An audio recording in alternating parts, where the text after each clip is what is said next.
Crafts are more valuable than coins. Coins are more of a novelty. I mean, you could have horses in Dwarf Fort too and put them in a room, and that would technically be a Dwarf Fortress stable.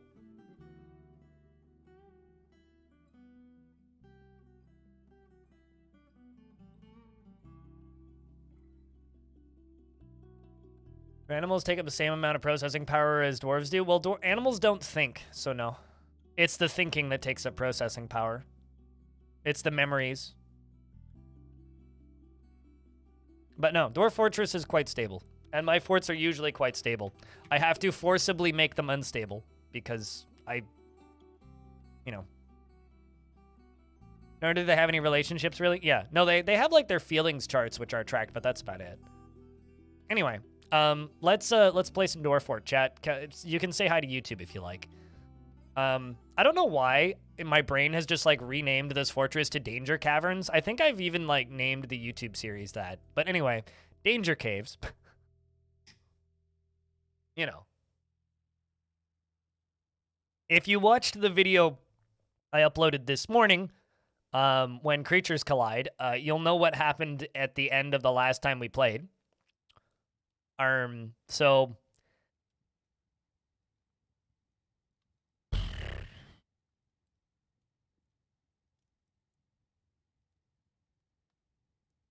Oddly enough, I can monetize stuff as long as I wait 5 days before uploading stuff. So monetization's gotten less bad. But in the odd situation where you're like, hey, I want to help blind monetize, but like also, you know, maybe YouTube is still being mean to blind. You could pick up a mug or a lovely Gremlin t-shirt or a Gremlin sticker. Maybe you want a bunch of dwarves in a fort or this lovely coaster or this guy saying Pog. Or like a Zoom sticker to put on your laptop to show people how fast you go. I'm just saying. Oh, goodness, what happened? Well, like I said, you should watch the most recent video I uploaded, which will very much explain what happened. It was also exclamation point merch in chat, or merch in the description if you want to just grab that stuff. Anyway, but so we had a Forgotten Beast spider. The Forgotten Beast spider had a poisonous bite, but also webs. So on the bright side, the frame rate is probably going to be a lot better. I'm going to see if we can't figure out who's died. I'm going to run through the list of the living dwarves right now who are named. If you don't hear your name, assume the worst. Blood Odin, Bonesaw, Cogni, Elfie Bean, Frog for Hire X, Mad Wolf, Minifem, Nutty Wombat, Packsmack, Pandasaurus Rex, Polly, Stillinitis, Moogie, and Trimcoff. Everybody else is super dead. Yeah, you died in the video too. So here's the reality. We were at 190-something dwarves before that attack. Both my squads are completely dead.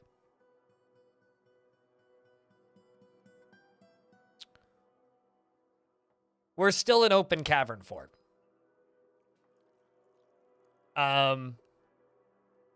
I don't think I have many coffins made currently either. Nope. No, we do not. We have none. In fact,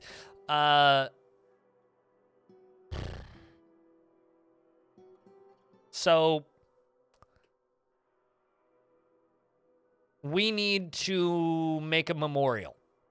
So this area here, I think, might be a good place for a mass coffin area. But I guess the first thing to do in here is I'm going to go into work orders. And I guess we can just leave. We can get rid of that because I don't need that. But we can leave those there.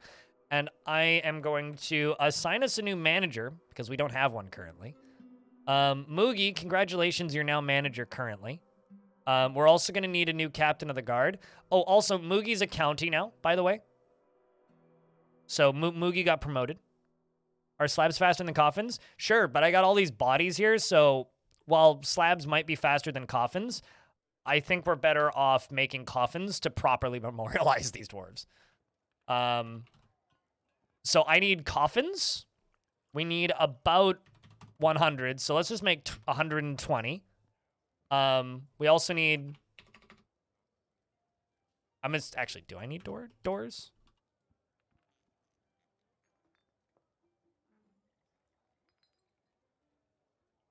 I have 16 doors, so we need about, let's just say 100 doors. Rock, door. Make 100 doors and 120 coffins.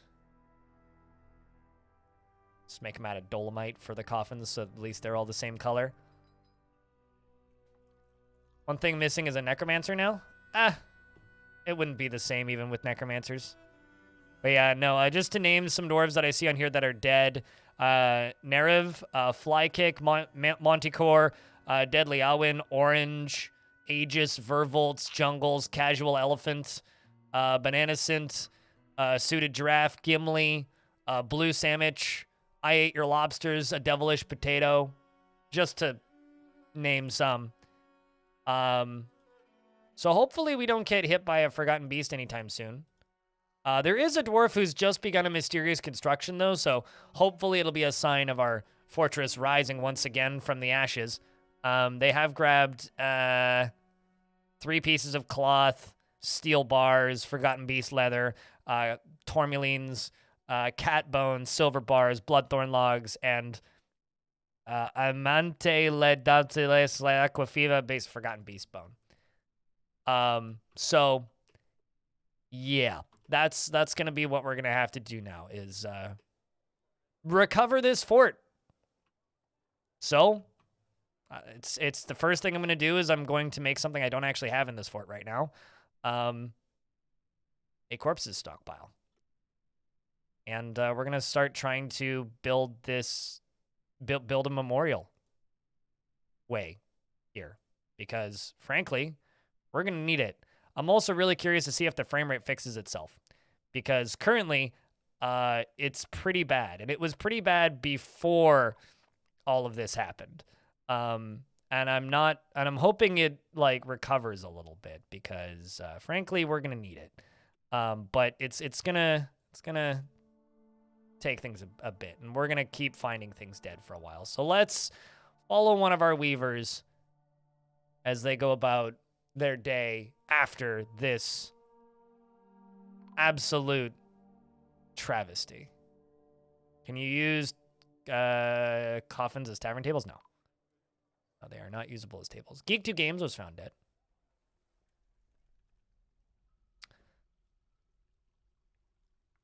So, you know, on the bright side, everybody's going to get new clothes. Look at this, frame rate's going up. Ain't that wonderful? Oh, no, it went back down. So, yeah. We're going to have a lot of Forgotten Beasts silk. Oh, yeah, no, that's definitely true. That is definitely true. Got dwarves moving around to pick up equipment. But, yeah, no, it's going to be a lot of losses for a little bit. The fort will close the other half. Well, here's the thing, right? We've now suddenly got plenty of clothes. I've also got a mayor that needs a dining room set up, which is very easy because this is the mayor's stuff over here. The new mayor goes over here, Cybrick, who also is a war hero. The new mayor is the one who killed the Forgotten Beast. Some migrants have arrived. Well, that's good. We're going to need them. Like, very much so. We are going to need them. So many dwarves have been missing for a week. But, Moogie, how are you doing? Your dwarf's still alive. Good news. see if those work orders have been assigned yet. Actually, maybe I will make the new mayor into the manager. I think we'll do that. Where the heck is the mayor, though?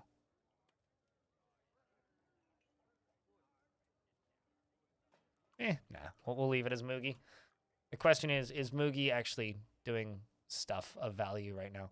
Moogie is very upset, actually. Moogie is not in a good headspace currently. Eating without a proper dining room. You have a proper dining room, so go to your dining room. You lazy, weird bastard.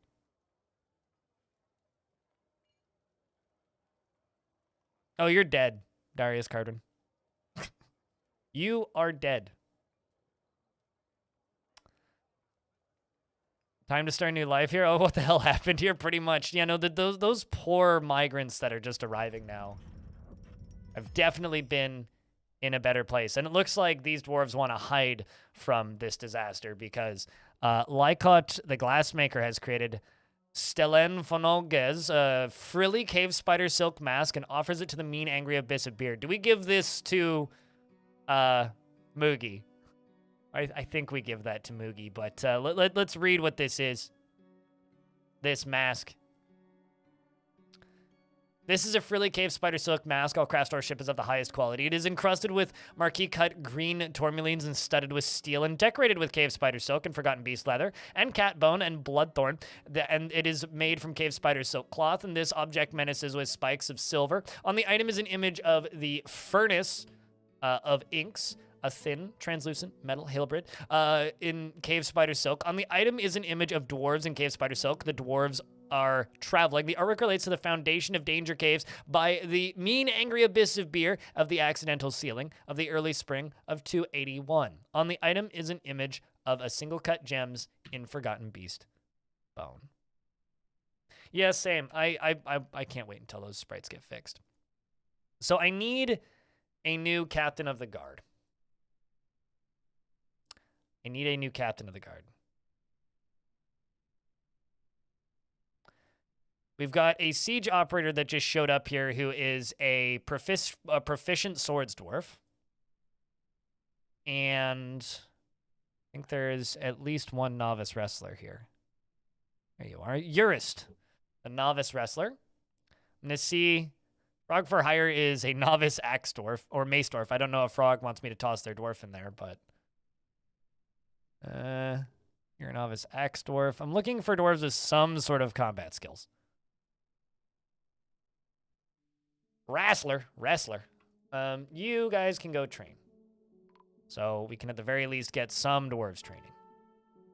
It's something.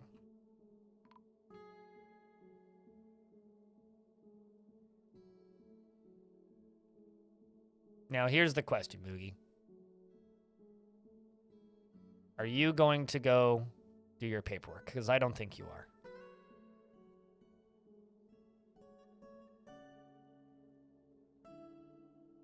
Where are you going? Okay, so not doing nothing of value. All right, that's it. Fine. I will give your manager duties to somebody who will do it quicker. Because you are slow, and I need someone to be quick about this shit. We're going to fly up to here. And this tiny little office here is going to be given to our new manager.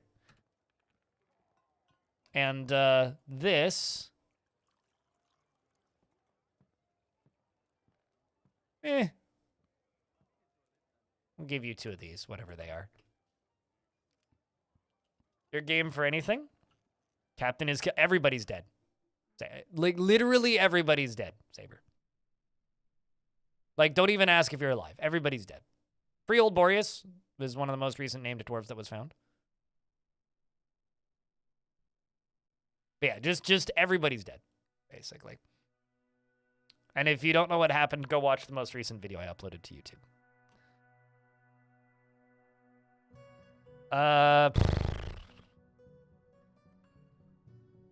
Manager's sleeping currently.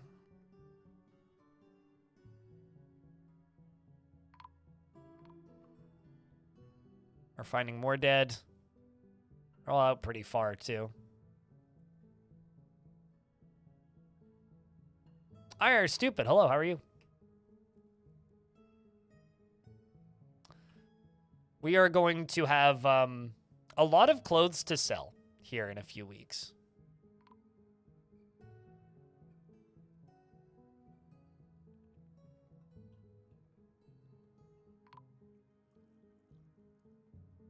More bodies are being found.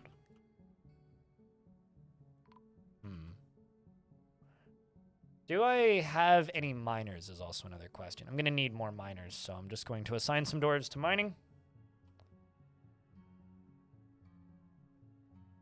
And we're going to go around the edge here.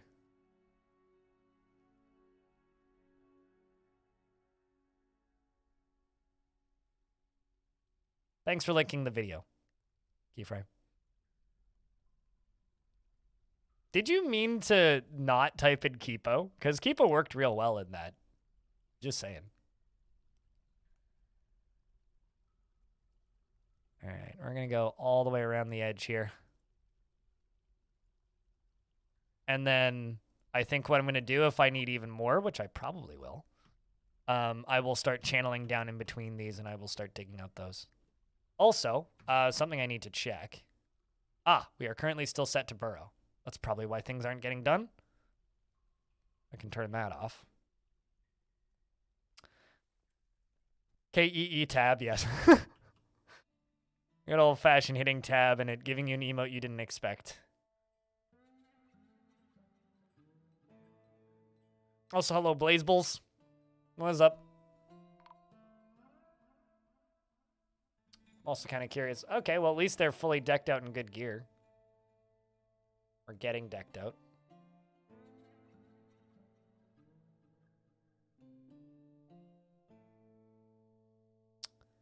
Well, that'll do something. They are acquiring items.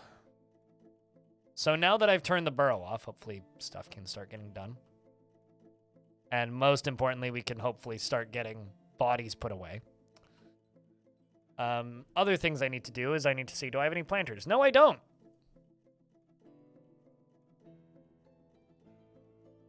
Now we have dwarves assigned to plant, so it's assigned to plants, so we can start getting those removed. Oh, boy. So while I begin the slow process of crying because we have dwarves that are getting dealt with left and right here. Chat room, what have you been up to this week? How's your week been? You know, it's been a little bit since I got to speak with some of you. I did do a stream yesterday. I've started sneaking Mondays back into the schedule a little bit. We streamed some Crab Champions, which I'll probably play more of because that game is very fun. I'm pretty bad at it, but it's very fun. We're running all the way down here. Okay. Also gonna have a lot of stuff I'm gonna need to unforbid all over here.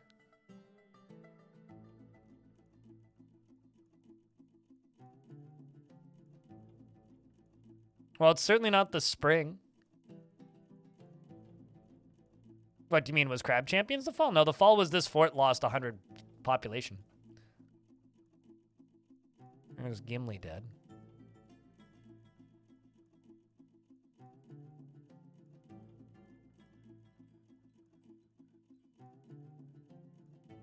You slept, you're supposed to catch up on studying, but am night owl at the moment. Yeah. Very productive weekend with the writing crew. 50 hours of streamed writing. Jesus, about 300,000 words written amongst the group. That's a lot of words. You don't need to watch any rerun. Just watch the most recent video I uploaded. I uploaded it like 4 hours ago.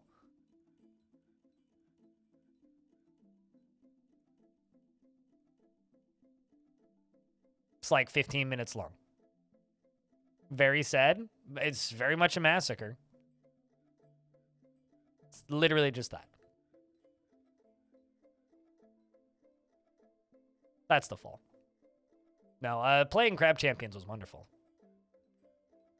Very fun game. Back in 15 minutes. 13, but yes. It'll definitely give you the kind of recap that you need. And people seem to like those recap videos. They have like overwhelmingly positive YouTube thumbs ups. So curious as to where this dwarf is currently heading to bury bodies. So for anybody who doesn't know the gimmick of this fort, the gimmick of this fort is I'm not allowed to lock the caverns. So all 3 cavern layers are open. When scary things come in, I don't actually have a way to fend them off. They're just in the fort. This dwarf dreams of attaining a rank in society. How do you feel about combat? You'd do fine. So for me, when I am playing a fort like this, this fort's just going to kind of perpetually be in a state of danger. And there was plenty of strats I could have used to lock the beast out and make sure that it didn't do what it did, and then kill it safely, but that would go against the whole point of this series. I had, like, layer 1 walled off periodically, but whenever there's beasts, we have to fight them.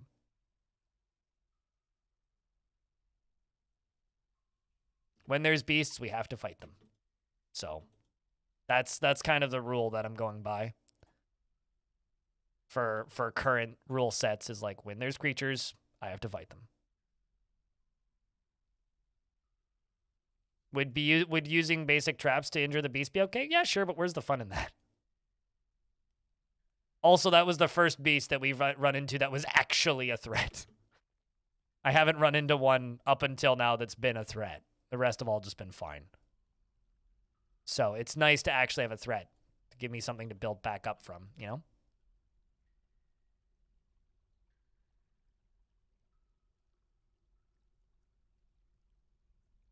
Because up until now, we've just straight up not had one of those. Everybody's storing items in stockpiles. Well, at the very least, we're getting stuff put away. Oh, a lot of tombs. And we're about to make 100 more. We are in the process of making 100 more. Because, you know.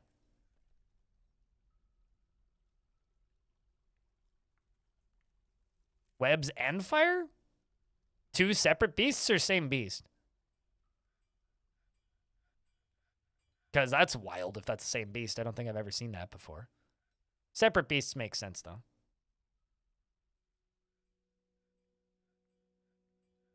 All right, what's our new manager up to? I'm going to follow you. Ah, you're praying to Einod. Well, manager, I need you to go do paperwork.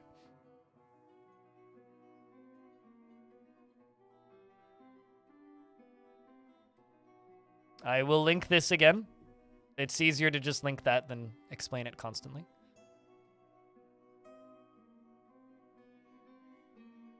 See you in 10 minutes or whatever.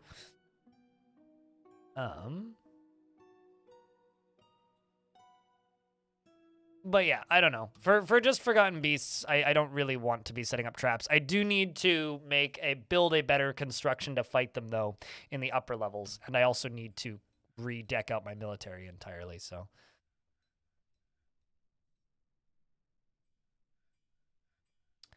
All right, so our count is a little upset.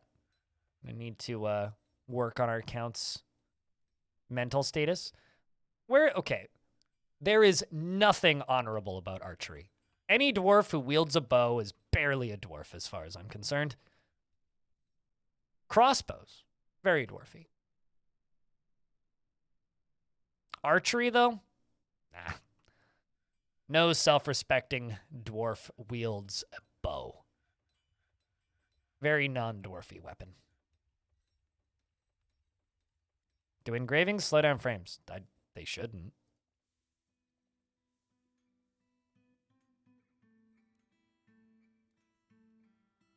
I do actually have a reason for that, too, and I've explained this on stream before. This is the first version of the game I've played where dwarves can natively use bows without you having to mod the game. Bows used to always be an exotic weapon, and I think dwarves still can't make bows, but they can wield them now. And when people are just like, time to train some archers, it's like, no dwarf is an archer.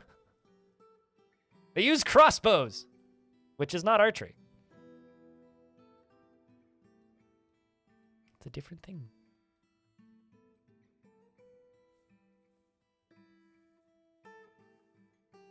I mean, engraving, sure, but do engravings? Maybe. They shouldn't. I mean, sometimes they do throw their axes. And then you go, why did you throw your axe, you doofus? You need an axe.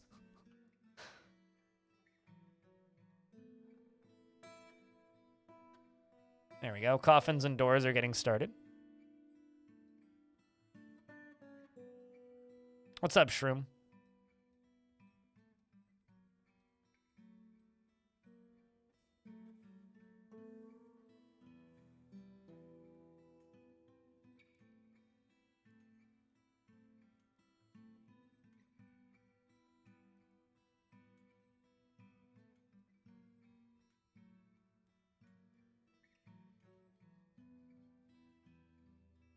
Well, according to a Google search, yes, but they are both sports are considered archery, crossbows, compound. Well, all three sports: compound bows, crossbows, and longbows are all considered archery. But when people say archers in Dwarf, the job is called archer if they're using a bow. If they're using a crossbow, it's a different skill. So when you say archer in Dwarf, I think bow.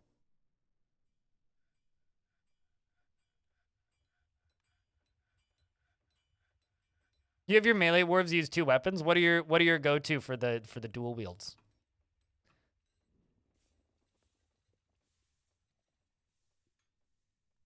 Speaking of. All right, well, you are wielding a sword. It's just named so we can't see it. We got 3 dwarves training now. We'll see how this goes.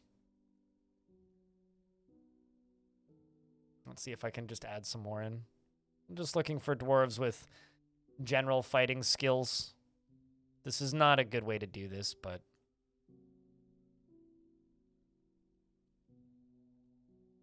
I can, like, weed out the ones that don't like it after the fact. Right now, I just need squads.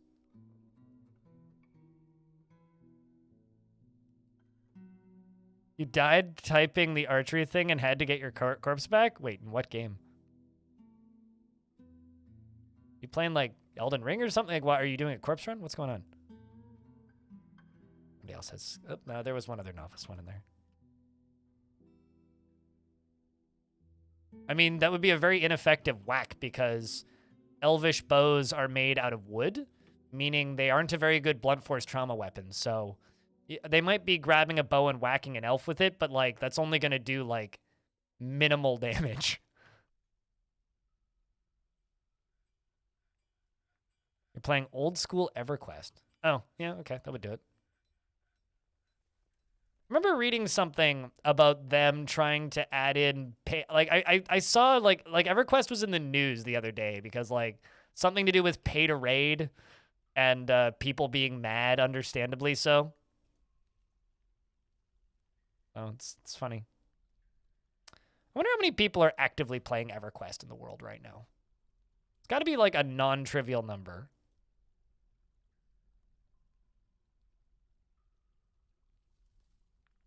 It's probably pretty similar to the number of people playing RuneScape, actually, if I were to guess. Thousands? Not a trivial number. Enough that it's worth running the servers, clearly.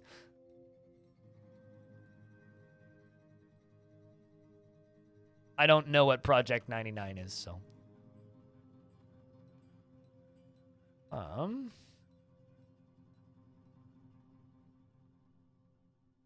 To me, that just sounds like that Mega Man game that wasn't very good, which I'm now blanking on the name of. Modded server? I mean, I assumed, but...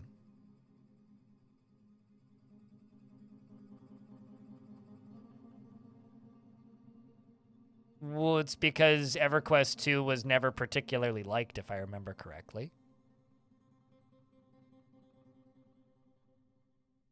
Imagine if Warcraft had more concurrent players than World of Warcraft. That'd be a nice day.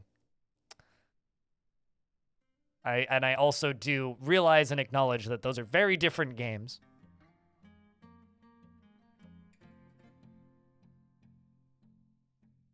Mighty Number 9, yes. Wasn't it called Project Number 9, or am I thinking of something else? Like initially, like earlier on in its development. Speaking of bow dwarfs, I actually have one. Wait, hold on a second. You have bolts and a bow equipped? Be really curious to know if you're actually able to hunt with this, Paxmac.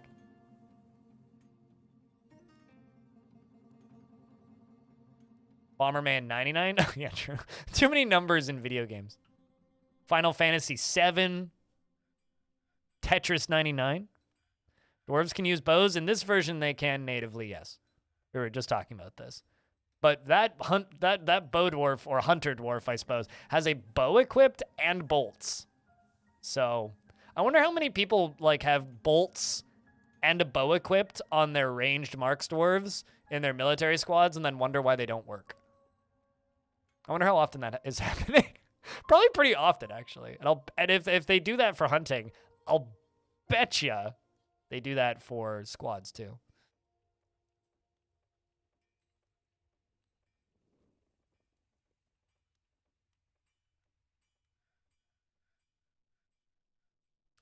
EQ has 292 average concurrent players.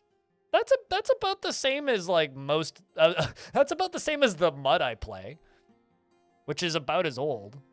It's like 96 or something. It's a real. I mean, bolts are like not big.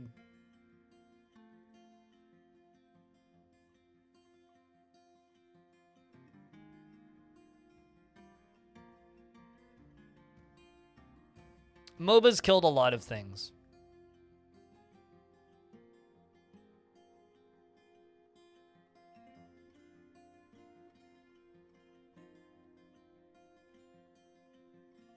Well, I mean, Steam is often the only actual, like, live player count that we can get for a lot of these games.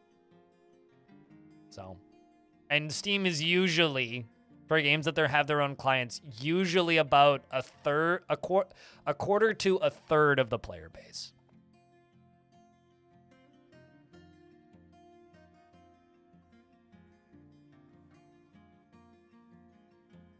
Like, RuneScape has 4,000 on Steam, and RuneScape Classic has what?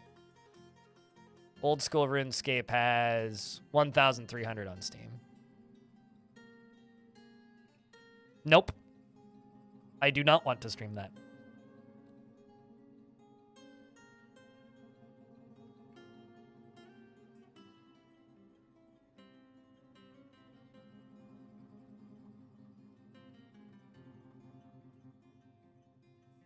I like how you say EQ Holding Company. It's like Daybreak Games, EQ's holding company. Yeah, that checks out.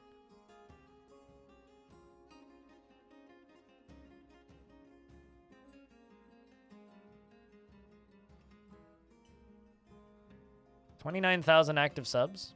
That's not bad. You know, that's enough to hire some employees and make a video game. And I'm sure they have other ways for you to give them money too outside of active subscriptions. When do I think adventure mode will be added? Around the time people stop asking.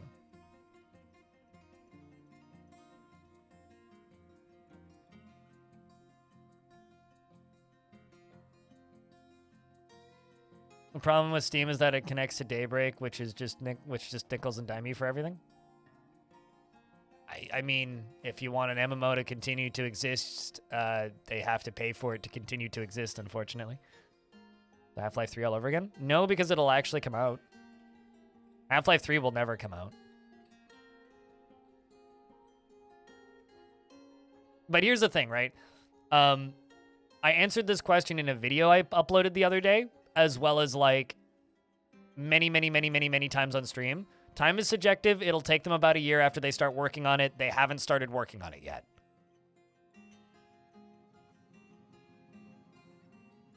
If I had to guess, it'll take them about a year. It's a game mode that's as big as Fortress mode. It took Fortress mode 2.5 from the time they started working on it until release. So it'll take about the same, or about half the amount of time, because they don't have to like rebuild all the UI as much. But there's just as many screens, just as much stuff needs to go into it. It's not going to be a quick process. And if you think it is, then I stop asking, because it's not going to be. It's going to be a slow process.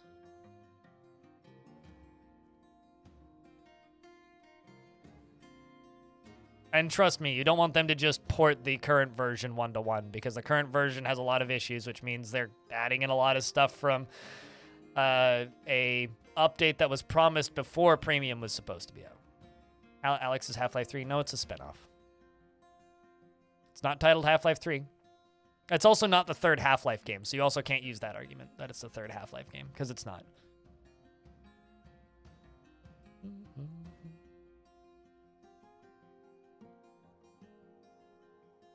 It's going to make 10 iron crossbows.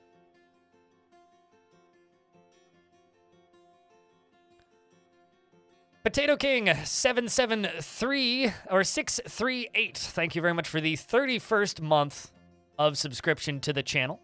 You are a very kind individual. Appreciate you. What you doing there, Dwarf? Ah, you're trying to pick up an iron bolt. What's in your inventory currently?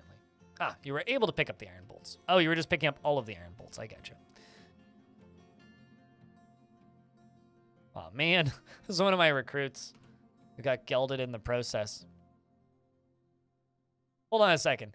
Is my Baron trying to... Or my Count is trying to attend a meeting? Oh, that's not good.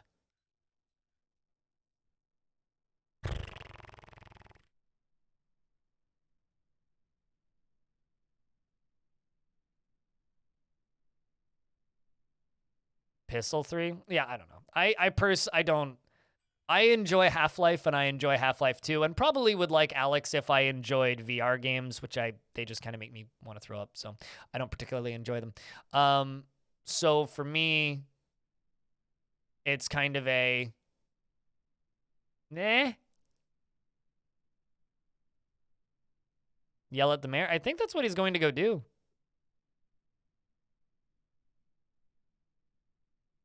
Also, this is Moogie's bedroom, so we need to make Moogie's bedroom nicer.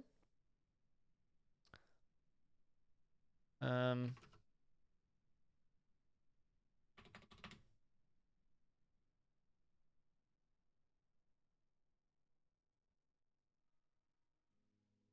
going to throw that adamantine spear there just so I can keep track of it.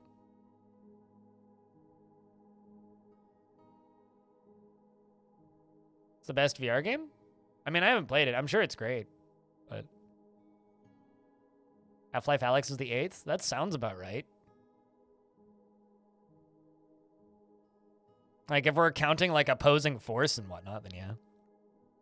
Yeah, no, literally going to go yell at the mayor.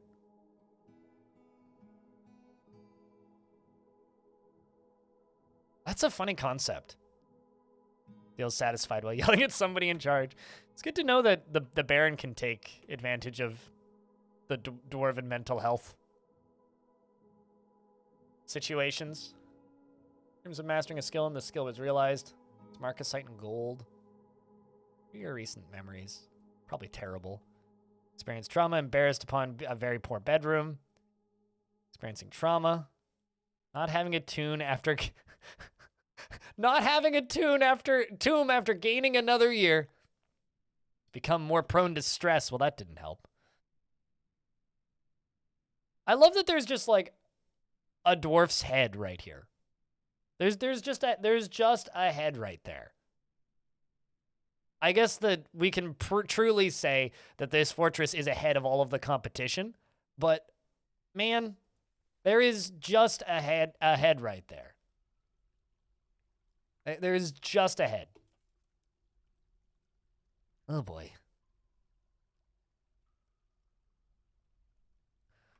Dwarves are making coffins left and right. A+. What, for my terrible joke?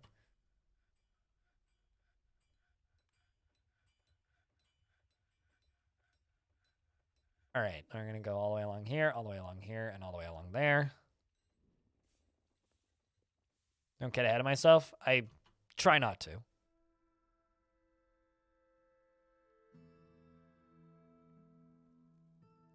Fortunately, once my masons actually get to work, or my stonecutters get to work, we accelerate in our coffin construction capacity very quickly. Once that stockpile is empty, we should be good.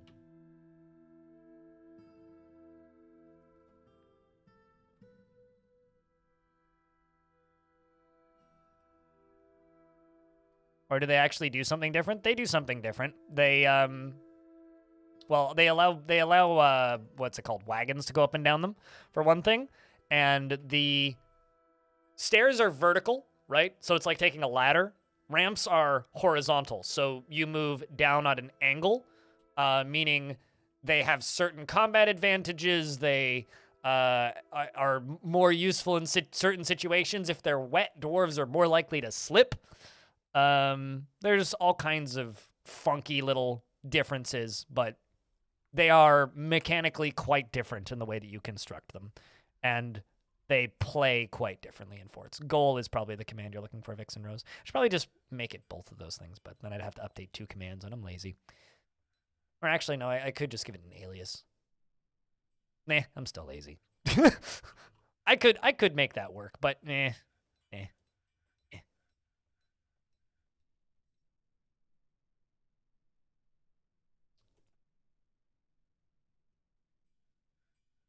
No problem, Vixen Rose. Head was certainly on a roll. Well, I mean, heads will roll, because heads will roll. And heads will roll. All right, we got a wrestler who's attending a meeting.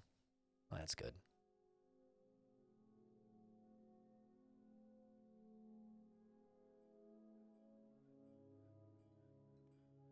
Bet your sticker was shipped? Hell yeah. I need to get caught up with thank you videos. Yeah, no, they ship, like, shipping from my merch store is wildly quick.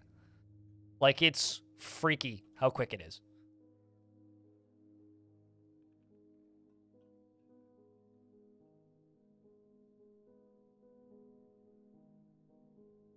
Let's follow any dwarf that is... I was gonna say, any dwarf that is dealing with bodies, but...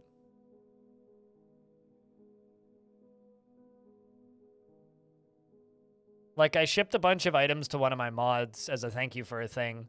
And it was like easily the biggest order. It was a good number of items, shall we say. It was 14 items. Bunch of sticker variants and things. But shipped a bunch of stuff to a friend, and it all arrived like within a week. Which is crazy considering they're making them to order.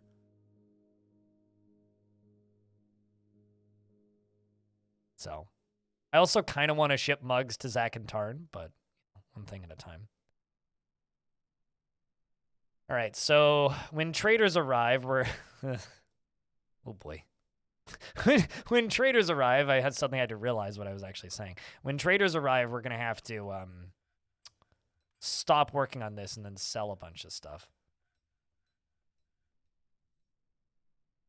Once all this stuff up here is smoothed, we'll be able to progress even further and get more stuff constructed.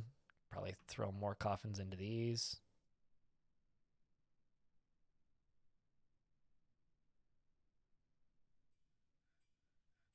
So, oh boy.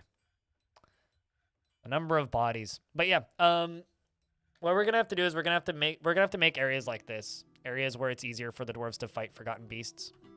Because we're currently not at a position right now where it's safe and easy to fight forgotten beasts. We need to deal with that entire body pile, and then from there we can move into other things. In real life, 3 months without a werebeast. Have you played in multiple worlds during those 3 months? Because if you haven't, you've probably just managed to generate a world with like almost no werebeasts.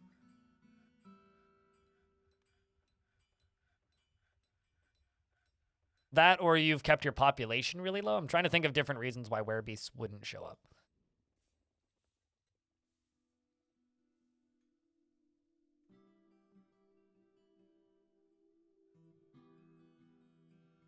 But those are the only ones I really come to. Is like maybe you just didn't generate a new world for a while, or something else happened.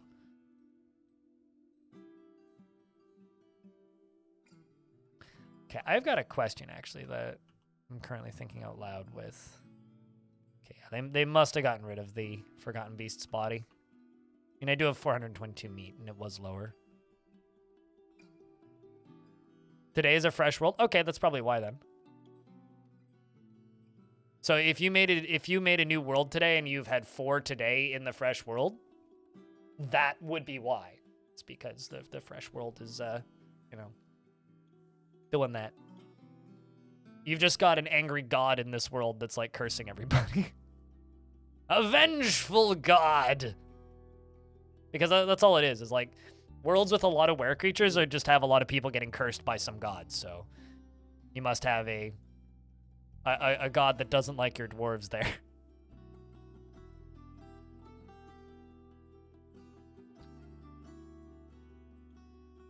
Maybe they butchered it? That's totally fine if they butchered it. But I will need to make a statue of that creature, though. That creature was something else, let me tell you.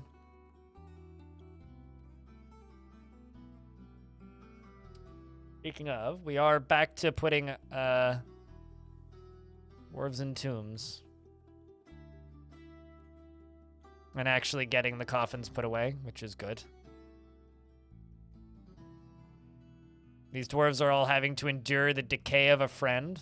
As long as we can keep the super angry face dwarves down to single digits, I think we'll be okay.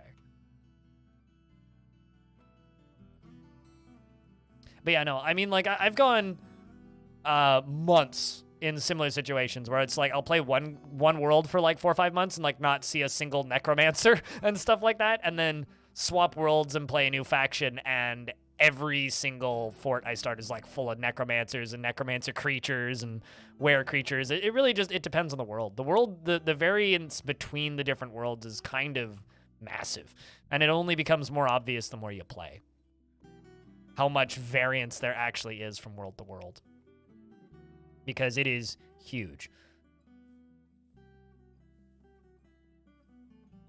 It's all just in the frequency of what type of creatures you get. Also, I'm still trying to actually, or I haven't seen it yet, so I just want to mention, I'm still waiting to actually see a werewolf in this version. I haven't seen that sprite yet. I don't know if anybody here has seen a werewolf in Premium Dwarf Fort, but I haven't.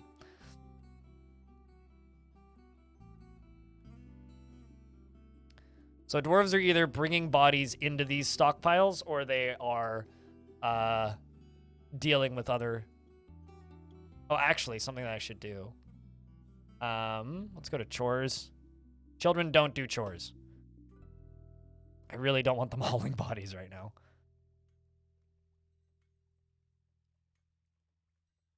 Are flails knuckle chucks? Flails are pretty good. They're like a whip of 9 tails, basically. Also, we're in an ad. I'm going to use this opportunity to use the restroom real quick.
Oh, even better. And the game saved.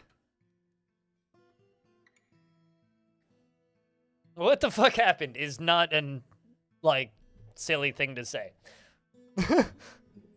What the fuck happened indeed. Ads then saving screen? Streamer using toilet, yes.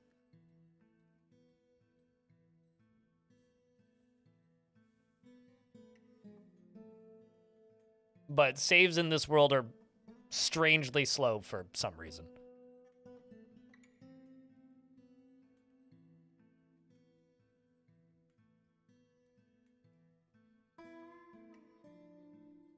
It looked different last week halfway through the stream. What, this fort? Yeah, well, I mean, the whole point of this fort is that we are set up and open to absolute calamities. And the inevitable happened. We got attacked by a really strong Forgotten Beast. Like, yes, it would be easier to just lock the door or, you know, set up burrows, but, like, I'm not really allowed, so. We got attacked by a giant, scary Forgotten Beast spider who had webs and poisonous bite. So, you know.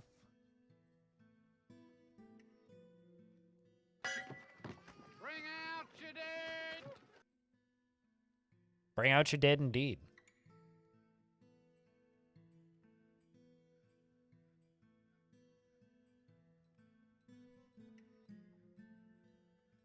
Speaking of saving screen, good God.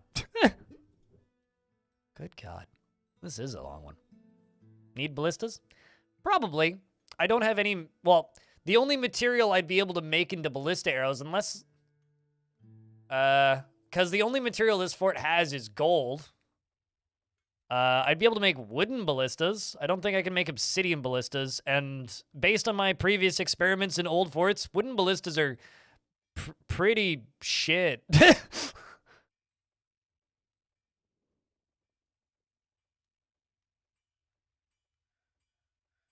You gotta run so you can't hang around. Well, we'll see you later, pirate man.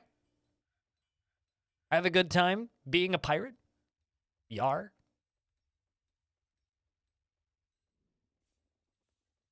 Yeah, okay, I could waste my adamantine sword materials and adamantine armor materials on adamine. Neither am I. Jess, thank you. Yeah, no, I just resubbed over in Jess's channel, so, you know, if anybody has a resub, or a prime sub, go pop it in Jess's channel, and maybe we can get a hype train going in her stream. Anyway, go follow Jess. She's good people. But new fort? Nah. Well, not since like 4 days, like a week ago. No, we are recovering this fort. I've recovered from worse.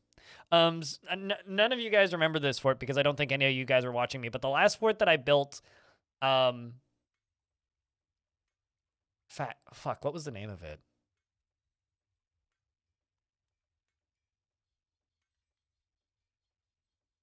It was the one with the, I'm now blanking on the name of my own fort. What, does anybody here remember the name of the fort that I love how I'm like, nobody was here, so nobody would remember it. Anger Fort? No, the last one I did before you guys all started watching me, which would have been November. I should know this.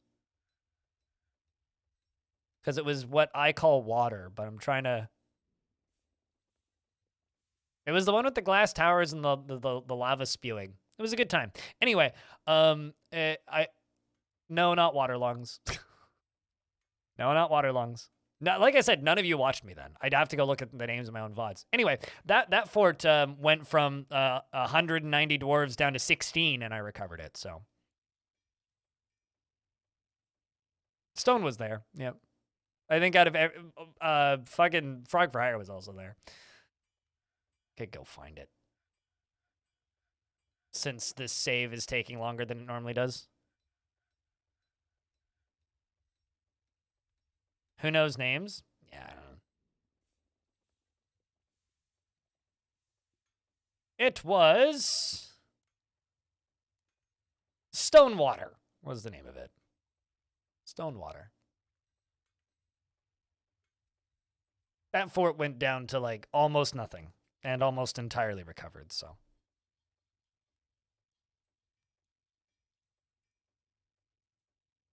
That was the fort where I built a, like, what do you call it? That was the fort where I built a, like a giant pyramid of glass, a Kit Fox logo, a bunch of other fun stuff. You had a totally useless "oh yeah" response? Yeah, well.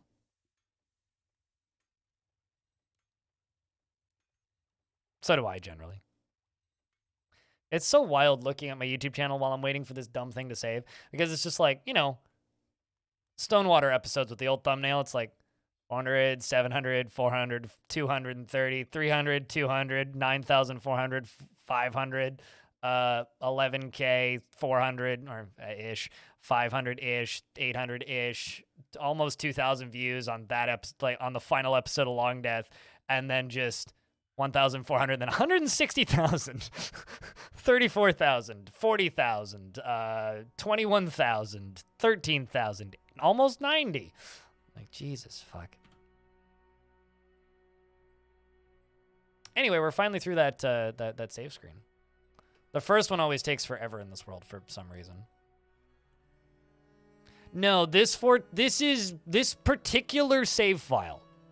This particular save file. It's this particular world. It's got nothing to do with my hard drive. It's got, like, literally any other world loads normally. For some reason, there's something going on in this particular world where the adventure, the first time you save it upon launching it, it takes like 10 minutes. And I don't know why. I've never had this happen to this degree in another world before. There's like 3 cats in this fort, dude.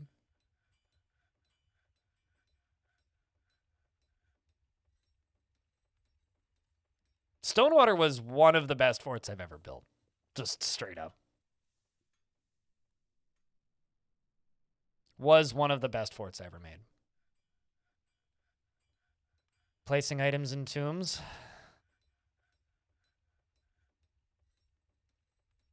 No, there's no cat forts in this world. It's specifically adventurers. There's like something going on with adventurer saving. There's an adventurer somewhere that's stuck somewhere or something. Bet it has something to do with religions. I mean, religions do tend to slow down people's intelligence. I mean, what? I love how none of these dwarves are like actually enjoying their time in the military. They all hate it.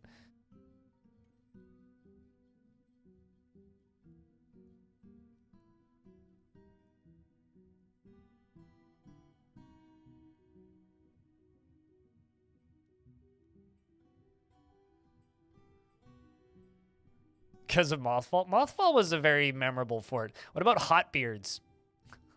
Remember Hotbeards? Hotbeards was fun. Hotbeards was the water cannons fort. Yeah, there is. If you want dwarves to train swimming, make them stand in a room and then fill the war room up to 6 of 7 with water, and it'll train swimming. They will hate it.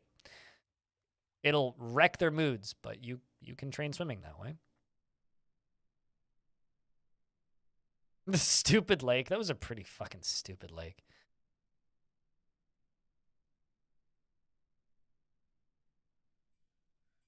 Yes, it's true. They stack clothing all the time. They can also wear a mail shirt, a breastplate, a dress, and a tunic. All at the same time. Do you remember that fishing-only fort I did before Long Death? Stone? Where, like, day 1, 3 dwarves died to a giant alligator? Do you remember that fort? Because that was a fort. That was a good fort. The name of the fort where the ocean was drained. Oh boy. You mean the one where I weaponized an entire ocean? Where I could just like insta flood a cavern? God. I mean, what I can't remember what that fort was named, but it should have been named Frames Equals 0.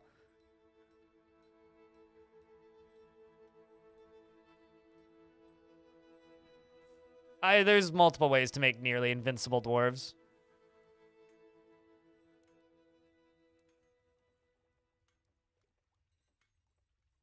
You mean child abuse is how they train swimmers? I think it's really interesting that they could actually put bodies into coffins before the coffin is there.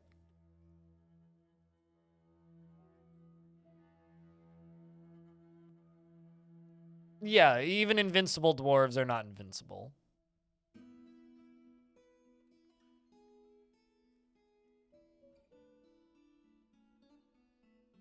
That's a pretty crappy squad you got there if they got destroyed by a Cyclops. I've seen like 12 children kill a Cyclops. Cyclopses and giants and minotaurs and all that, quite weak, considering their legendary status. All right, well, that's all of these placed. How far through my coffin constructions are we? Oh my god. Snatchers, protect the children. Well, that's suboptimal. I'm literally just going to send my military after them.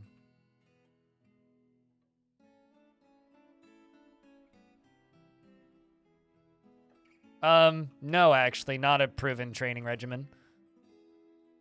Just destroys lives is all that does. Maybe effective in the short term. Just kills people in the long term, hurts people in the long term.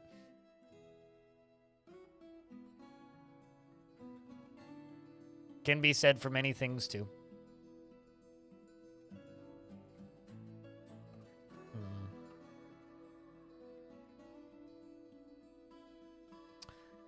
I'm wondering if this exit is part of the frame rate issues.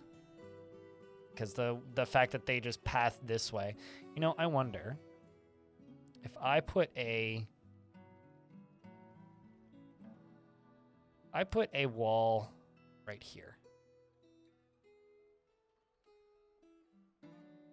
Doesn't matter the material. I just want them walking through this center bit, not through the sideway.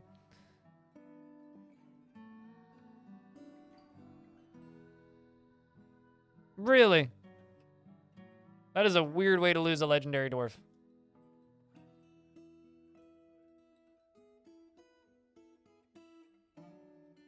I can't say I've ever had a dwarf get killed by a snatcher. That dwarf must have been in a really bad way.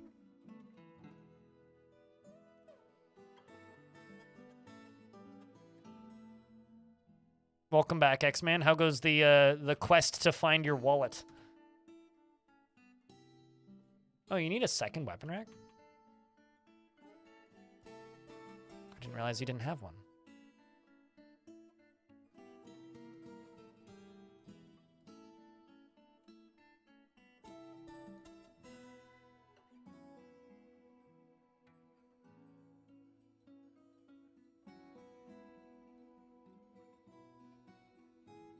Okay, so we're gonna go along here.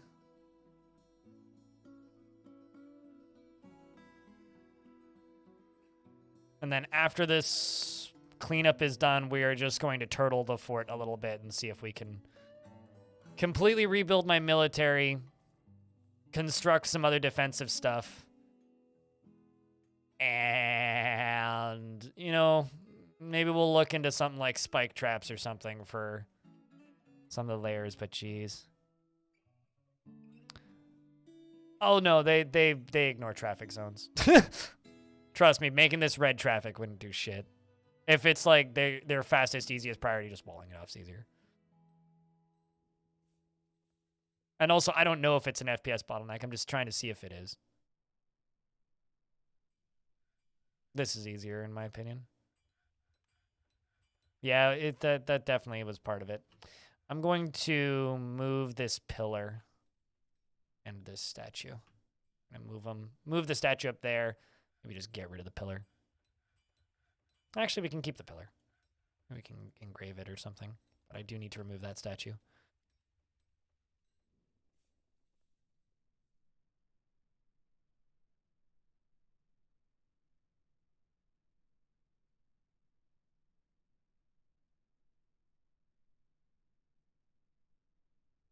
I think that last one canceled, so it's 9 more tombs. Progress. Now I can go down here. The fun part about this is literally we just need a Forgotten Beast to show up, and we're back in the exact same boat we were just in. So we are certainly not in the clear currently.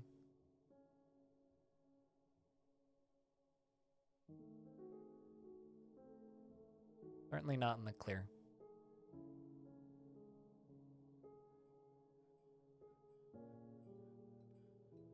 Yeah, no, there's a few places right now where I need to work on frames for this fort.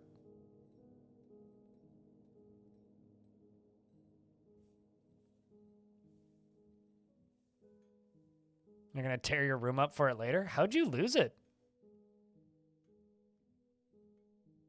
I'm very fortunate, knock on wood.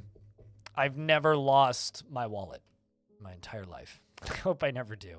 I've lost, like, credit card before. I've lost individual things from my wallet. But I've never actually lost my wallet. Speaking of weird FPS, this is some pathing. Interested near a fine burial receptacle. At least you are looking at the few bright things in life.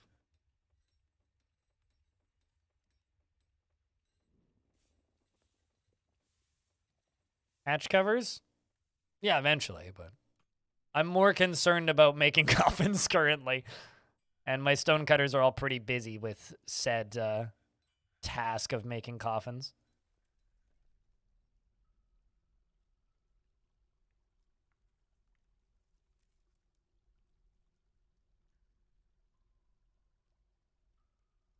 This whole area is just going to become one big tomb.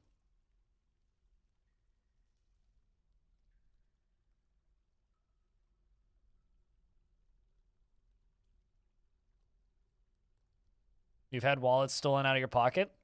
I almost always, when I travel, have a chest strap.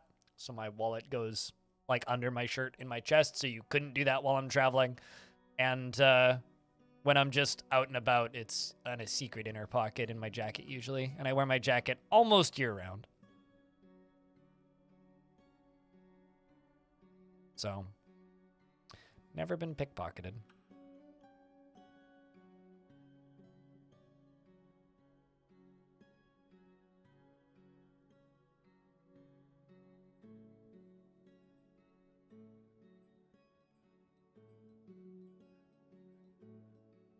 Hopefully not something I ever have to start.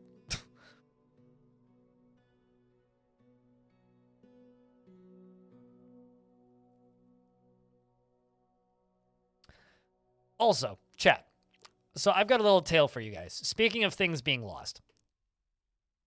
Orange will know what I'm talking about. About 2 weeks ago, someone left a takeout bag basically on my patio. Just to the left of my patio, or just to the right of my patio. By a side door. Next morning, it was still there. I was like, well, that kind of sucks. That evening, it was still there, and eventually I went and just kind of picked it up and tossed it in the trash. Okay? Next day, takeout shows up in exactly the same place. I do the same thing. I throw it in the trash the next day. The next day, same thing. Takeout there. 11 o'clock at night rolls around. It's still there. I'm hungry. It's my day off. I take the takeout and I eat it. Indian food, curry, rice, naan bread. Quite good. The next day, there's takeout on my patio. 1 o'clock in the morning rolls around. I'm hungry. I take the takeout. I eat the takeout. Next day rolls around, and it's the day that Orange came and visited. There's takeout on my patio. As Orange was walking out, I grabbed the takeout and ate more takeout. I haven't taken it for the last 3 days, but there's been a bag of takeout on my patio every day since. Frankly, because I got kind of tired of eating the same order of curry every day. My question, chat. What is going on? And am I a bad person for eating that takeout? That is my question. I don't know. And it's left right in a spot where you can't actually see me take it on the camera because of the angle because if the camera was pointed at that angle, it'd be able to see onto my patio. And the cameras are not allowed to look directly onto people's patios for obvious reasons. But whoever's doing it is clearly not capable of picking up their stuff. Also, trade depots have arrived, meaning I can start bringing trade goods to here, which means we're going to have a lot of clothing to get rid of. And Bucket Glass noticed that after quite a good chunk of time, a dwarf is now available. After I'm done assigning all this crap to be sold, I'm more than willing to give you your dwarf. Just let me get all this crap sold first.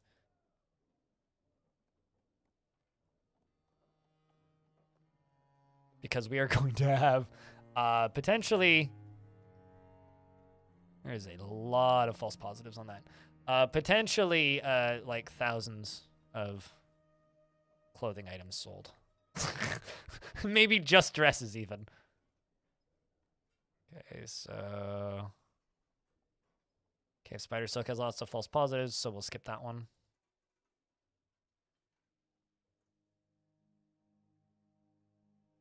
But yeah, so what exactly is going on, chat? You're very brave from an unknown source could be there for malicious purposes. Potentially could be there. Actually, there is one day it didn't show up. The one day it didn't show up was because me and my neighbor were outside, and this random dude in like a Honda Civic pulls up, or like a Honda something pulls up. I don't think it was a Civic, but in a random Honda pulls up and goes, "Hey, are you guys waiting on a delivery?" My neighbor goes, "No. What are you delivering?" And then the guy just drove away. So I have suspicions that somebody has like fucked up a delivery and is now just repeatedly trying to deliver the same thing.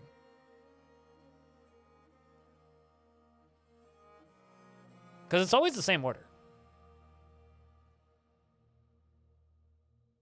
Whoever's doing it will give up eventually. Possibly. But it's just so strange. Maybe they're putting in an incorrect address. I think the delivery person is just incompetent because they always deliver it to the back door and not the front door. My door is not the front door to my building. There's like 12 doors to my building. They're supposed to go to the front door.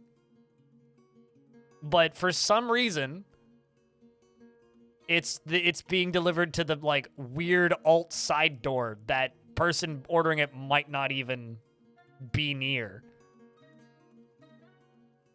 You would suspect your mother, but it's not at my door. And if my mother was delivering it to me, she would deliver it to me. You know? Like, it wouldn't go to the weird side door. But yeah, no, it goes there and it sits there. It's always there. Why are they ordering the same thing every day? It's still there right now. What I'm actually going to do, because I'm actually starting to get kind of tired of this and I don't really want raccoons showing up on my patio. I took a photo of it last night, and I just took a photo of it this morning after it got rained on all night last night. And I'm going to send it to my landlady and be like, "Oi, can you like send in a complaint to the building because I'm just a tenant, so I have no contact with like Strata or anything." And just like submit a heads up complaint thing saying, "Hey, whoever's like trying to order food, it's showing up. It's just on my patio for some reason." The thing that's actually going to break me, though, is if there is 2 bags by tonight, because I didn't take it and I haven't thrown it out. I'm just leaving it there. Do I know what restaurant it's from? Yes, but I'm not going to say what restaurant it is. Because it has a logo on it, but it's a chain. So I'm not going to... It's an Indian restaurant, but I'm not... Because it's like rice and curry, but... Doxed yourself and got joke gifted by hackers? Good luck. Also, once again, if they were joke gifting stuff, they would make an effort to actually get it to me. They're not. They're putting it on like the far... Like, just ask Orange. It's not actually on my patio. It's on like the far edge of my patio by a door, implying that like somebody is expecting you to open the side door and pick it up. It's not on my patio. It's just close enough to my patio that I don't like it. 1,500 items. All right. Block of glass. What kind of dwarf do you want? Yeah, maybe I found a glitch in the Matrix. That's actually very, very accurate. Maybe it's some weird bug in their system if it's the same thing every day. Maybe. I don't know. Add poison. Military with a beard. I'm going to be blunt with you. You probably don't want to be any of these military dwarves because they're probably all going to get booted out. But if you insist, I will give you Eurist. Just because they were all thrown into the military as, like, home defense while we, like, are between actual... No, okay. They're all recruits. My entire military died. So, none of them are tough, they're all shit, and they're probably gonna get booted out. No, you're not. Everybody's dead. Actually, are you... Jungles might be alive. I don't think you are. You do not want to be any of these military dwarves if you want a good military dwarf. No, you are dead. Everybody died, basically.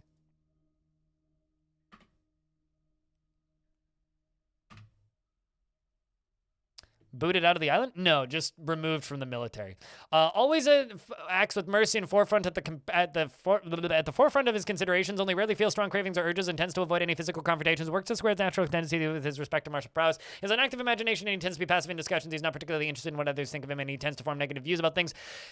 Negative views about things, and he tends to avoid crowds. He's a friendly individual and often doesn't feel envious of others. He doesn't handle stress well, and he doesn't keep things practical. I literally just put dwarves that had some fighting skill in here, not dwarves that are actually, like, I mean, if you're stroking yourself, please mute me. Jesus, you weirdo.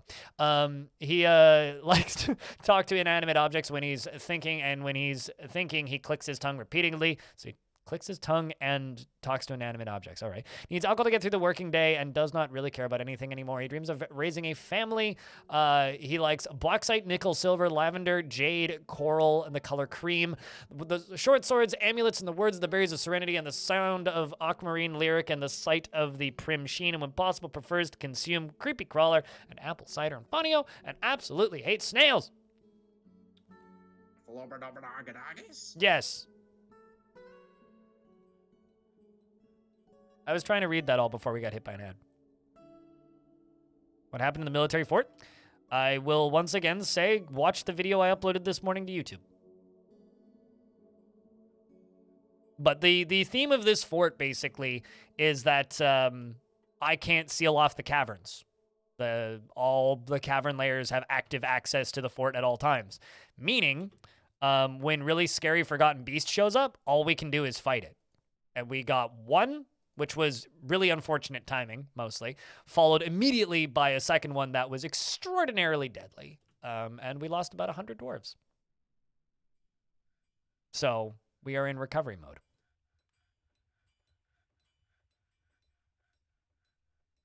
The reason I can read that text so fast is because it's mostly text I've read before. So when you're used to reading the same text relatively frequently, and it's the same text patterns, I only need to see the first 2 words of each sentence to know what the rest of them are. Webs aren't that bad. Webs plus poison is bad. Webs by themselves, they're fine. Honestly, webs not that bad. Webs plus poison, real bad. That spider had poison. Had poison, spite, and webs, which is like, fucked.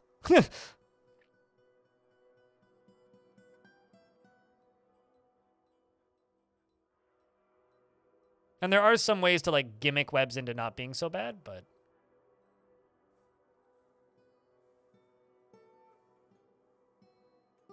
Also keeping an eye out for dwarves in decent moods that would be good in the military. Also, I don't know who the Micro Machines guy is.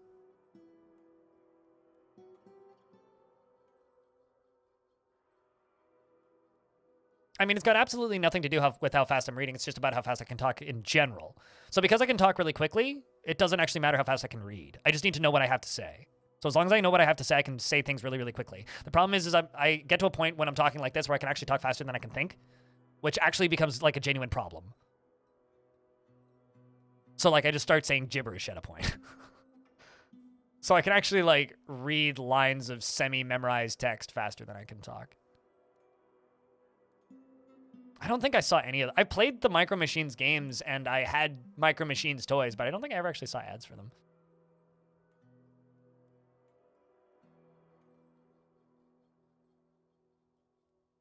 I think it looks cool. I don't like super cramped spaces. That's literally all it is in regards to the open space question. I acknowledge it's terrible for frame rate. Don't care. Dwarf Fortress is like Warframe.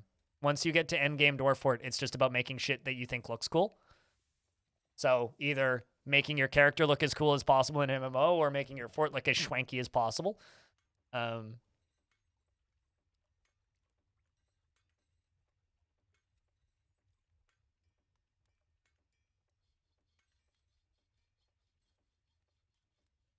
that's basically it.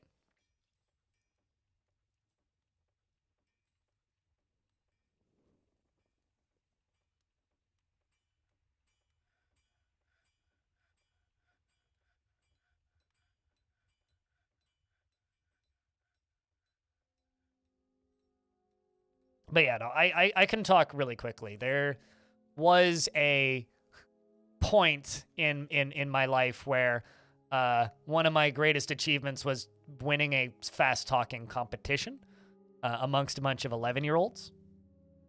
So that was a high point in my life. But yeah, no, generally actually we need to just trade. I need to make sure that these dwarves are dealing with bodies. I'm starting to just look at the number of dwarves getting pissed off, and it's probably because they're all collecting those clothes off bodies. We need to deal with the bodies. Not worth trading. I will still trade once my broker gets over there eventually, but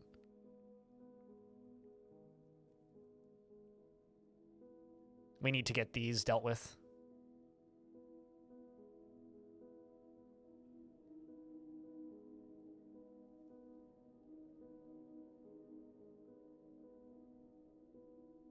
You know, we need to be placing items in tombs like this dwarf is. Well, now I just stream video games for a living, so I have plenty of opportunities to talk fast. Plenty. But Dwarf Fortress is just particularly easy because I have it mostly memorized. Because, like, I've been reading the same text for so long that it's quite easy. I really hope we're able to get this body out of here. Come on, dwarves. I need you to prioritize specific dwarves.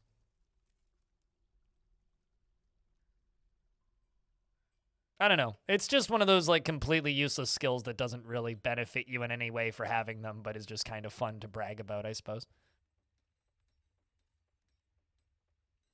It's like, I can talk really fast. How does that benefit me? It doesn't. Where does that get me in life? It doesn't get me anywhere. But I can annoy people with it, so I guess that's useful. Like, a good example of me talking fast, actually, is just the DF News videos. Where some people are just like, man, this dude's a fucking rap god. It's like, also, can you talk slower? Is also, like, I think one of the biggest complaints I've gotten from that series. It's like, when people are just like, real blind fans have to turn the speed from 2 times speed down to 0.5 speed for these videos because he talks so slowly in the streams most of the time versus then suddenly just like power talking. Can you talk slower? Yep. Mm-hmm. And then I have people who complain that I talk, yeah, maybe in an alternate dimension I'm an auctioneer. I also have people like comment that like I don't enunciate enough when I talk fast, which is like a legitimate complaint. I completely understand that one. I could enunciate better. I could say words clearer, but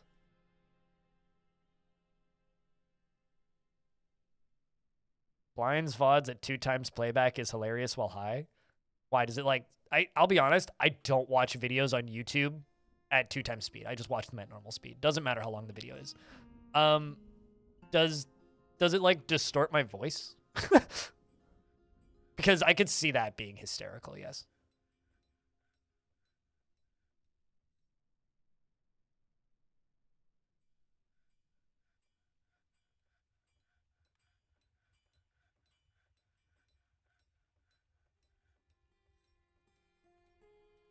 You know what isn't like not hilarious, but is like kind of incredible though? Is we're like 13. I think I can do math. Yeah, I can do math. We're 13 subs away from hitting 1,000 again, which means maybe we'll crest back up and over 1,000 today, which would be cool.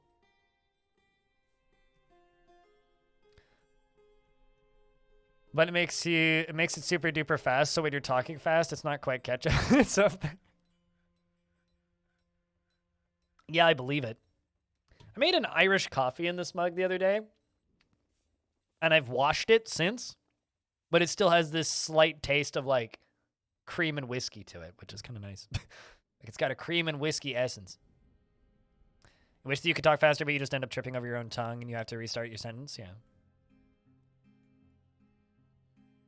There used to be this like running joke about me when I was growing up that I don't think, I just speak. It's like Greg doesn't think, he just talks. Darius, thanks for the 5-pack. Appreciate you. Hey, you hit Disco. That's one of my patrons. It's also his 36th month. Every single one of those, except for our Gruno, is a resub, actually. Which whiskey was I using? Famous Grouse Smoky Black.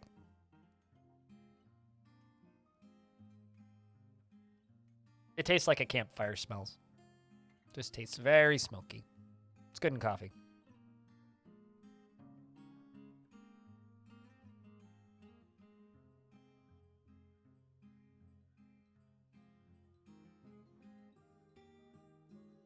Sounds like I was born to be a DJ. An earlier variant of me in my life wanted to be a radio DJ, and then when I started seriously looking into it, I was like, oh, fuck, that industry's like dead.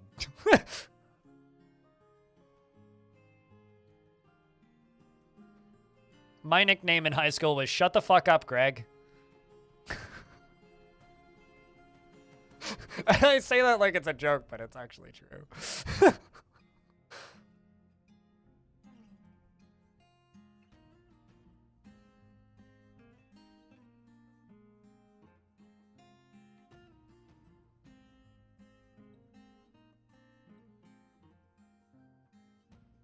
I mean, that's the only thing I ever got called, so. Jerry Gord, thank you very much for the 10-pack. Victor, thank you very much for the 1 tier 3 sub. Cheers.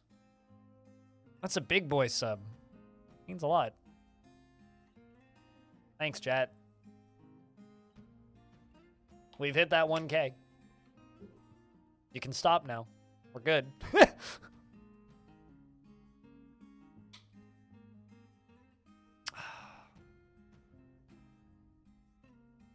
Let's see if I can trade yet. If my trading dwarf has actually like sorted their crap out and showed up where they need to be. Doubtful, but nope. Is currently smoothing walls. Can't stop, won't stop. I mean, eventually credit card balance says otherwise, but Suited Giraffe, thanks for the $3. Jerry Gord, thanks for the $1. Where's my broker?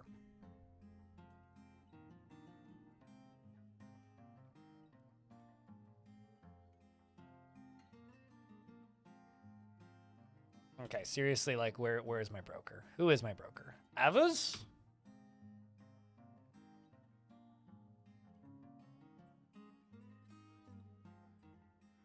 Don't do other jobs, you doofus.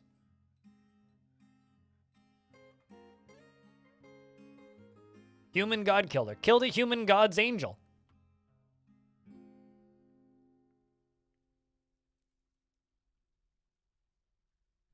With a pickaxe. A copper pickaxe. Parried a lot of its hits. It was a great fight. Please someone give me 1,000 subs? I mean, if someone wants to do that, I won't say no. This is the fort, and the population's gone up, and there's just a big pile of bodies in the front foyer now. We're working on it. We'll get there, Mac Daddy. Once we get there, there will be hopefully less bodies there. Yes. Yeah, no, we named them Human God Killer because Moogie killed the human angel. Stop, won't stop. Woot woot should be next. But yes, we're at 1,004 subscriptions. Starting to look like Grave Cave. Oh boy. I mean, Danger Cave, Grave Cave. It's not Sparta. It's Danger Caves. Silly sampling. Fortunately, like the bodies up here are getting few and far between, which is good.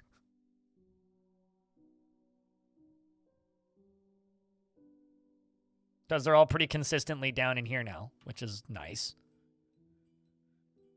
We're probably also going to randomly start having, like, oh, we found more bodies and also ghosts now showing up. I'm surprised we don't have any ghosts yet. That part's kind of shocking.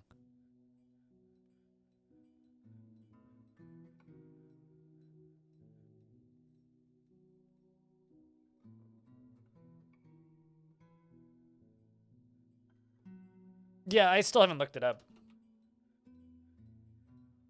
Hyperviolent?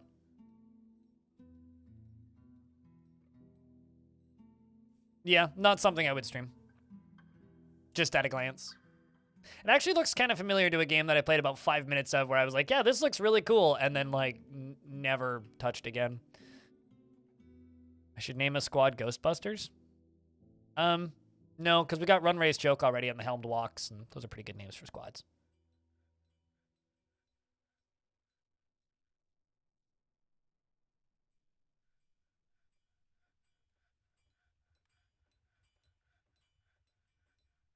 But it gave you the System Shock feel? That's good.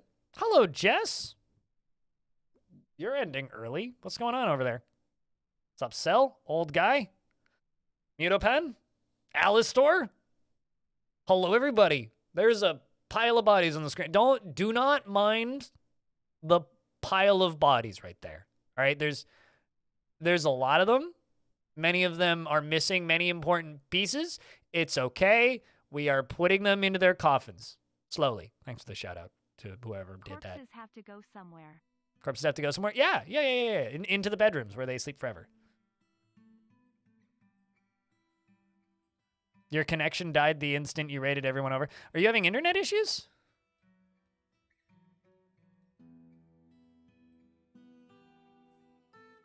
That sucks. But man. Because it feels like you're ending really early. But I don't know. I had a connection issue earlier. I got booted off once. You don't know? What? Because I got bopped off of Twitch's servers earlier. It lasted for about half a second, and then OBS reconnected.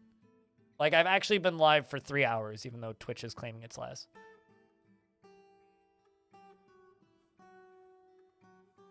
Either internet or computer, her power supply is dying. Oh, that's no bueno. Because you're stumped. That blows. Well, time to grab the old pooter and go to the local computer shop and be like, fix it, please! Chat, thanks for the hype train. Cheers. 17 subs and $4 in bits. Thanks again, Jerry Gord and everybody else. You guys are mad.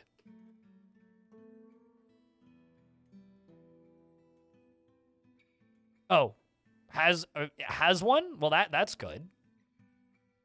Why haven't you installed new power supply? But regardless, I don't know. Tech issues blow. That's the worst. That is genuinely the worst. But thank you very much for the raid. I feel like most of you know who I am. My name is Greg. I stream Too Much Dwarf Fort and some other things sometimes. And have recently decided that the best game to be released in 2023 is Crab Champions, so I might play some more of that later tonight. Because, you know, that. It's called ad. Wait, what? Or ADD. I understand. Well, I mean, see, here's the thing. When it's computer part, you install computer part. ADD be damned. Yeah, maybe in like 5 hours. Okay. No, I'm going to play a lot of that, especially now that I know how the progression in that game works. I really like those kinds of games when they work and they're fun.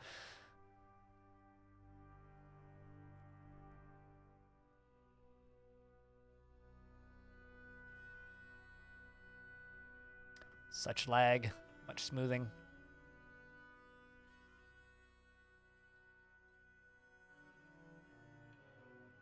Oh yeah, I mean, I can't talk myself into shit sometimes when it's like medically important and will cause me days of pain if I don't do the thing, but I'm selling you on crabs? Vote crab.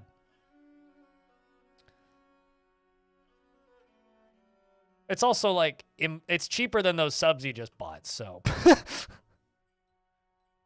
If I could sell you on those subs, selling you on crabs should be easy, because at the very least you get something of value in return. All right, let's throw down these even more tombs. Gauging gameplay of making tombs. True, yes. Well, I mean, to be totally fair, content would exist without your gift subs. I would just, like, be slightly more stressed.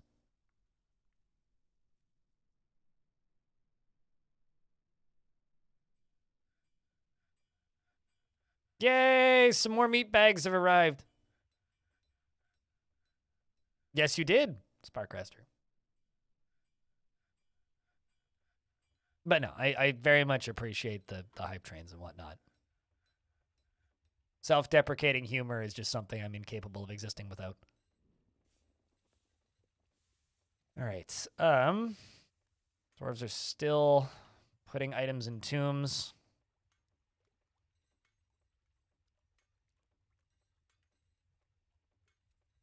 Still making more spaces.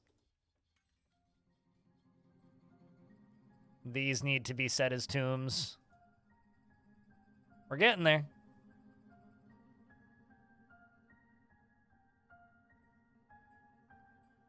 Speak for yourself, McJerby.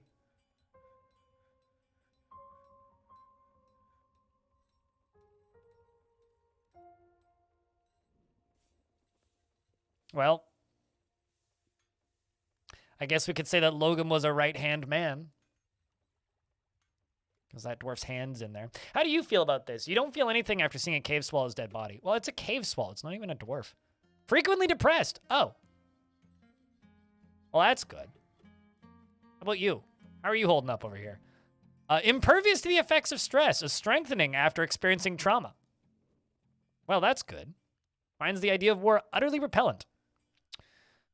Well, let's see if we got any more possible military derfs that showed up in this migrant wave, because we're up to 100 population now. Competent fighter. Excellent, Zassit. Welcome to the forces. Novice spear dwarf. Get in the army.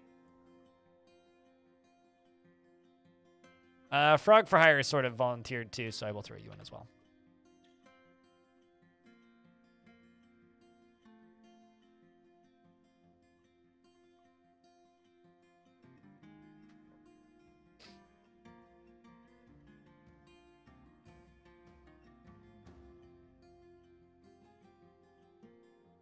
We need some werecrabs? I don't think I've ever seen a werecrab. No, I wonder, are werecrabs even possible?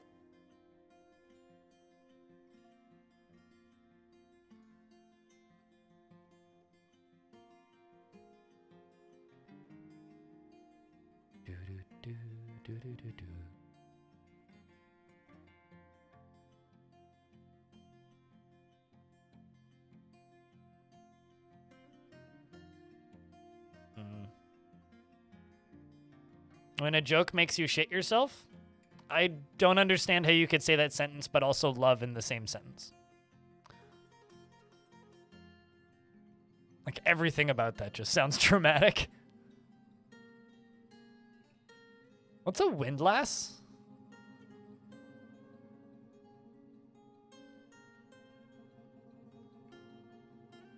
Windlass is preposition for, so it's like a pulley?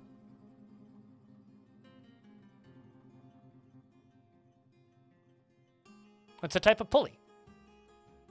They're pondering a type of pulley. The topic being discussed is the construction and use of a windlass. Huh. Interesting. The dwarves are studying. At least the intellectuals are, you know, are in the library studying while everybody else is just like hauling bodies.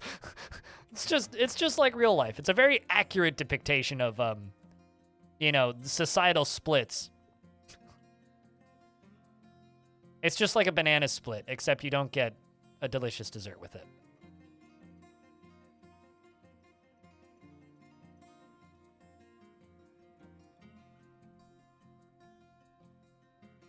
Why would I ask you to apologize for pondering?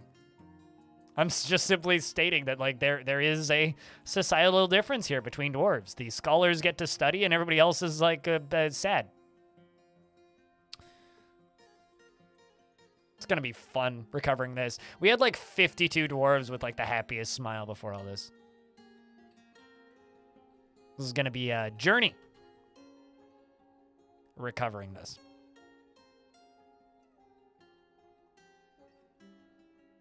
Yes, the distribution of wealth. Some dwarves get to just enjoy their time, and the rest are hauling these.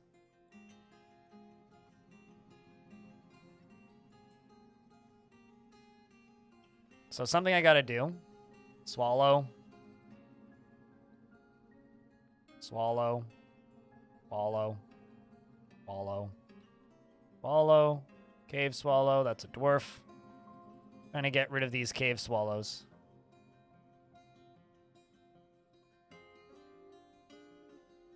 Because I didn't think about disallowing them initially.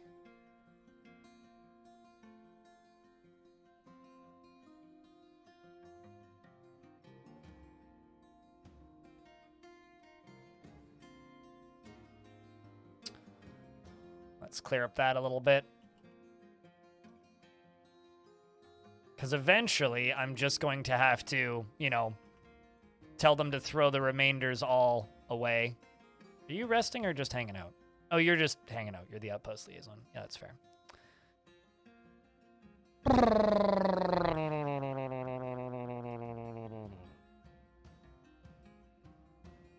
Actually, can I? I don't think I can search by specific corpse type. Who, me? Yeah, well, I mean, I've been doing this for years. I'm not the only one. Can confirm. In fact, not the only one.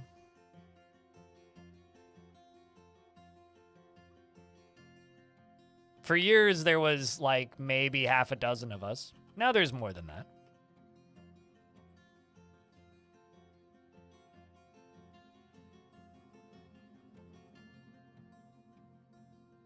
Guess there's already one there? Looks like there is. But yeah, no, I've been streaming this game for a very, very, very, very, very long time. And like I told a lot of people during the hype moments of Premium being released was that, just remember, the vast majority of these streamers you're watching right now won't be streaming this game in 3 months. And here we are! No, it's just me. Well, that's not true. It's not just me. It's me and then, like, what? 1, 2, 3, 4, 5, 6, 7? Actually, I'd say there's 8 of us streaming right now, but one of them's a bot, so. Yeah, it kind of sucks that the directory slowed down so much, but things come and go. Pro tip, if there's a dwarf available to redeem, don't ask. Are there any intellectual dwarves available? No. There never are. But I do assign dwarves to jobs like, you know, tavern keeping or bards if somebody asks for it. But if the thing is available, which it currently isn't, if you type it into chat, someone else will redeem it immediately. So.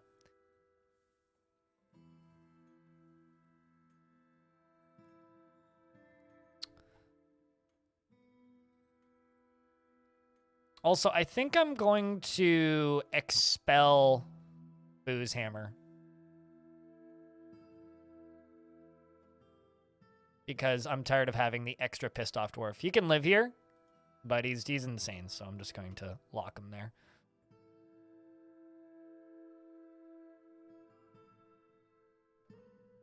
But yeah, I can assign you one. But what's up, Genetic Teddy? Or Generic Teddy, rather. What brings you over to the realms of Dwarf today? Are you stuck? Or are you actually going for something? You're picking up equipment. All right, well, after all of these coffins are mostly done being built, something I... Trader, why haven't you come to trade?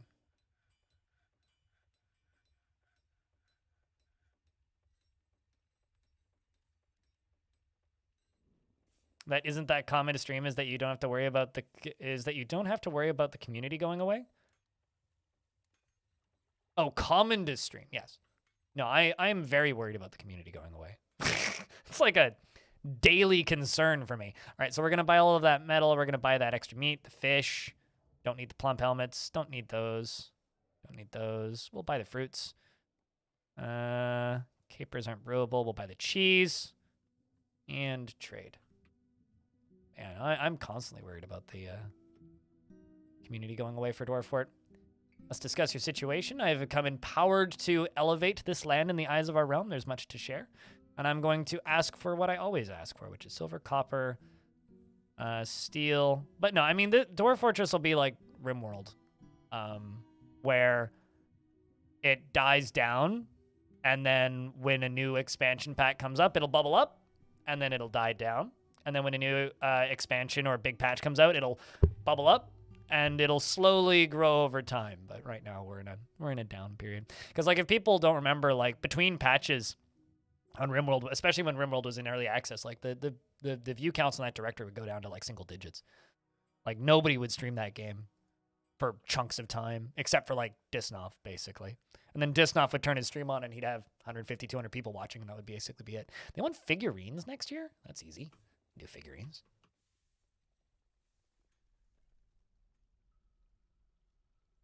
Went on a 3-month Rust binge and you finally snapped out of it. You want to play some Colony Sim Masters, do the thing? Well, cheers. I mean, we just lost a lot of dwarves, and if you're curious about what happened, hop over to the YouTube channel, watch the video I uploaded this morning.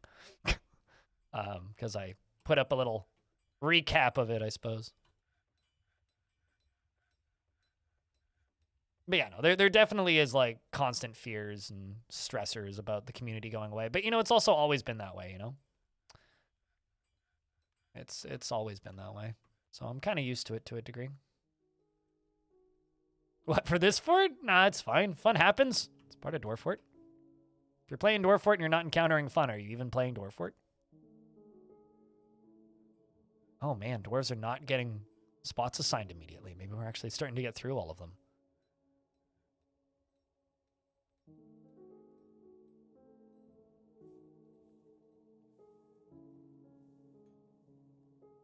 Maybe we're actually starting to get through all of them. I mean, most of these are cave swallow bits.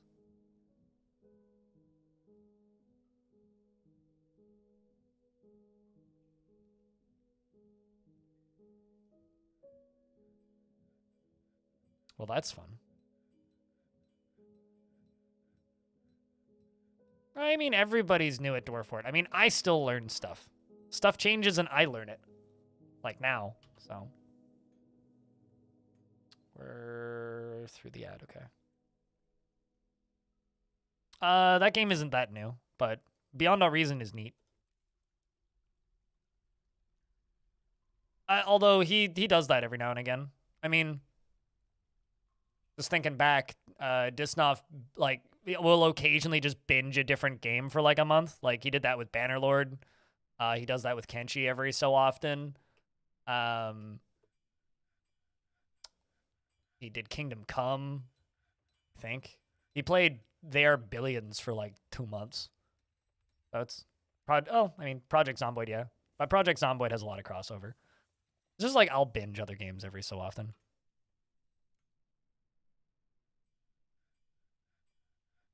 Back in the days of auto hosting, when hosting actually did shit, instead of like the day like nowadays where hosting doesn't mean anything or do anything, which is just kind of sad.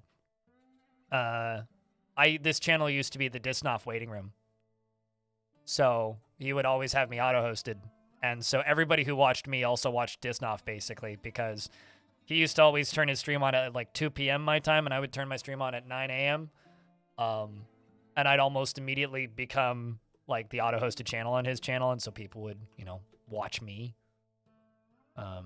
Which is actually, I think, the reason my channel got partnered, was because I would just get all of the people from Disnoff pile in. They'd watch me, and then Disnoff would turn his stream on, and then they'd go watch Disnoff. And it was kind of funny, because like you could tell exactly when Disnoff would turn his stream on, because I'd go from like 150 viewers down to like 60 immediately. It's kind of rough, but made it. Budgie, hello. It's good to see you, by the way.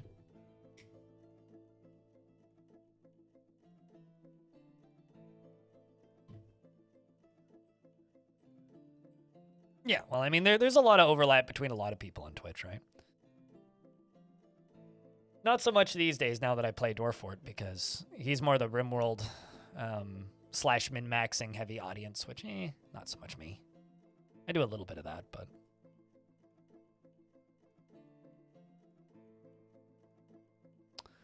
Well, on the bright side, we were able to trade. We gave them a super good large amount of trading stuff, so hopefully we'll get some big migrant waves. We should be able to recover this. This isn't that bad. I want to know, who's ecstatic right now? Like, this peasant is just super goddamn happy. He's just hauling sheep cheese. You dream of mastering a skill. Really? Find artful speech and eloquent expression are the highest ideals. Find sacrifice to be the height of folly. You brave? Incredibly calm. Generic titty. Thank you very much for the tier 1 subscription. Jack, can I get a round of beers? All that jazz? Holding above 1,000. Let's go.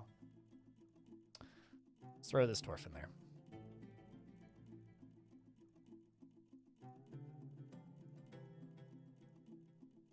This dwarf also likes to brawl and can handle stress, so sure you'll do good.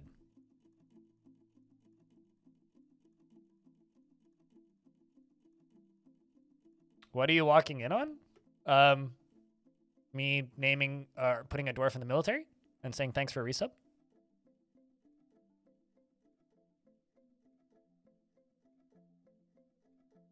Oh, also you're dead, by the way.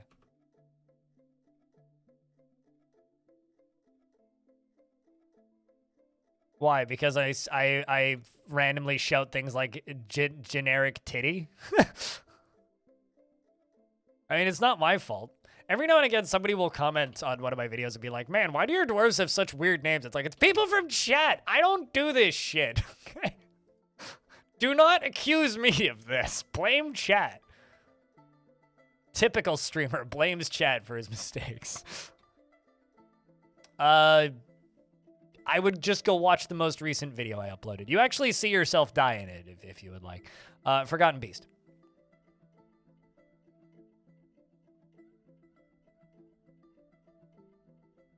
But we had 2 back-to-back Forgotten Beasts with terrible timing on both of them. Admittedly, you were able to punch a Forgotten Beast a bunch. Like Stone. I generally just name your dwarves Stone, though.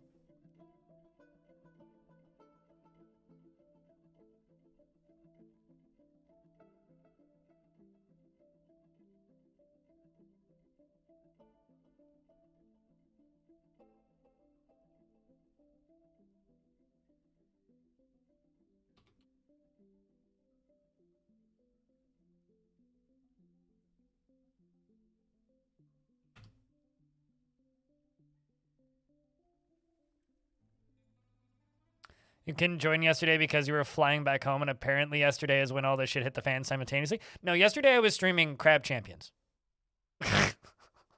So no, all this shit hit the fan on Thursday last week.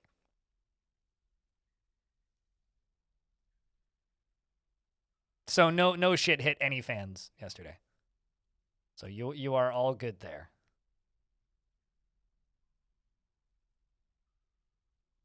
Why is there grass down here? Chad, can someone explain to me why there's grass in the caverns? Merlin Buff, what kind of dwarf would you like? Approximately. And if you want military, they're not going to be any good.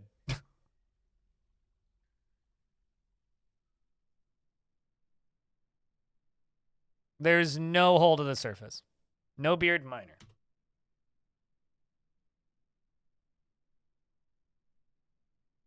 Here, I will sort by happiest, and I will give you the happiest bearded or non-bearded minor.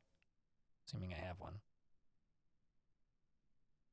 Okay, Rackest you get, who's kind of pissed. But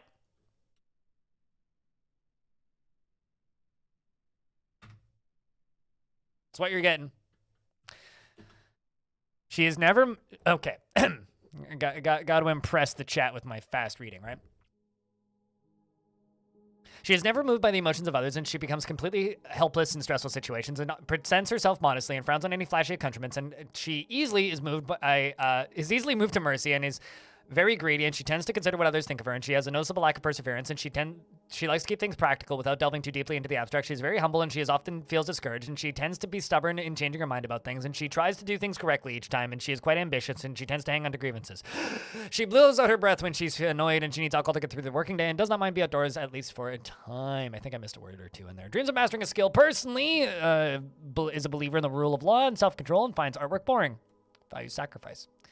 Likes mica, iron, clear zircon, giant cassowary tooth, linen fabric, harp seal parchment, and warhammers and bags and scepters, and the words of the page of aquamarine and the sound of the phrase of lathering, and when possible prefers to consume narwhal and bumblebee mead, and naff seed oil, and absolutely hates rats.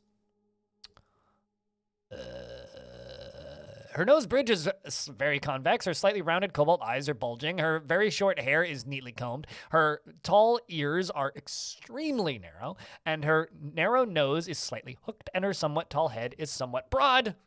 Her hair is cinnamon. Her hair is cinnamon, and her skin is cinnamon.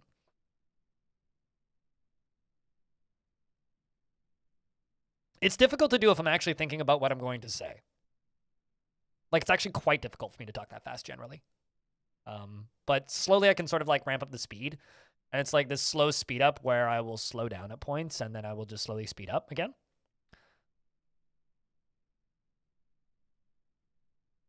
I haven't told your girlfriend about the Chinese painted quail eggs you have incubating and she arrives the day they hatch and she's going to melt. Aww. Baby birds are adorable. But I have an important question, Budgie. Why is your girlfriend made of ice? Because, like, is this like a seasonal relationship? I'm a funny person.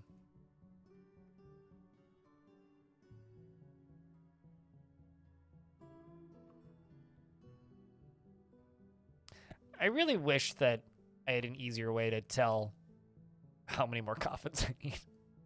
Like, one of the few things I like about DF Hack.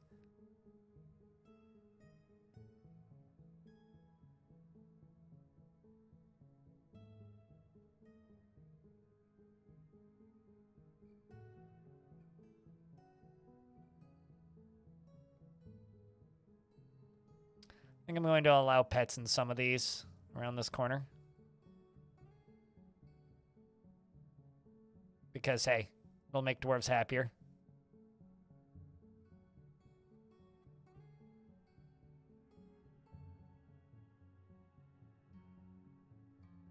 I mean, at the very least, you didn't just type, like, your bank card number into the chat or something.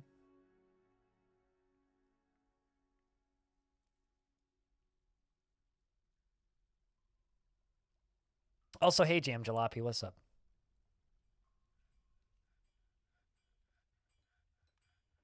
So do you like do you raise small do you raise birds generally, or like do you have chickens, or Like, what's the, is this a new hobby for you, or is this old?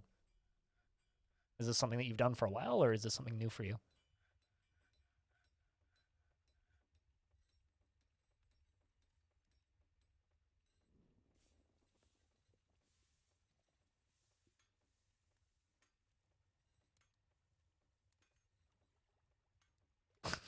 Someone in the YouTube comments is referring to my way of killing that forgotten beast as the good old dwarven mosh pit tactic, which, yeah, it still works. Can confirm.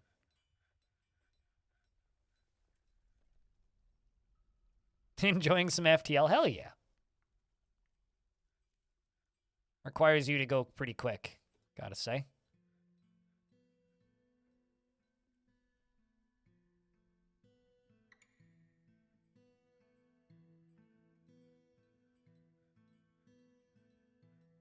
Let's get these unforbidden.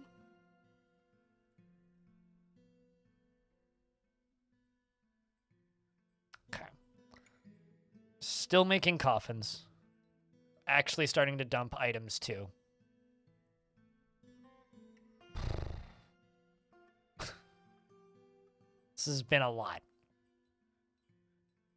Gotta admit, this has been a lot. You once typed a password into chat? Well, as long as you don't tell anybody what the password is for, you're probably okay. Also, then go, like, change your password, you know? There's a lot of underwear right there. Like, a lot.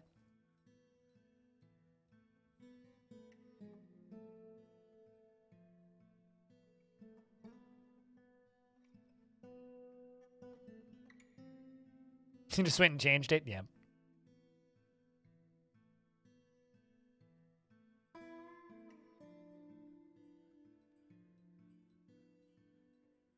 Just remember, chat, Jagex blocks your password.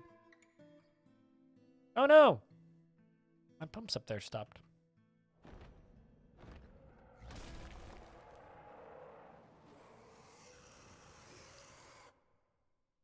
So, do you think the military's trained enough? This Forgotten Beast, Rofa Okigif Tepelaim, has come. A gigantic one-eyed salamander. It has a broad shell and it squirms and fidgets. Its olive skin is leathery. Beware its poison bite.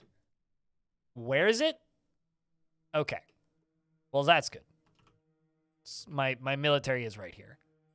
Are they all recruits still? I think some of them are wrestlers, I think. Oh, no. Some of them are queued up as swords dwarves. All right. We should be okay. It's just a giant salamander.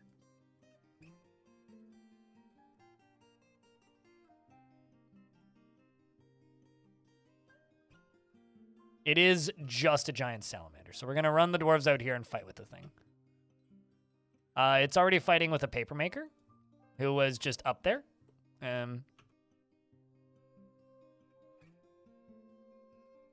Actually, no, not you. We're just going to tell you to go kill that.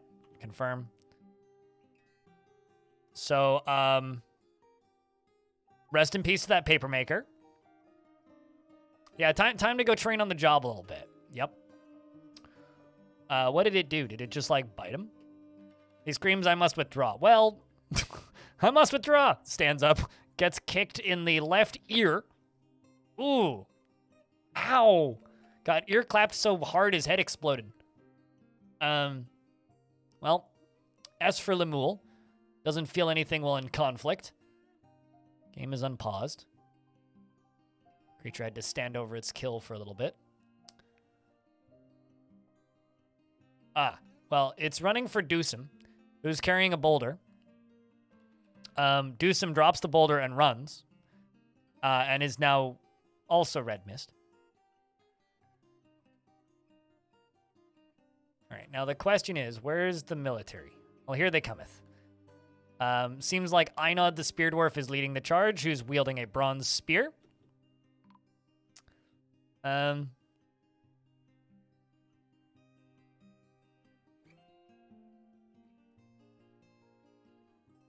Just going to put nicknames down in their description.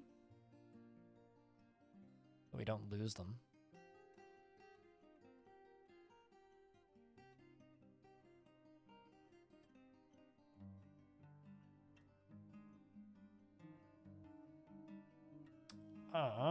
Bucket glass, you're the other one.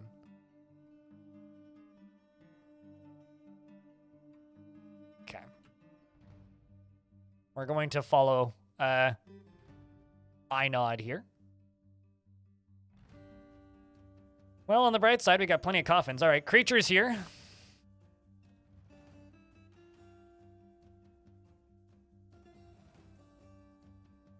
Just killed a paper maker. Why have I lost it? There it is. Let's move forward by a few turns. I'm seeing blood on the ground. It is the Forgotten Beast's blood, so that's a good sign. We'll jump to the Forgotten Beast's combat log. The Axe Dwarf stabs it with whatever that is, and the Axe Dwarf slashes it. So the Axe Dwarf is using a adamantine short sword, I assume? Yep, a named adamantine short sword. Also has some wine in their container, which is good. The dwarves are fighting with the creature. The creature is bleeding heavily. None of my military appear to have taken hits yet, so that's a good sign. And quite quickly and swiftly, I assume at this point, the creature is going to fall. I'm pretty confident here. Generally, when the dwarves get a surround strat like this, and you start seeing combat logs like this, where all that's happening is weapons are being lodged in it and it's missing, that usually means that we're on the upside. So can I get a round of beers to the glorious success before success actually happens for these dwarves? I mean, come on. The spear dwarf punches the Forgotten Beast in the head, but the attack glances away. The axe dwarf stabs the creature in the body, tearing the muscle, and fracturing the middle spine's bone. Success, I say. Its intestines flew out. Its foot's been cut off. Its... whatever that is. Its neck's been cut off. The dwarves split. Glorious! And somebody lost a finger? I'm sure that's fine.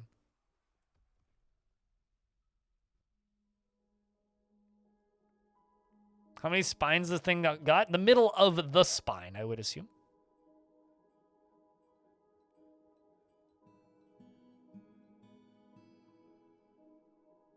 All right, so I'm going to do a thing. I'm going to add my favorite custom work detail, which is literally just 2 tasks, or several. Cleaning, burial, and refuse hauling. We're going to call this... so it's been a bad week. We're going to call it Rough Tuesday. And everybody does this. And then I'm going to go up here and go nobody, nobody, nobody. I mean... obviously, gatekeeping, nobody does this. Orderlies, nobody. Engineers, nobody. Stonecutters, nobody. Plant gatherers, nobody. Dabbit, nobody. Dabbit, nobody. Wait, hold on. Plant gatherers? I guess everybody was doing that. Planters, nobody. Hunters, nobody. Woodcutters, obviously, nobody. And miners, you don't need me to do that. Now, everybody's just going to go haul pretty quickly. Yes, Salty. Even if you don't have a subscription, I recommend using the, what's the word? I recommend using Crypt Burr, the follower beer emote. You haven't logged in a while. Is what it is. Subs come and go.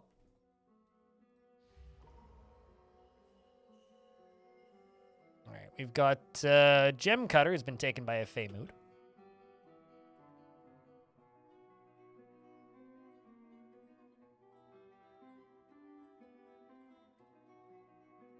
I say, really? Are we actually hovering at 70 frames? I don't think that's true.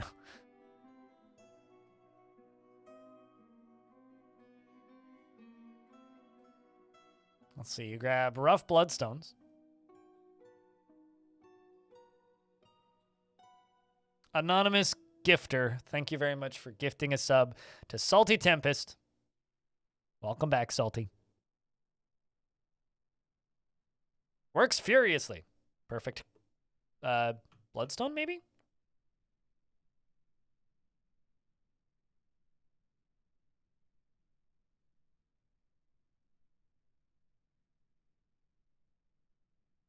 Howdy, all.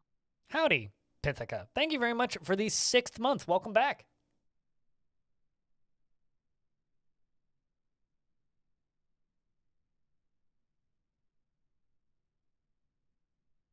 You know, I don't need any of these 3 items, so I'm just going to tell them to dump all this. Because, yeah, there's a lot of items right there. I really need to just pull the crushing lever for this.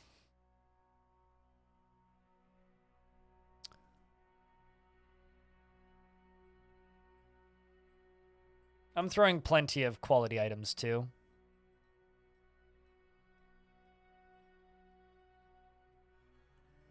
We're just trying to get rid of shit.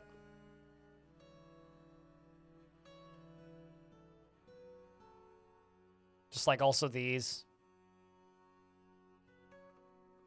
Also, this is the beast that killed everybody.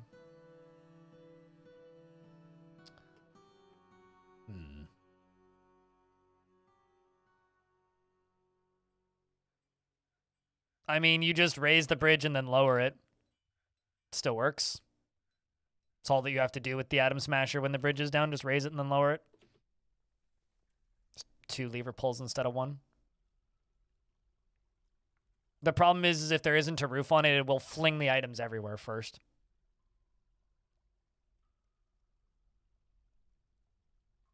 Like here, allow me to show you. Now the dwarves will go, oh god, there's nowhere to put the items.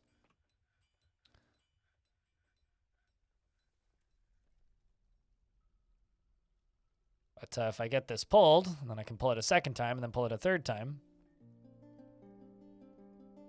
Then ideally what'll happen is they won't get so many upset moods over having to see all these stuffs. It walks away, items will get scattered, right? Now, see, it scatters them all.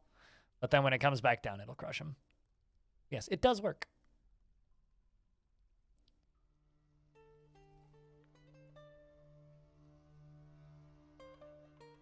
It's just better to have them up first. Because, like, as you can see, there's a lot of items in here. There it goes down, and then it goes up again. You can open the door. Perfect. A lot less items now.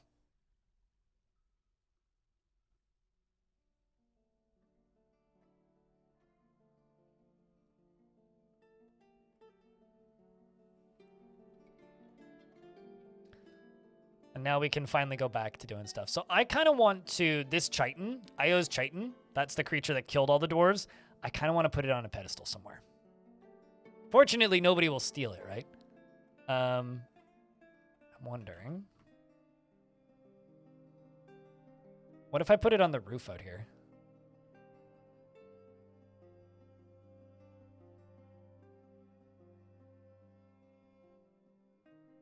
Like if I put a display unit right there, we put its chitin right there. I think that would be pretty rad.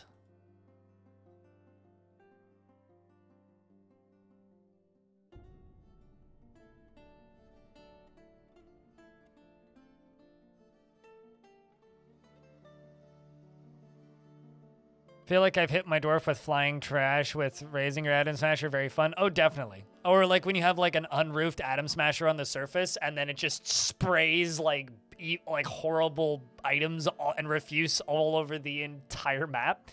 It's pretty great. Pretty great way to do things.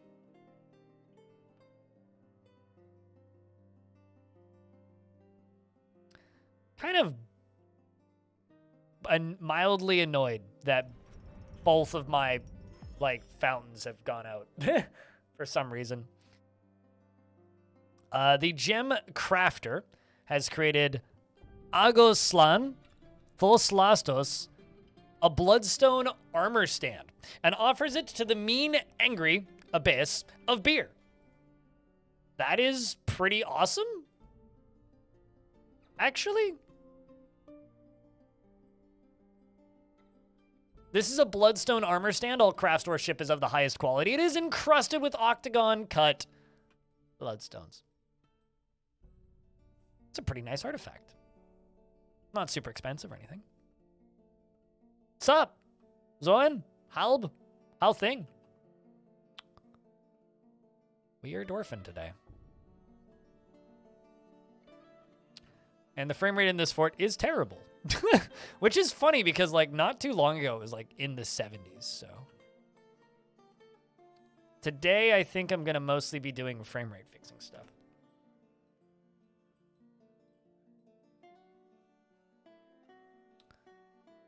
I don't remember what that custom detail was, so I will delete it. Gatekeeping, we don't need. You, I do actually need to assign some gem cutters, too. Only selected do this. Everybody does this. Everybody does this. Everybody does this. Everybody does this. Everybody does this. Only selected do this. Only selected, only selected, only selected, and only selected.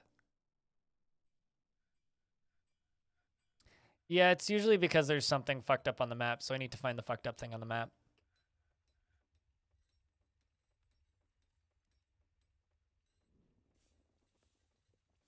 I'm sure we'll find it at some point.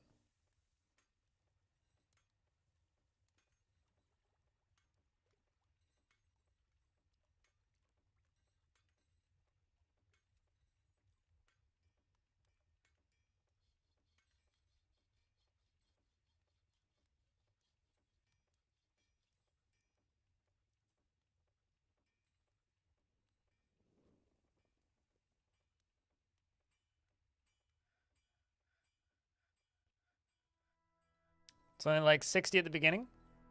True. You solved it with time stream? Is time stream fast dwarf? Or is that something else? I know I don't like using fast dwarf because it's literally like doubles the speed of dwarves. It's like that's not solving it. I don't think that DF hacks solve anything actually. To me actually they just kind of show off places where Dwarf Fort needs to be fixed or worked on or improved. Because to me, like, how do I word this? To me, Dwarf Fortress,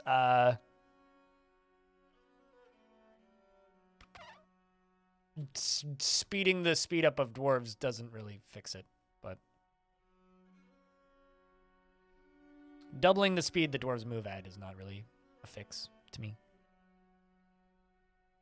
Clean scattered X helps a lot. That does, but again, also not a fix in my opinion. Anyway, I'm going to make a ramp right here, I think, because I'm going to need one eventually anyway. Although, let's just make sure that I'm actually using materials I want to use. Dolomite, probably.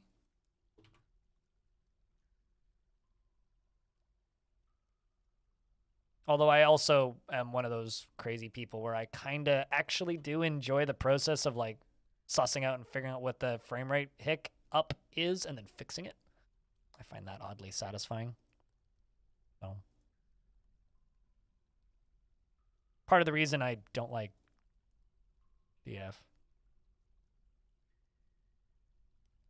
You know, it's funny how many bug reports are actually like just weird anomalies caused by like DF hack commands that people report as bug reports all the time in Dwarf Fort. Like often enough, I'll be like glancing at the bugs forum over on like Kit Fox's bug fixing stuff, and it's just like, yeah, no, that's caused by DF hack. Yeah, no, that's caused by DF hack. Oh, that's caused by forcing dwarves to use large weapons. Okay.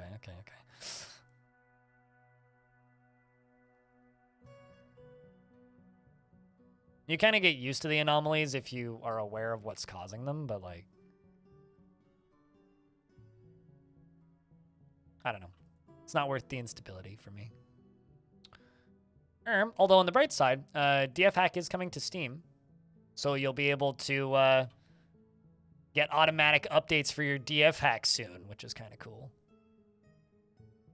And because Putnam's trying to make DF hack work natively out of the box with Dwarf Fort, on new updates, so updates will ideally no longer break DFHack, which currently they do. You'll just be able to have your DFHack installed and just not worry about it. So for those of you who do use DFHack, that'll be great. Yeah. Also, I think they're currently taking testers still.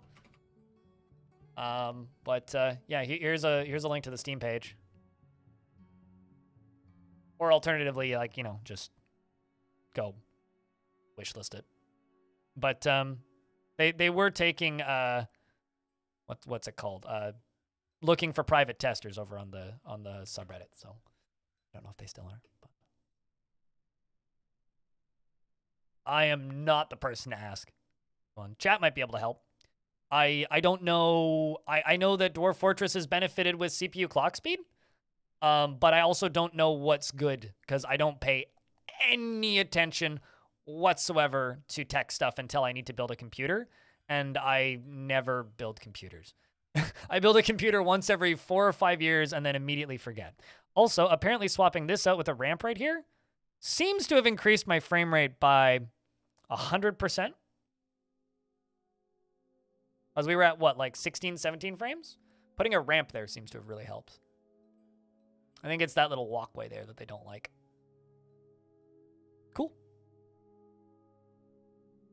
But yeah, I don't know what you're running or what your PC setup is, but you bought your computer off an esports guy 5 years ago.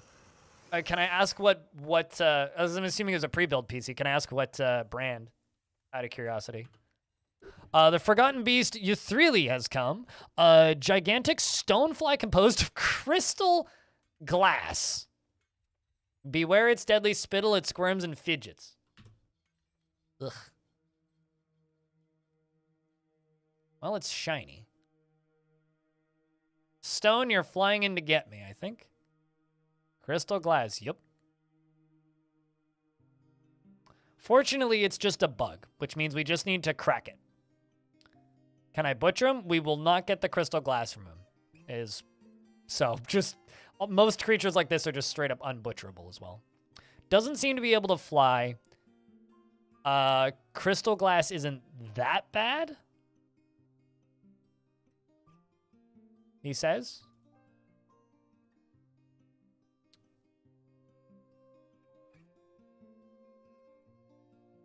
You wish that you could smelt Forgotten Beasts? Oh, I wish some of them turned into statues like other things, but you know.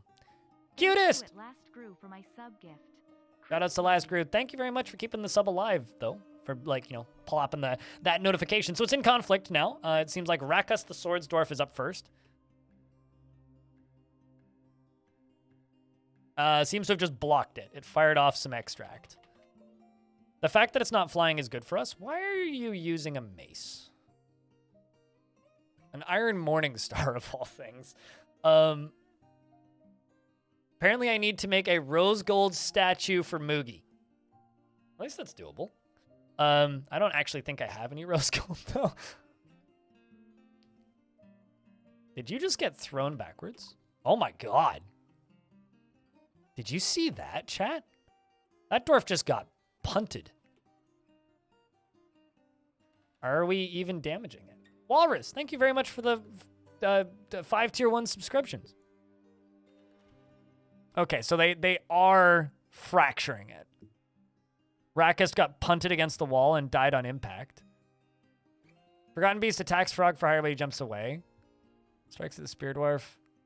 What happened to Rakus? Kick this Swords Dwarf in the lower body with their first fort, and the injured part collapses. It was propelled away by the attack. So it got kicked in the lower body collapsed, and then just went splat. The creature is not bleeding yet, no. But it is taking injuries. I mean, like, if we look at it, it is cracking. They are cracking it. It can no longer stand as well, which is also a good sign. Extract is flying. You can see the little liquid sprite. Oh, bits are flying off. Right third foot, and there it goes. Well, that was saddening, but Rakus died well. Thought that empty heart meant bleeding? No, it means injured. Injured, not bleeding. Spear Dwarf stabs the Forgotten Beast in the thorax with her bronze spear, and the injured part is cloven asunder. Meaning, I nod here. Killed the bug. But seriously, Shark Jumping Walrus, thank you very much for that 5-pack of gift subs. Helping us crawl and stay above that 1,000 sub mark. And Cutest, seriously, thanks for keeping that subscription alive. Is it because we can't manually select ammo? Mostly. Also, they added in bows, which has made them more fucky. No, the main reason I'm not using archers right now is the way I used to set them up currently doesn't work. So if the way I used to set them up and the way I like using them worked currently, I would be super down. But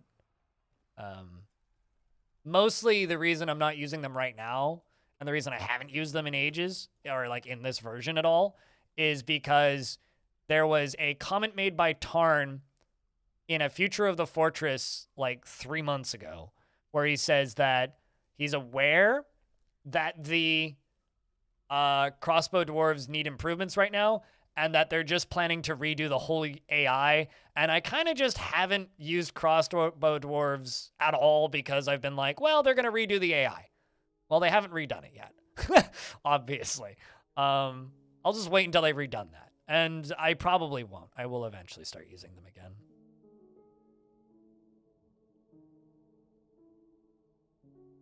Oh, I'm set in my ways. Like, look at how I still build stairs. I am certainly set in my ways. But I mean, like, if you guys, chat, you guys want me to do, like, the main issue right now is I've got no way of manufacturing bolts, really. At least not consistently. Doing green tea, we got a ghost. I will, memorialize that ghost. Name of that ghost? Bomb Wreck Gush.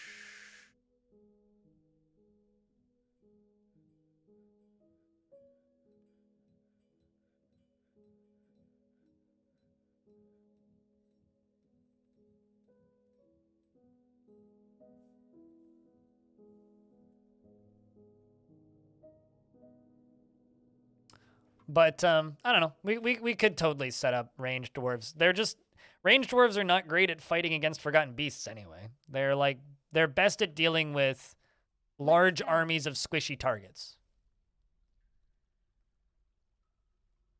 Yukimura, thank you very much for that 5th month. Welcome back. And let's go indeed.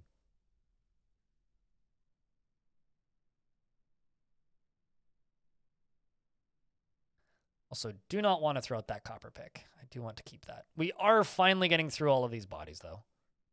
I think right now what's more important is just filling out 3, maybe 4 squads of full adamantine soldiers. After that, I can worry about other things. Because I guess like the main thing is just dwarves in melee are just infinitely more effective or significantly more effective than dwarves at range. So I generally just prefer using dwarves at range than melee. I really can't because I don't have any, aside from adamantine, and I don't really want to make adamantine ballista arrows. I don't have access to a material that can actively be made into ballista arrows, except for wood. And I ain't making wooden ballista arrows. That's like, I'm better off making catapults. So I kind of can, but I also don't really want to waste those materials. Like, if I had copper or steel, sure. But, like, the only stuff I have right now is stuff I've traded for. And I don't necessarily want to be making, like... It's like, okay, I mean, we do have a decent number of iron bars sitting around. But even then...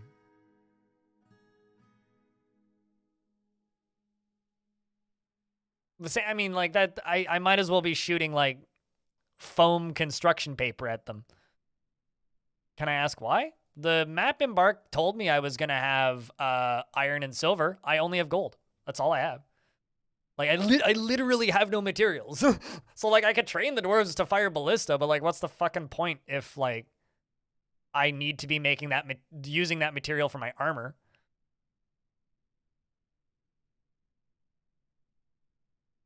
Well, I play with my materials on sparse to begin with, right? So the fact that I play with materials on sparse isn't helping.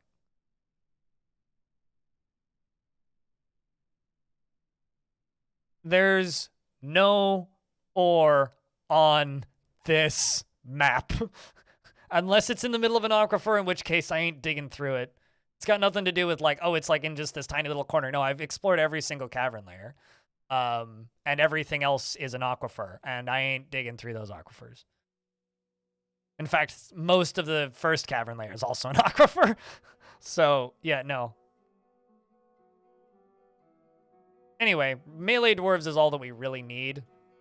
So I'm much more concerned about just getting fully decked. I don't even have like full armor for all my squads yet. Like even when I had 2 squads, I don't have full sets of armor for everybody.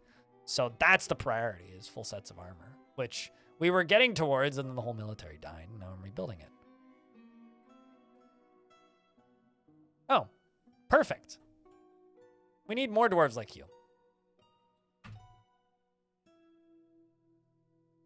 So currently, I am concerned with just simply getting melee dwarves up. And besides, there are far more effective things to kill things with than... Well, let's just say this. Ballistas are cool, but dumping lava on your target's generally more effective.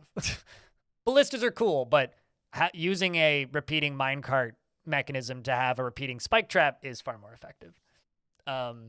Ballistas are cool, but, you know, making a drop trap with drawbridges is more effective. So, sure, ballistas are cool, but there's far better setups in Dwarf Fort. My go-to defense for Dwarf Fortress is just dumping lava on things for a reason. No, don't even do that. Just, like, have a hallway and have pumps above it, or a reservoir of lava above it, and just dump it on them. Minecarts are cool looking, but they're not super accurate. If you're going to fire stuff out of minecarts at your enemies, you're far better off just filling them with sharp items. Far better off. Like, if you want, like, an effective method at using minecarts to damage your enemies... Like, just fill them up with glass discs. Why do people, aside from like mild frame rate increase, why in the world would people turn frame rate off? Or not frame rate, temperature off. I never turn temperature off.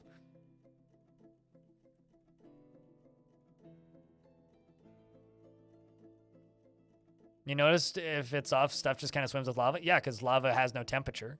So stuff can't catch fire. Well, that's not totally true. And if fire's breathed on it, it can. But yeah, I never, ever turn temps off. Unless I'm like trying to debug something that's broken, which sometimes happens. But yeah, I do my best to never turn. Oh. I said that Darius was dead, didn't I? How did you get ejected from the military? Wait, are you, like, stupidly stressed or something? No? What? Okay, well, Darius, congrats. You're joining the military again.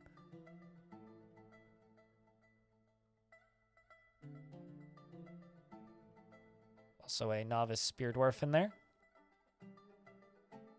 Novice fighter.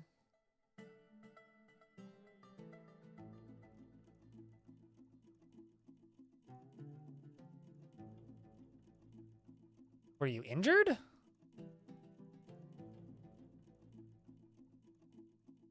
Not anymore.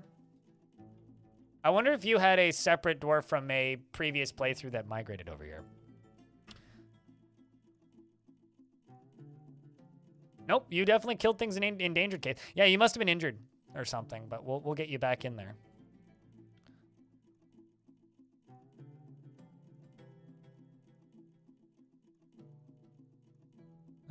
You're a diagnoser. How good are you?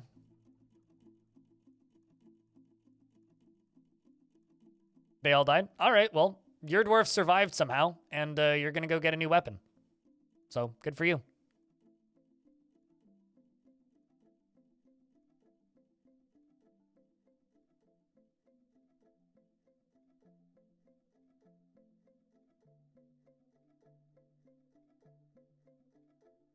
Iron ore maybe on the right side of the...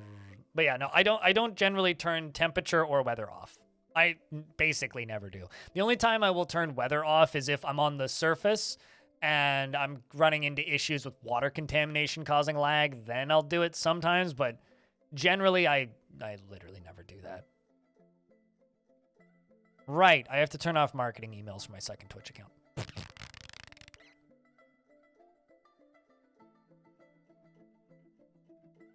Forgot about that. Whoops.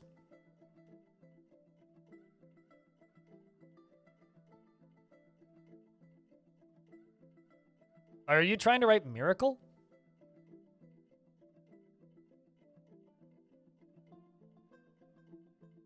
What?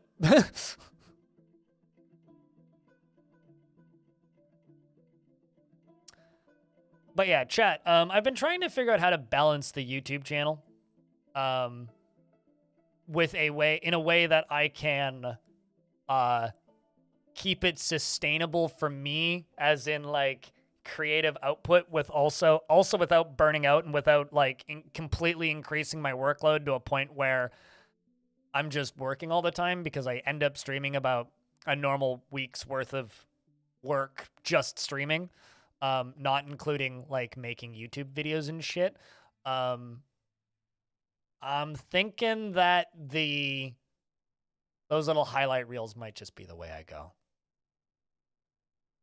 Those short highlights, because they're doing quite well. People are watching them, and they're one-offs, so they're just watchable. They remind people that streams exist, which is positive for me. And they're significantly less work than something like a Brave Book. So I do need to go back and finish Brave Book, but I think that might be the way I go forward with the YouTube channel. Did somebody just get squished? I don't think so. But I'd swear I saw a dwarf go there and disappear. Well, I'll find out in a minute. The YouTube shorts? No. That's not what I said. I said the highlights, as in like the video I uploaded this morning. A YouTube short is a very different thing. I'll keep doing those because they take me like 10 seconds to put together, but shorts are a very different thing. Just like jeans, also a very different thing.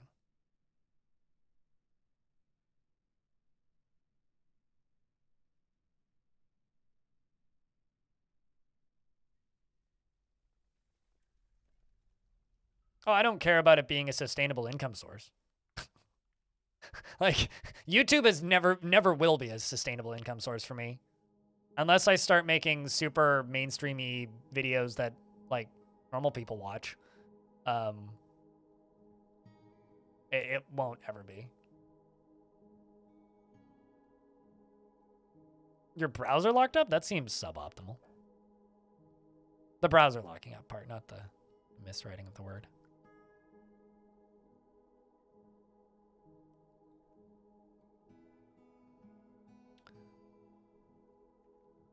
All right, well, I think, chat room, that we are through all of those bodies. You're trying to imagine... you don't need to be clickbaity to be mainstream.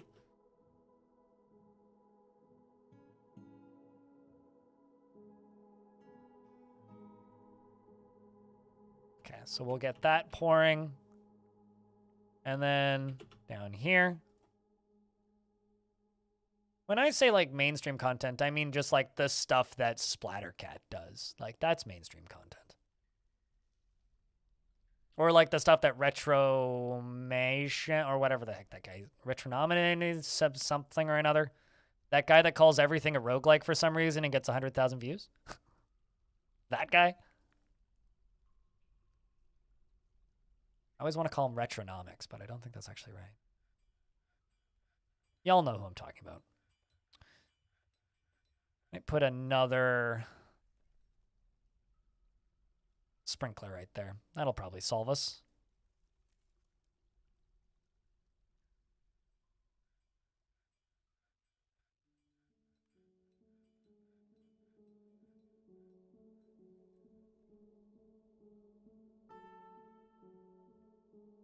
A characteristic into an asset?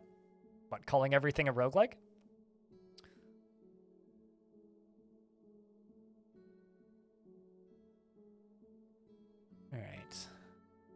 Do that. This. Unfortunately, Callie. Dear Dwarf, how the heck did you cave something in there? You and green tea, we finally found that Dwarf's thing. Well, anyway, I killed Cybrek. I'm not actually sure how that caved in.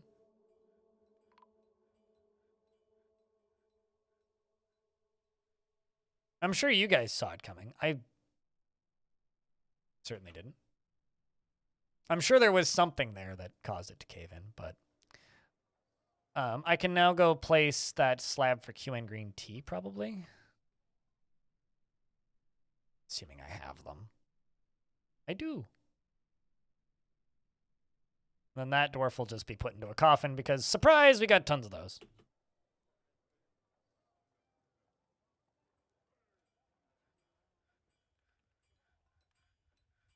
All right, first bucket's been placed there. We are going to put a second pit pond zone right here.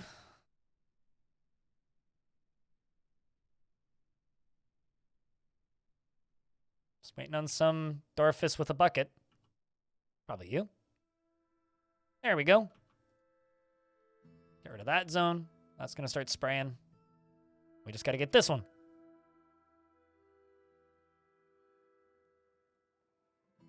Run-based mechanics are very popular in current video games and indie games. This is true.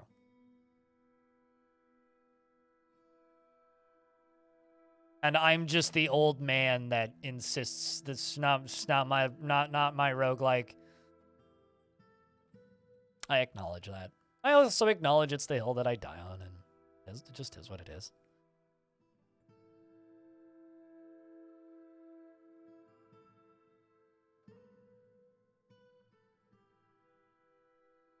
Let's just get the rest of this removed. Well, on the bright side, I've been able to recover 20 frames, which is pretty great, actually. So, as we've gone from, what, 15 frames back up to 40? Just by adding this ramp here, which has been kind of awesome. So, quite happy with that. To contemplate replacing your spine with a pool noodle. And how did that contemplation go? Have you come to a conclusion as to whether or not you would like to replace your spine with a pool noodle?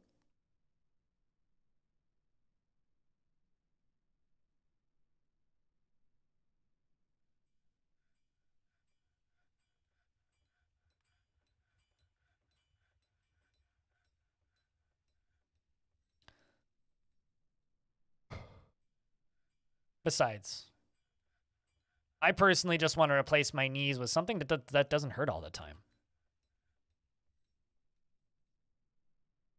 Also, Al, I know that you have like flexibility issues and whatnot, but like, have I shown you the good word of Satan's butt cheeks? And the wonderful song of Satan is my osteopath? I can't remember if I've shown you that song or not. If I haven't, I definitely need to introduce you to a modern classic of musical and performance talent.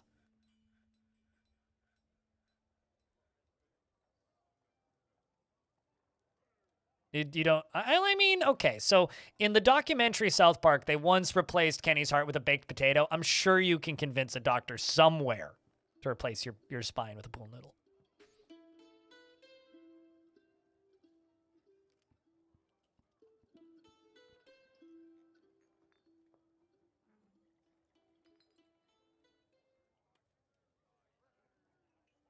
You just need to actually listen to it? Okay. Well, you should, because it's a good song. But also, yeah. All right, so, let's see. Do I have spray water up here yet? Nope. Oh, because I haven't set it to a pond. It's still set to pit. My bad. Queuing green tea, the ghostly miner has been put to rest. Raccoon with matches. One of these days, you're going to get upgraded raccoon with matches from raccoon with matches to raccoon with blowtorch. And I fear that day.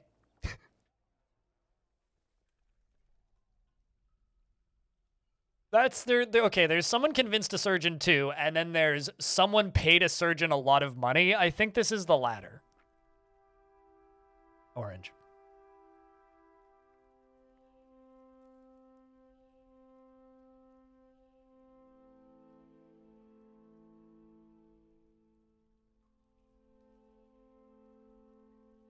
I mean, potentially a potato would suffice as a liver. All right, how come this one stops now? Come on.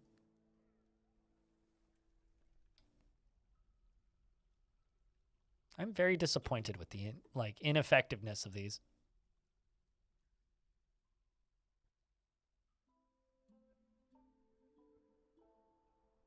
Rackest Lush Climax. By the way, Merlin Buff, you have the best last name if you're still lurking.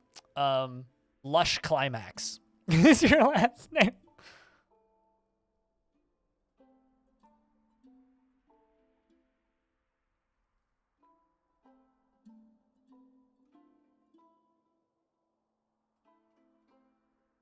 I'm starting to think that this suspended water setup for this is bad.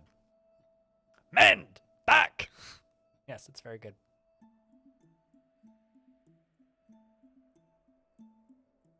You're resting your head today, but now you must draw a raccoon with a blowtorch. Congratulations, raccoon with matches. You are getting fan art of yourself.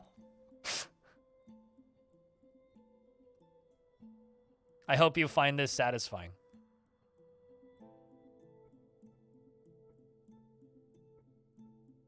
So do you watch my stream, Elfie Bean, because I'm just a string of bad ideas for you to doodle?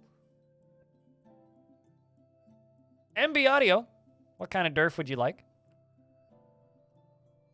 If you want this dwarf with a bucket, I can inform you it's a very good dwarf with a bucket. They're currently carrying a large bucket. Wild sketch appeared? Isn't that actually a Reddit person? You will take Erdem? You want Erdem the Stonecutter? MB Audio. I was kind of joking about that, but I was, I didn't feel like finding a different dwarf. You're wearing a silk dress.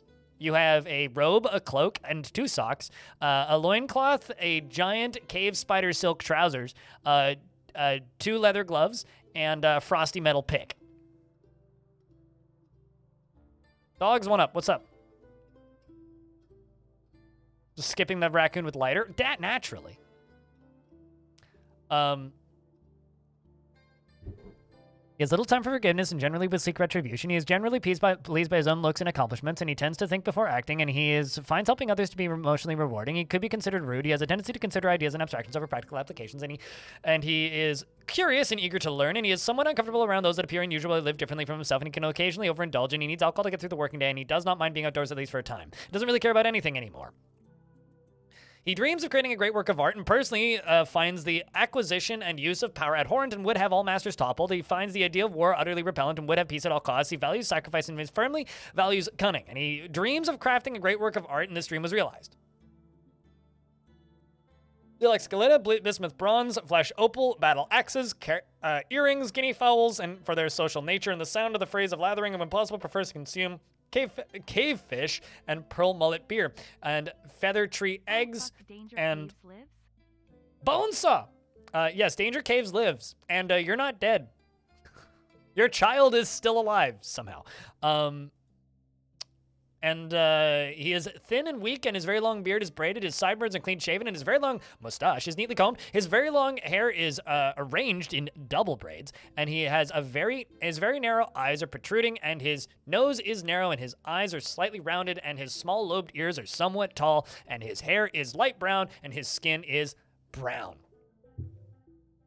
That was a banger. I'm glad to introduce you to a grand banger. All right. Let's check on those fountains.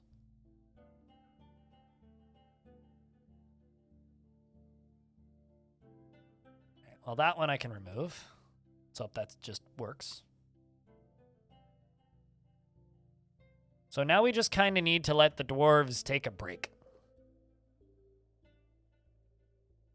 That's all that we really need to do now, is we just need to kind of give the dwarves a break. Just let them go do things. I need to make figurines. So let's queue up figurines. Let's make, actually, let's make silk crafts and just do 500 because I've got loads of silk. And let's make rock figurines. Let's make iron greaves. And let's do 20 of those. And let's do bronze shields. And let's do 20 of those, because I think I have 40 of each of those. I had a bit too much cake. What's the celebration? Or what's the occasion for cake? Also, chat room, if you have purchased a piece of merch off my merch store or enjoy the emotes, thank cooler_sk in chat, because he did all the doodles, as well as the sub badges and whatnot. Shells? We don't have shells on this map.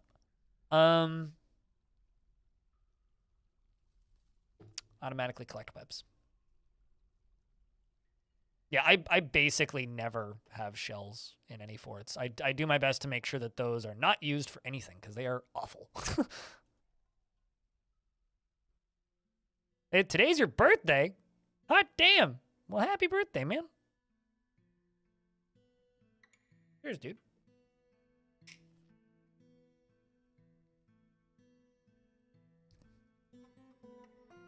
Aside from cake, are you doing anything to celebrate, or is it just cake?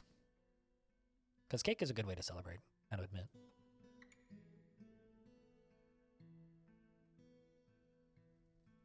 Shelf-only fort? That would be a very shellfish fort. I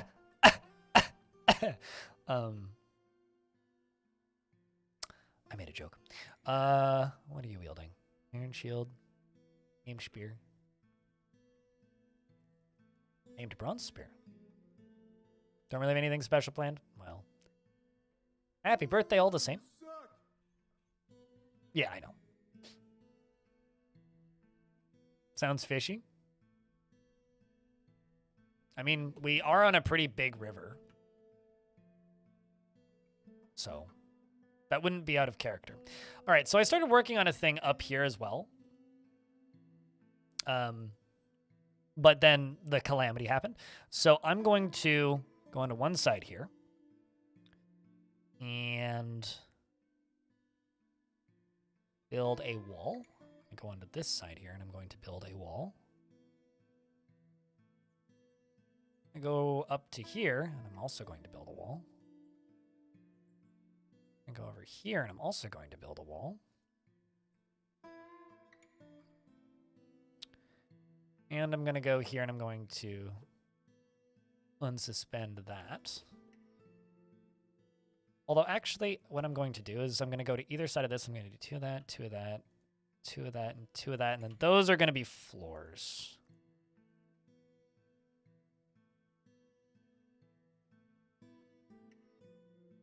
Kind of a crappy setup.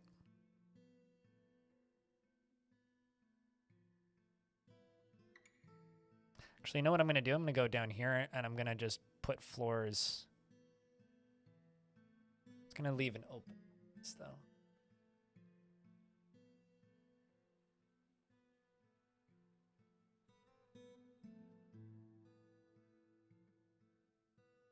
Yeah, you know what? We'll just do it this way. We'll just do floors. Dolomite. Dolomite. Dolomite. And Dolomite. And then I'm going to go up to here, and we're going to place a trade depot on one of these.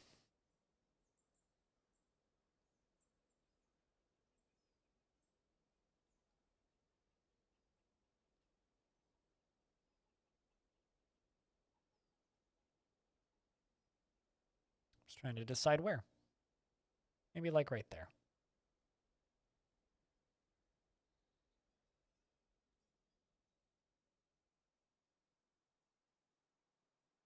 Then I think we'll have to widen that a little bit.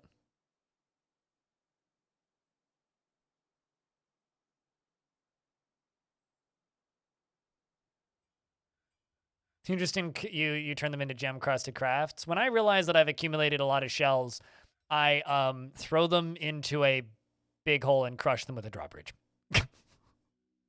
Because cloth crafts are worth more.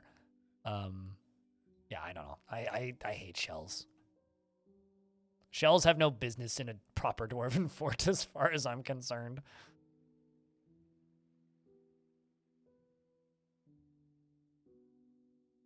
Favorite type of cake is red velvet. I know that there's some dumb internet arguments about it not actually being cake, but my favorite type of cake is cheesecake. It's also one of my favorite types of cake to make.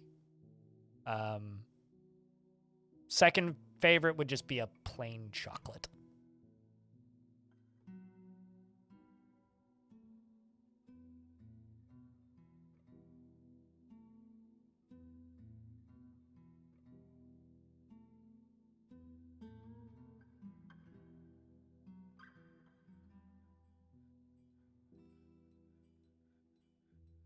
Is it your fishing zone as a quantum shell stockpile? Yeah, that'll happen. Normal dwarven behavior. Sure, fair enough. I have some nostalgia for ice cream cake. I couldn't tell you the last time I had an ice cream cake, though.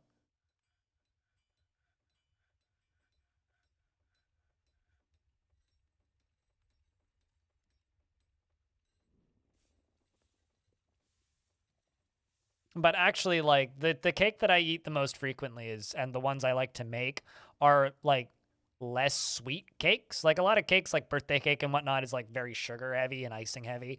The kind of cake that I like to make, like, I'll make a lemon pound cake. I'll make like, a marble cake. You're not sure the last time you had it either? I am actually, now that I think about it, I'm very well aware of the last time I had an ice cream cake. I was a quarter of the way across Canada at a metal festival with a friend. We were extremely high and quite drunk, and walked into a Dairy Queen and bought a cake and then cut it in half. It's a couple of years ago, but this was pre-diabetes.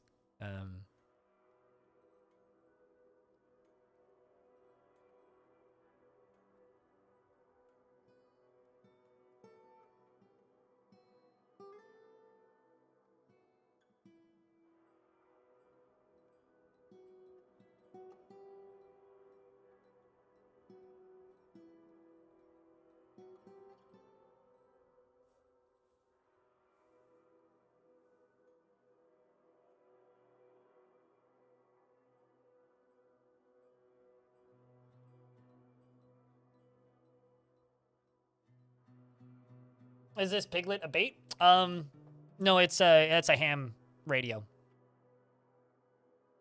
Yeah, naturally. MB Audio knows what's that's a ham radio.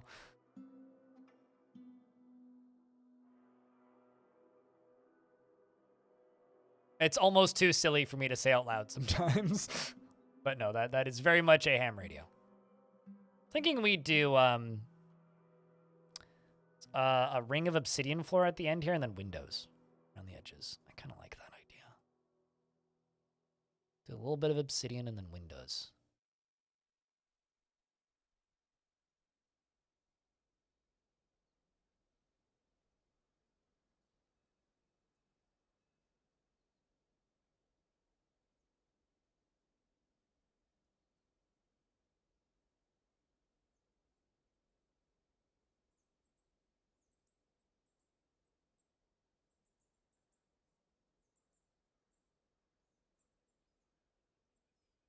All right.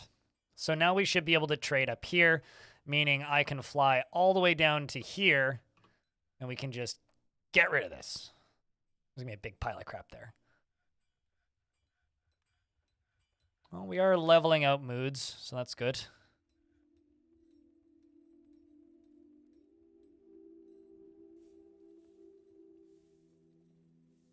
Also, I need more craft dwarf shops, so we should do that.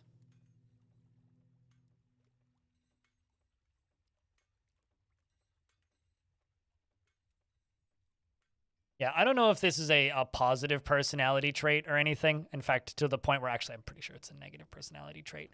But I'm definitely one of those people who struggles to change his mind no matter how, like, silly it is. To use dwarven descriptions. One of these days I need to, like, sit down and actually, like, write out what my personality would be if I was a dwarf. Just using Dwarf Fortress terminology. Your newest embark has a dragon in the area and you'd like to catch it and train it. You just need a cage trap. Although, actually, question. What is it listed as? Is it listed as an uninvited guest, hostile, or visitor?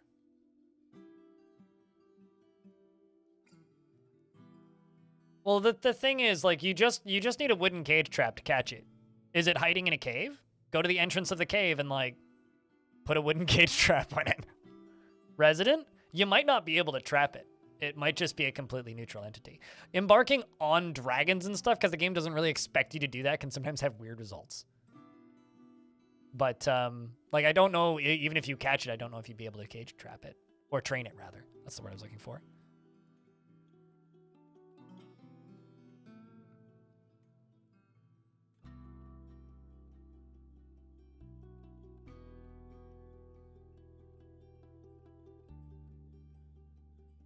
Let's do phalite blocks at the end here. So pH.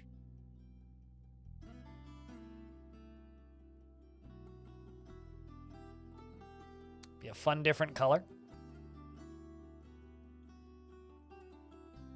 All those resident goblins?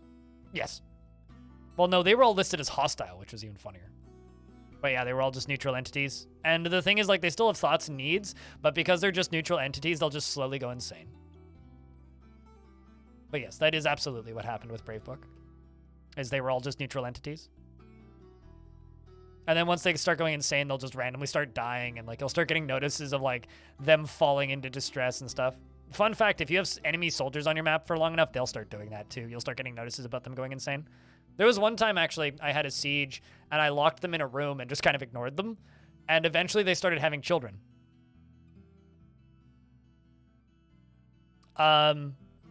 If the dragon breathes fire on Bronze Colossus, dragon wins. If the Bronze Colossus touches dragon, Bronze Colossus wins. You can do that just in arena mode. Off the main menu. Just spawn a dragon and spawn a Bronze Colossus and cackle.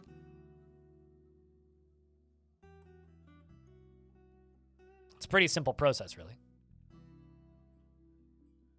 That's a lot of blood. Someone should clean that blood up.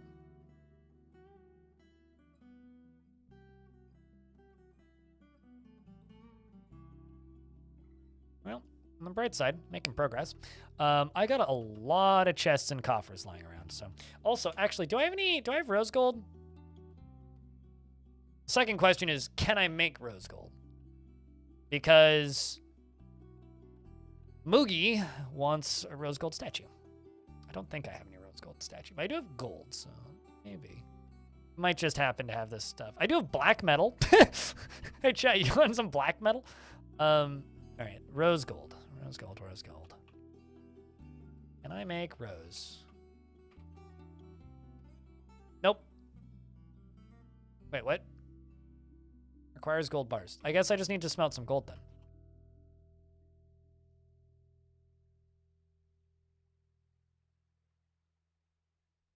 Because turns out there is actually buttloads of gold in this fort.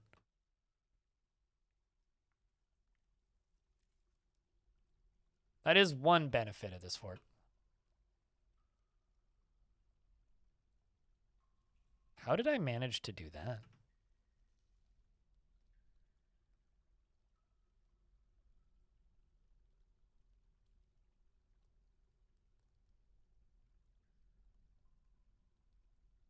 That doesn't look hot. It should be fine. That's hot. I should not do that.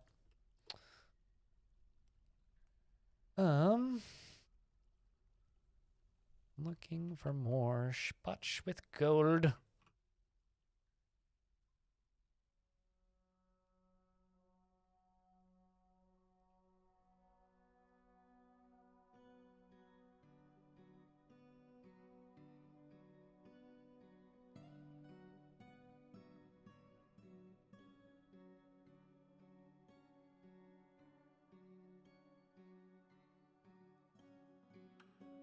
Also, this here was an area that I wanted to build as a defensive structure using a Forgotten Beast as, like, the weapon, but I just haven't gotten around to it.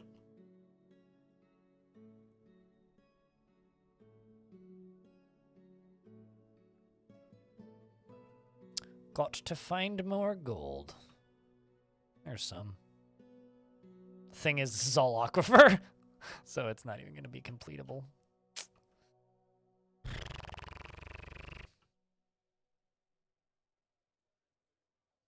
Crumble. Making plenty of silk crafts. I always forget that silk crafts are made at craft dwarf shops. And not like, you know, somewhere else. It's just weird to me. It's like it like 2 and 2 does not clue in my brain. All right, I'm gonna hollow this area out here, and we're gonna make it into clothing storage. I think clothing and other various things storage. So let's make another ramp down right here. I think yep, that'll work. So we're gonna knock through this floor here. We're gonna dig a ramp down. And then this area might actually get segmented off into its own thing eventually. Similar to how I've got the hospital here set up.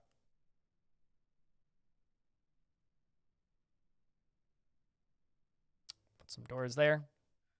But yeah, things are stabilizing. Like, actually quite well. Which is fun. Quite happy with this.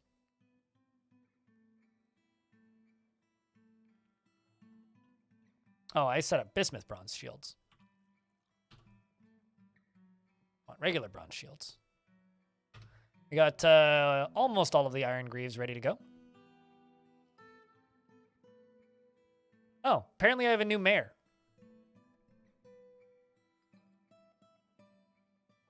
That's interesting. Maybe we actually have a multi-party structure again.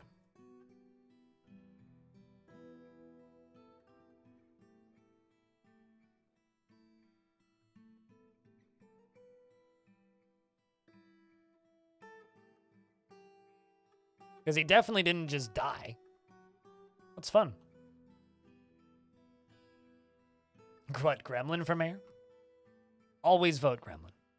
Still the law. There's no one else you can vote for if Gremlin is running. All right, well, this test product there can go away. However, right here, we're going to... maybe not right there. Be like right here.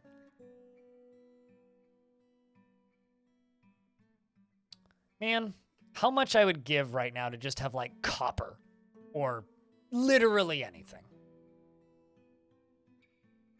Copper would be so nice to have. Gotta go, X-Men. We'll see you when we see you, dude. I am impressed, chat. We've got unassigned empty tombs. Which means every body has been buried. So now that we've caught up, now what? Like, what do we do now?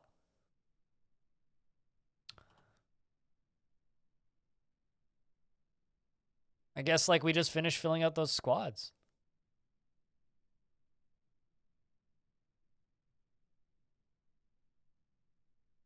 Was there a sheep in the tomb? Yeah, I put a few, allowed a couple pets to be put away because dwarves like it if their pets get buried.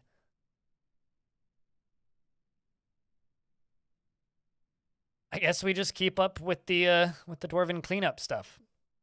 I will be right back. I'm gonna go take a piss again. And also I gotta check something. I'll be back in like under a minute.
Good news for anybody who was here earlier, chat.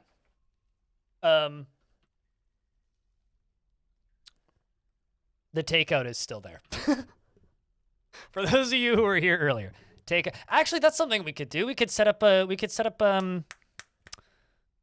a justice system because I haven't done that in this fort. The takeout is still there. It's still there. That's not something I want to do. Takeout camp? No, thank you.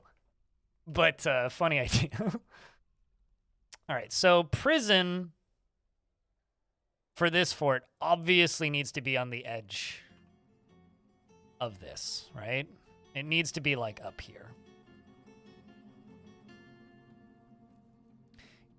Yo.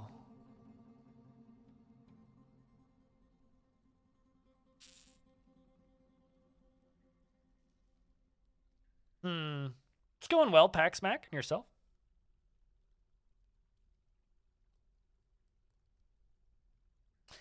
I'm thinking we like chisel around the edge of this up top here. And then this is just going to become our place for prison cells. I think we can do bars would be a waste. Maybe we could do like stone grate, vertical grates around the edge to make it look like a prison. But this could be prison. Is that an engraved wall? Nope. This can be Captain of the Guard's office here. Because this right here is the space for Moogie, right? Over here is another dining hall, currently assigned to nobody. I could give Captain of the Guard, this is a dining hall.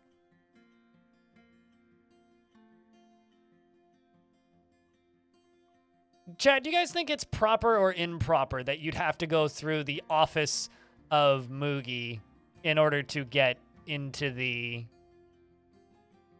That, or I could reassign this area to a Captain of the Guard and give Moogie something else. You just got a massage and you can physically breathe better? Well, that's good.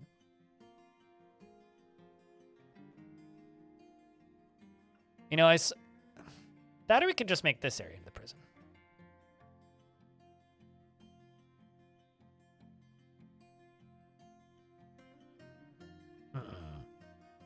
You know, I think I'm going to make this upper area into a prison. And I'm going to move Moogie and Moogie's stuff, because Moogie currently has all of this stuff, this dining hall and this office. I'm thinking we move Moogie and Moogie's stuff down to here. Yeah, this layer. And I'm thinking we, you know, make an effort to nicen this up and Moogie can have a home in a gem spire, because I think that's pretty royal, right? Can you migrate your fortress to the free version, not just classic mode, but into that version?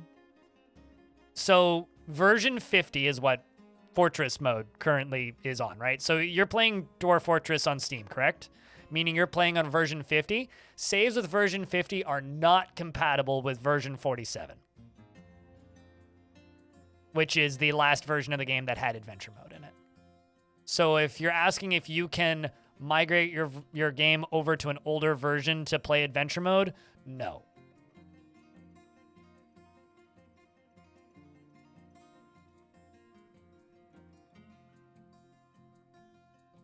A little life changing. That's. Did you go see a chiropractor or something, or like was this prescribed physio, or did you just like go for a massage? That's kind of awesome. So yeah, unless you're playing in version 47, you cannot move your worlds into adventure mode. It's not compatible.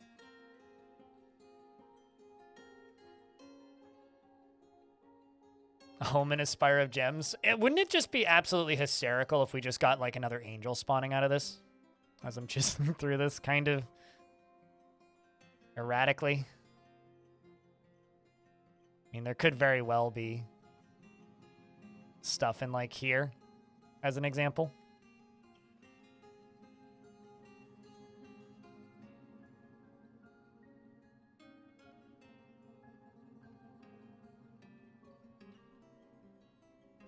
Ah. Remember how I just said that we might run into one of those? We have unleashed the echo of a forgotten divine retribution. It is, it's an, oh hey, this one's a crossbowman. It personally respects commerce and sees introspection as important. But it is a hairy humanoid, short horn, and it reflects the light of the stars. Its charcoal hair is very curly. I seem to recall the last one that we killed, last one of these that we killed just got immediately decked. Okay, so this one has the screaming mouths stuff. Conical screaming mouths. Bulky black metal crossbow.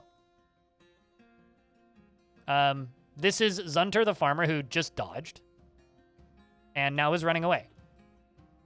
Zon's blood's on the floor, so this dwarf did take a hit. Lorbam here is just mining. Fired a black metal bolt and clearly missed. Still, Zon is dodging. It's chasing Zon down into the catacombs, which is, like, oddly fitting. I could just lock the door. Seems like there's 2 miners stuck in here. This one's in pain. Zon seems to have been shot. You get any bolts stuck in you? Doesn't look like it, but there is a big blood splat. Might have been this bolt that did it.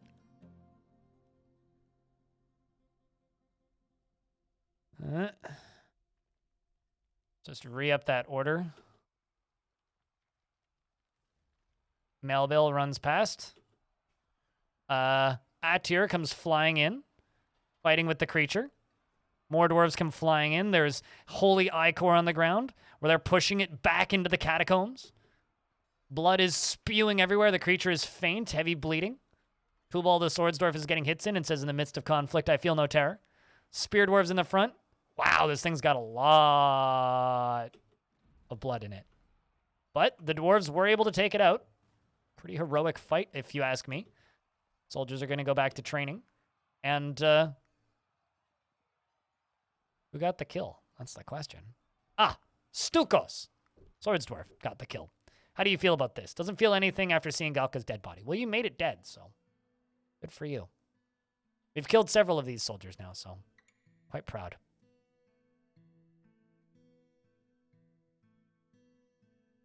Scary boy indeed. Well, we got it. Oh, wow, they cut its arm off all the way back there. Dang.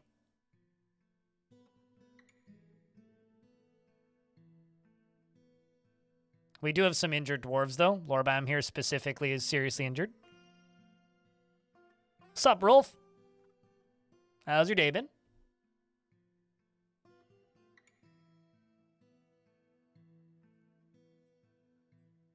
And also, don't worry, chat. I will be very careful to keep you guys updated on the status of the current number of, or the amount of takeout that's sitting on my patio. Somebody is trying to, for anybody who wasn't here at the beginning of the stream, somebody is trying to order takeout and get takeout delivered, and basically every day there's just random bags of takeout showing up on my patio. So somebody's losing money somewhere, and I don't know who. I also don't know who's ordering the takeout. I don't know who's leaving it there, and I don't know who's ordering it. All I know is that there takeout keeps appearing, not on my patio, but next to my patio. So...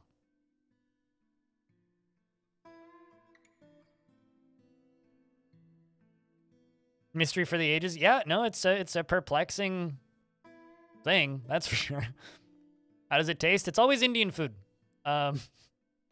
Generally, several pieces of naan, a container of rice, and 2 things of curry.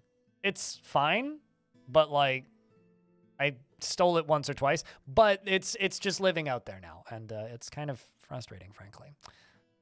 Apparently I've unleashed another echo of forgotten divine retribution, though. So we get to deal with that now. The birds are... Someone's feeding something. What is this second one? Wait, what? Oh, it's all the way up there. This one's a swordsman. And is on top of Iteb, the gem cutter, who is immediately... This one's not going so hot. This swordsman has... bulky flickering cloth and ruddy metal. One-eyed humanoid, 3 long curving horns, one with hunting, misery, and torture. Hated that dwarf so much he cut their ear off. And now seems to be just going back to his home. Well, maybe I should turn off the mining jobs in here. Anyway, there goes another dwarf. Stu. Stukos, the military, is in the fight, but flew to pieces immediately. The creature is now bleeding. Multiple dwarves in the stairwell are fighting with it. Soldiers and otherwise, and it's dead. Why'd you not flip sideways? Welp. Looks like its clothing is just equipable, though. I'm going to jump into my squads, equip, and just say assign uniform, metal armor. Let's see if they grab any of it.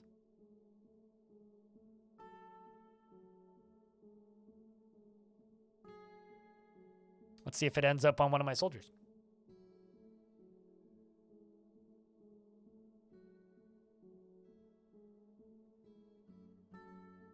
And have them bring you stuff like a Disney princess? You mean like those guys on like TikTok and whatnot that yes, my dwarf actually equipped it. You mean like those videos on TikTok and whatnot where people are just like, hey, I trained crows to bring me money. We did lose 3 dwarves in that, but should have space for them to get buried. I mean, we are digging out space for our dwarf of grand importance, so. Is anybody? There we go. Placing items in tombs. That's what I need to see.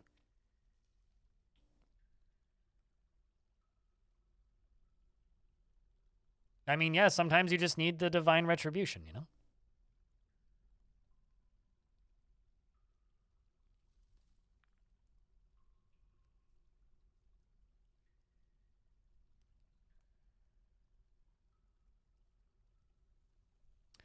Doing all right, Noel Man, and yourself. We were just constantly combating with divine retribution, and you know other such dwarfy escapades.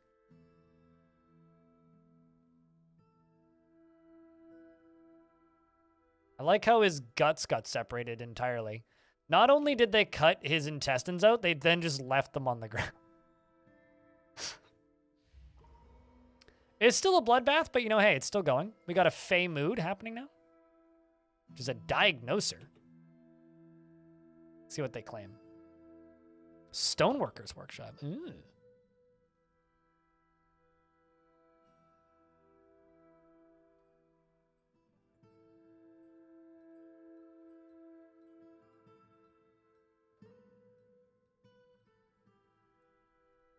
Let's get my military training again. You're working furiously. You grabbed dolomite and cave spider silk? Really? That's all? Seems like a mighty simple artifact.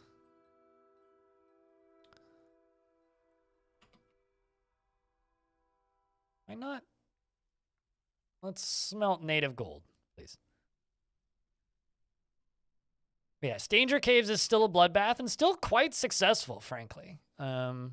Like, the fortress is still very far from falling. We're turning it around. We got all, like, from what I can tell, every single dwarf that died in that major conflict has been properly memorialized. So I would say it's actually quite a successful bloodbath.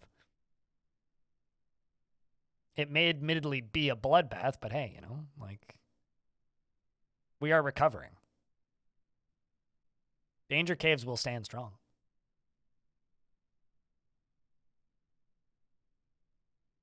How many miners do I have left? Still plenty.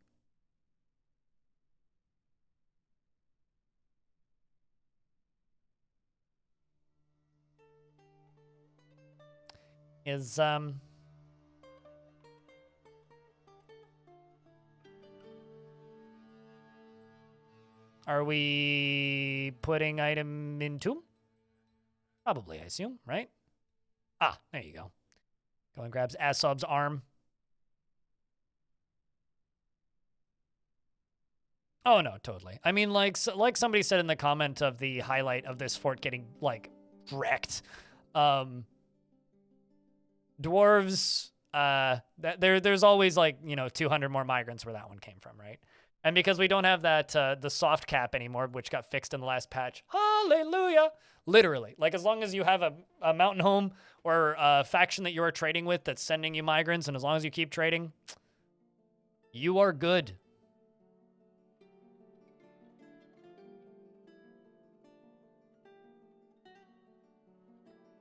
So up until the most recent version of the game, there's been a very, very, very, very, very old limitation in Dwarf Fortress that was built in back in like 2007, where if your dead list hit 3,000, you'd stop getting migrants, just flat, period. Which people who played the game a lot never noticed because it is automatically fixed in DF hack. And people like myself noticed and complained. And anyway, it's finally been sorted in vanilla now. Basically, it's like the list of dead units, if that list hit 3,000, including like animals, enemy entities, neutral entities, if that hit 3,000, you just stop getting migrants, which usually would take about 3-4 years.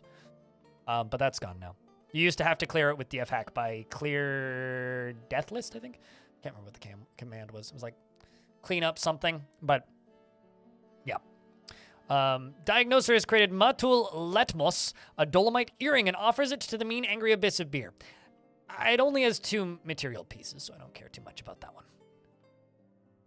Talk to a friend. I feel fond. Good. Also placing items in tombs. Does that make you feel fond?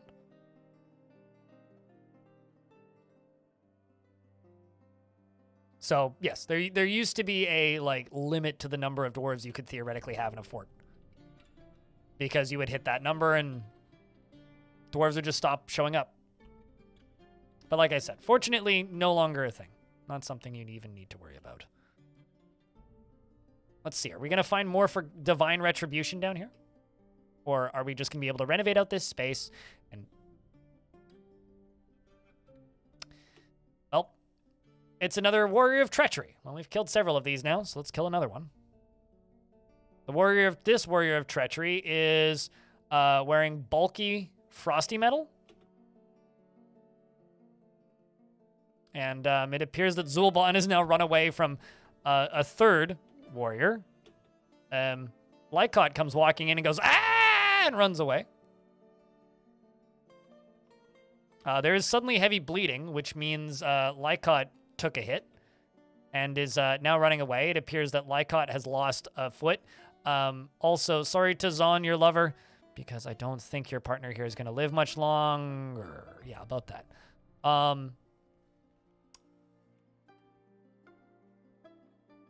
Zul'Ban is still alive, but not... Yeah, okay. Atir comes running down and is now bleeding immediately. Creature is not bleeding. It looks like Atir is having a rough time of it. Currently has the Warrior of Treachery on top of him. Frog for Hire and the rest all come piling in. Bits and pieces are flying everywhere. I can't even tell what's happening, but the creature is dead. Frog for Hire X is dead, Lycott and Zul'Ban. Rest in peace, Frog for Hire. I'm sorry for your dwarf. You didn't like the military anyway.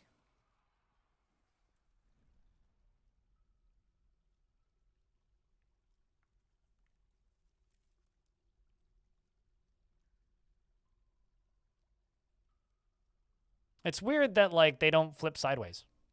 Just get rid of these body parts, please.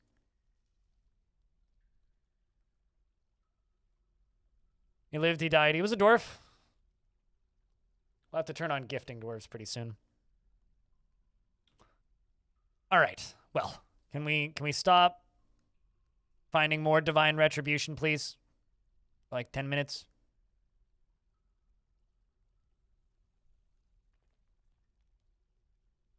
Really can't afford another one.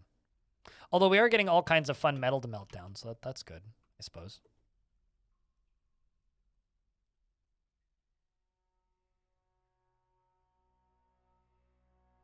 I was like, you know, look at this frosty metal left gauntlet. Great for weapons. Can make more weapons out of them. Although we might be good now. Maybe, assuming we can mine across that. Might be good. Nah. Yeah. Almost. Perfect. Awesome. All right, so now that we've done all of that, I'm just going to do one more of these. Such a normal blood hallway. Yeah, I mean, we decided to paint the floor red. I think it really complements the room's design. Frankly, I think it looks great. Speaking of things that look great, how you doing, Dandy Barfunkel? Or Finkel, I guess. For the 17th month, welcome back. It means that it is a metal that is produced by gods. God metal, so like frosty metal or any of those other strangely named metals. Those metals are all holy. So they were made by the gods before time began, basically. The thing about holy metal is it's identical to, what's it called? It's identical to adamantine in stats, basically, except it has slightly better accuracy. So it's like slightly better adamantine in some cases, or it's slightly worse adamantine, depending on what it is.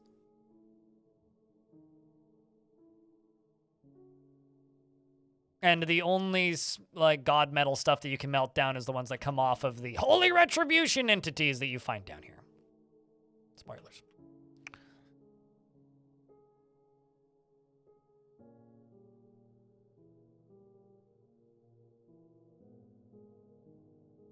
I think this last little chunk here I'll just make out of dolomite. We can have a strip of dolomite.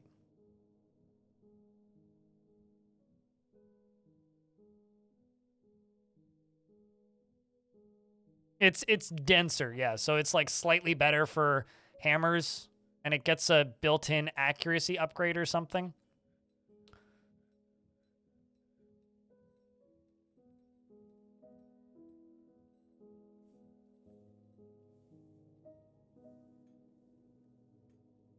It's pretty dwarfy, though, that we had to literally sacrifice dwarves to build this area. That's pretty dwarfy.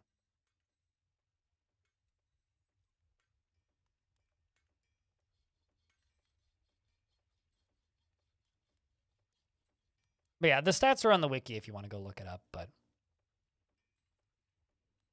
and I'm not an exact science kind of person, so for me it's like good enough's good enough. And I basically consider it just, it's adamantine, essentially. Am I going to make one more row down at the bottom? Probably not. Rooms don't need to be perfectly symmetrical.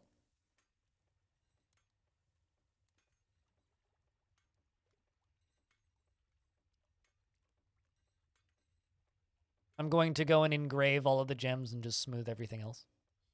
And this is going to be my noble's new living space, who currently is quite happy with their space.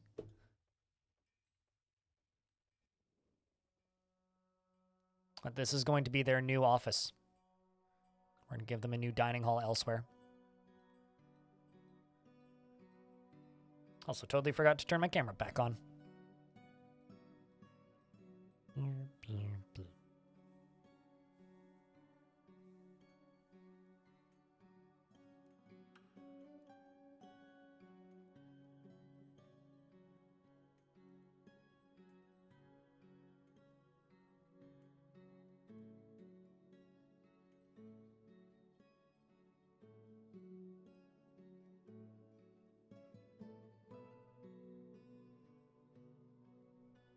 You know what's funny?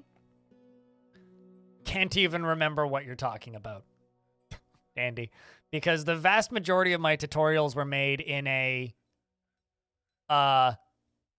nightmarish, like manic haze, and I can't actually remember most of December.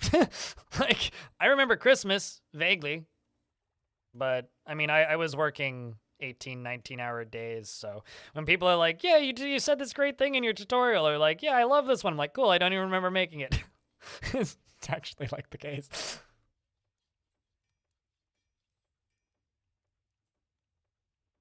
Yep. Yeah, Moogie is still alive, so I gave Moogie that job because, frankly, Moogie deserved it. Integer. Well, I'm stuck in a load screen, as you can see right now. But once the game's done saving, just let me know what kind of dwarf you want. You've had dwarves before, so you know the rules. Dealer's choice for integer 3. I'll just give you whoever is happiest, which is what I do when people let me choose.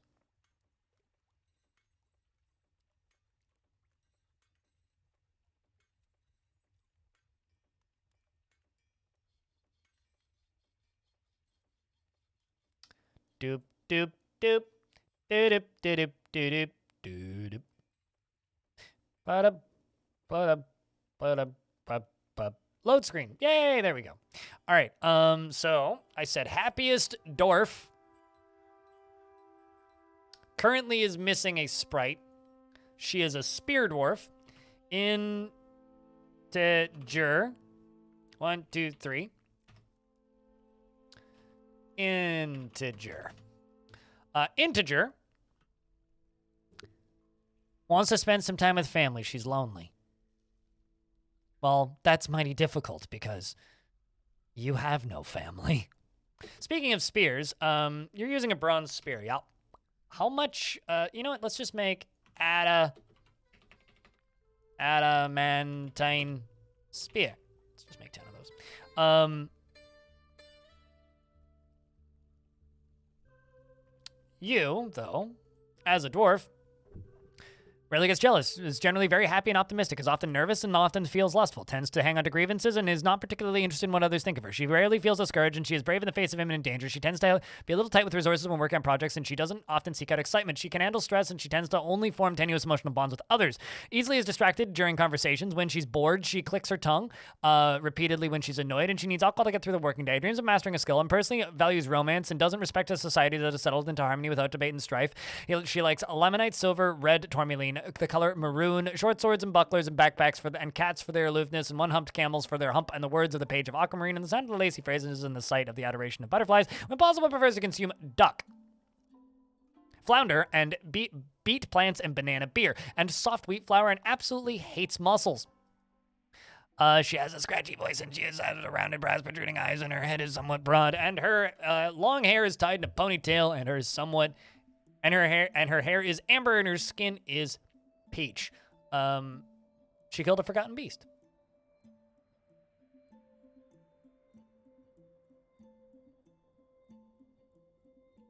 So, there you go. Not the most likely to die either.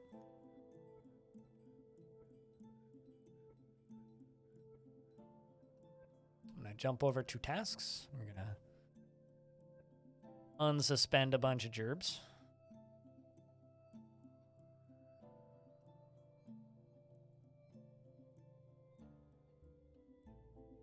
Also, yeah, I was gonna do a shout out for that, and then got stuck in a load screen. But if you're curious about other ways to support the channel that isn't throwing money at me directly or watching ads or any of that crap, if you want to buy a piece of merch, we have 2 new designs up that are not limited edition. They're just there.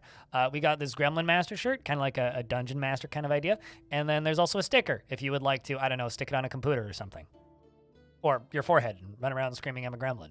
You live your life. Anyway, you thought that the redeem was off and you tried to use it earlier. Nope. It is definitely on cooldown. Or it was on cooldown. Also, Blood Odin, don't you have a dwarf that's still alive?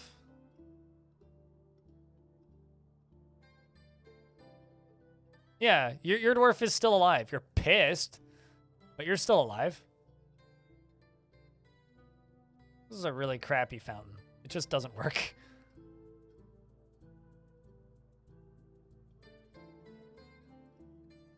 But yeah, no, your dwarf is alive. You had a Nope. No, you did not get eaten. You were in the fighting at one point. You witnessed a lot of death, but nope, you're still alive. You're enthusiastic after discussing migratory patterns and relieved after being near a waterfall. No, you're office work. And apparently there's snatchers on the map that are actually in the fort too. We should kill these snatchers.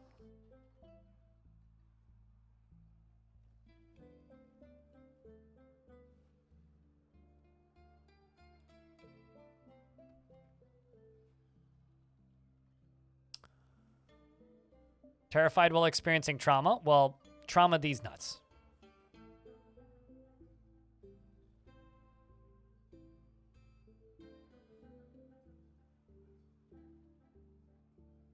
That is how you stay safe in danger caves? What, hide in the library? I mean, yeah, you're not wrong, actually.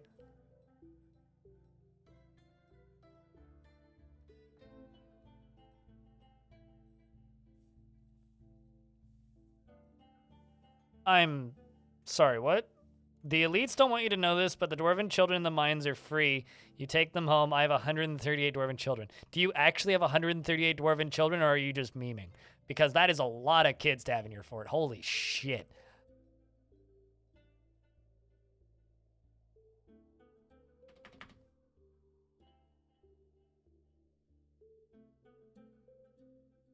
Okay, so this is the chitin for the Forgotten Beast that killed so many of my dwarves. I think that creature gets its own memorial by we literally put its body on the roof, because the rest all got statues as sport kills. That one goes up there. Also, there's some gems back, or some gold back there. We're gonna mine that out. Whoa, Jam Jalopy has gifted 3 Who's Dying in the Basement t-shirts to chat. If you want a chance to win one of 3 t-shirts, Jam Jalopy went a little nuts if I read that correctly. Exclamation point enter in chat. You have like 60 seconds right now.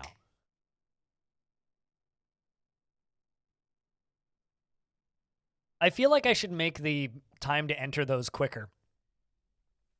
That is really good odds too. Go type, I'm tempted to enter, but I think me winning my own t-shirt would be weird. So, seriously, like, go enter that. Because there's 3 going out. You just have to type an exclamation point enter. That's it. You are crazy, by the way, dude. I think you may have just doubled the sales of that shirt, because I think that is my lowest selling thing. The Who's Dying in the Basement shirt.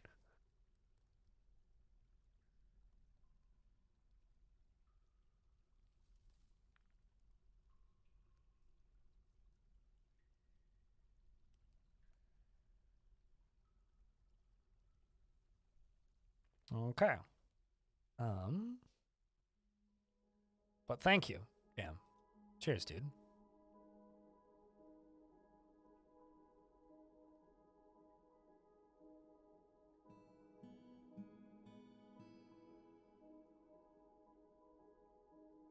It's a good shirt. Oh, it's a good shirt. Okay, so looks like Kavak, Nullman, No Hit Kill, and I think is there a third one in there? Yeah, Kavak, Nullman, and No Hit Kill. Go click that link and link your Twitch account, and it'll redeem for you. At least you weren't driving at the time. Please do not crash a car to try and get merchandise from my stream. That is a bad thing to do. Do not do that. A very bad thing to do.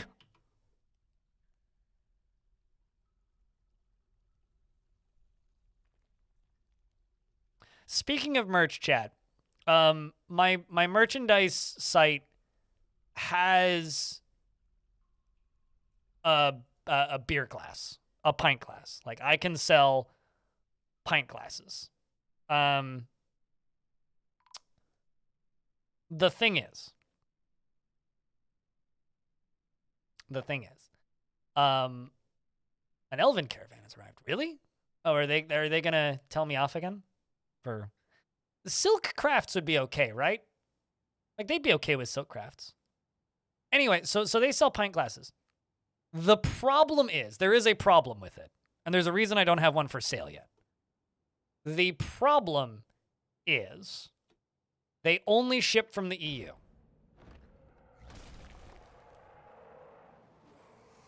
How tough is aluminum?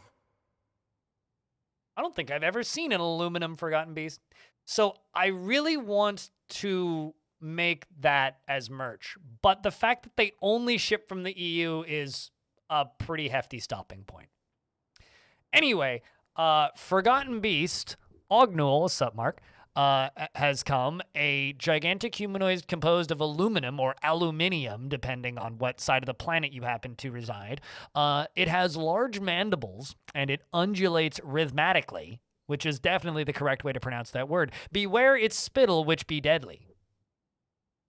That... Well, it's in a convenient spot, so I'm going to tell the squads to go stab it.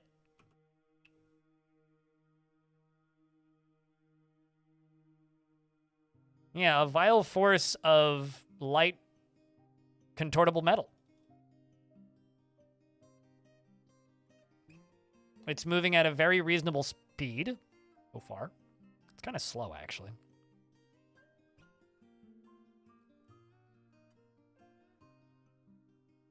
$508 years old. Yep, pretty normal for most. Most Forgotten Beasts seem to be about 500 years old.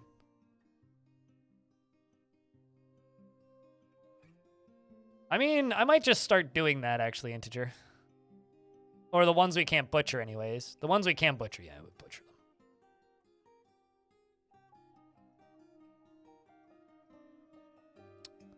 Gotta be getting close to the military soon. Military? Oh, they're there. So it's fired out some spittle, which is deadly. Spear Dwarf is in combat, who's using a named bronze spear. Right behind that, we have Cole, who don't let the missing sprites fool you, does in fact have a shield. And using a finely crafted adamantine short sword, which is splattered with Glumnus Rocktizen's soldier's ichor.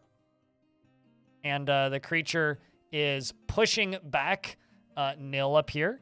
And I just saw a piece go flying, and it's upset about something. So, oh, it lost a hand. Oh, no, I'm so sorry. We appear to have cut off its hand. Swordsworth stabs the Forgotten Beast in the head with an adamantine short sword, chipped it. Its head's been chipped, chat.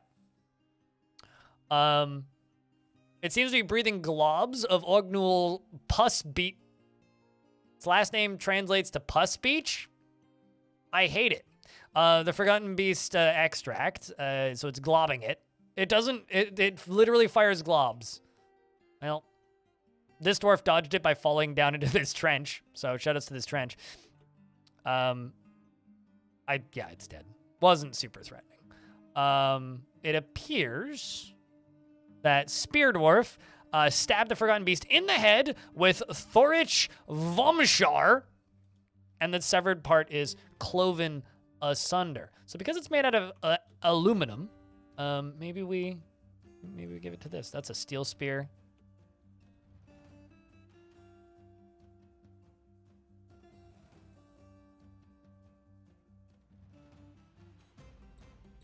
Nope. Nope, wasn't you. Well, I'm not sure who got the kill. Oh, maybe it was you, actually. There you are. This dwarf got it. How many Forgotten Beasts before they run out? I haven't counted. Every world has a limited number of Forgotten Beasts. It's just a matter of counting.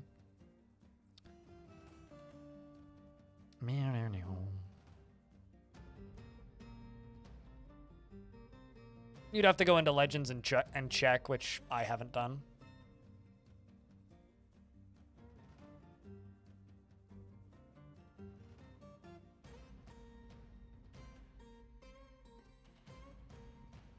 We can use that corpse to wrap our baked potatoes, huzzah.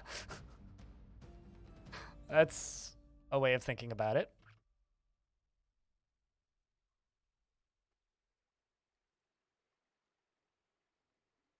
All right, so let's say cave spider silk bracelets. I'm assuming those will be fine.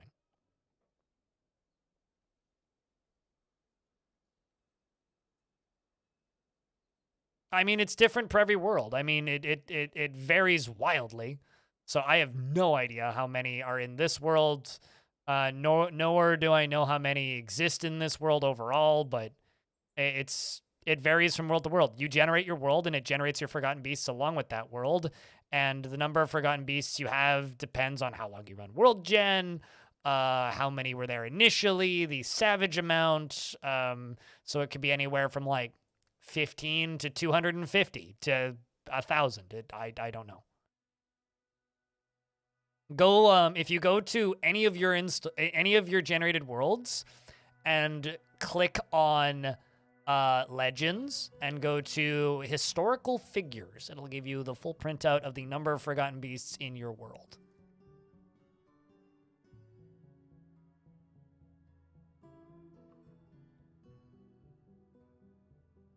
Edipar, thank you very much for that raid. How's your streams been? How's Dwarf's? Thanks for crashing into here with your friends.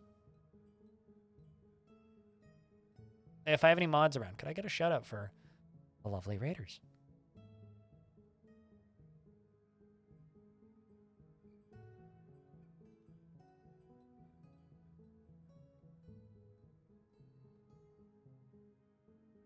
You do love well, because the Bronze Colossus is just a statue, right? It's just an animated statue, so it could be an animated statue of, like, a human. It could be an animated statue of a goblin. It could be an animated statue of a dragon. It could be an animated statue of a big scary spider. Unfortunately, the only description we have of them is the only visualization we have of them is a single spray, right? You had an 8Z level heavy aquifer you hit from below. Oh boy. You want to see the aquifer I have in this map? Here, check this out. We can share in our pain. So that's a river, obviously. But aquifer. And then it stops right here. And then it starts again. Aquifer.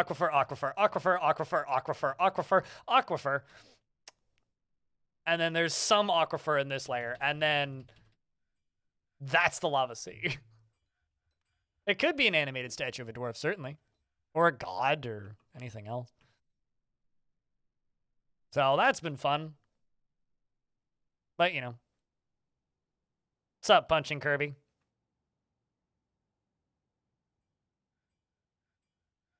It's because there's a large river here, which means there's a large amount of rain here, which means there's a large amount of erosion here. There's blood floating on that, which means there's a lot of erosion here, which means, yes, it's very thin here. But, like, I built water lungs up here, which was like 200 Z levels down to the caverns. It's literally because we settled on a big river. Settle on a big river, and you'll also have super shallow. Also, you'll have tons of aquifers. Comes with the territory of big river. You're surprised it's not a heavy one? Heavy is the amount of flow, not the width, and not the depth. So if it's a heavy aquifer, it just means you'll just get a torrent jet of water pouring in immediately. The elves, Nithisi meets with the Moogie, our count, and they say, we have much to discuss. We elves are partial to the particular trees and the surrounding forests in your lands, although we loathe to spare even a single branch to your senseless slaughter. We are willing to ask that you cap your tree fills at 25 until next we meet. You know? I think I can do that.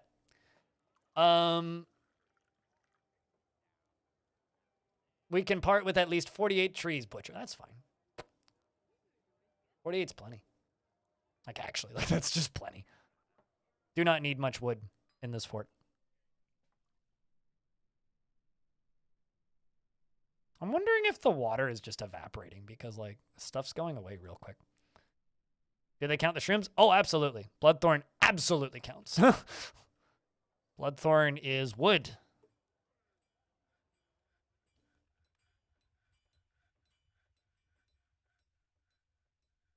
I mean, I don't need to chop down trees. I got more than enough beds. Nothing else needs wood, so. Realistically, unless somebody demands wood for a crossbow, I don't need wood. I can easily keep it within 48, though. How they would know about the shrooms? So do you know how mycelium networks work? It's literally tree internet. Obviously, they talk to the mycelium. Come on. Because that's how trees communicate. So it all makes perfect sense if you think about it in that context. They're obviously just using Mycelium networks.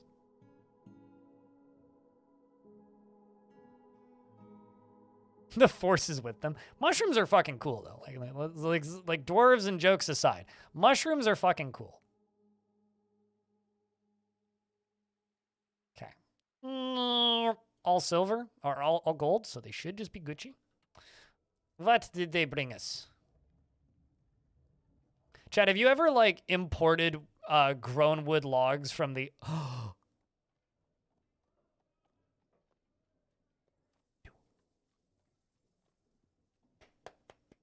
Chat, look what we just got.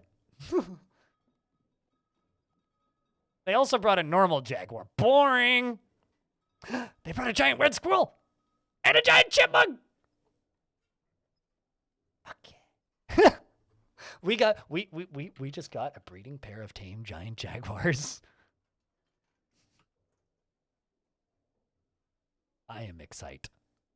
I will gladly not chop down trees for a year for that shit. Hell yes. No questions asked.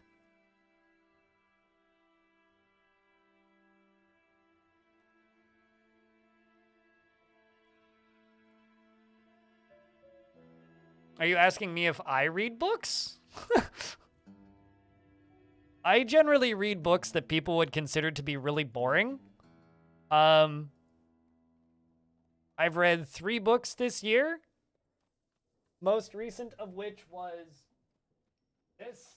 And it's been about 2 months since I read a book because I've been too depressed to read, but I read this.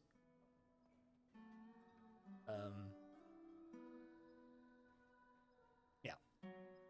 I read a book about like city design and transportation and roads and why our roads are terrible.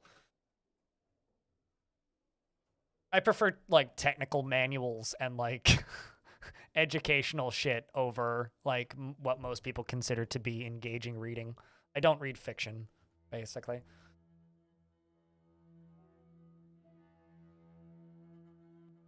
Oh, they brought an Orpian and a Tapazolite altar. I'll buy those altars. Gladly.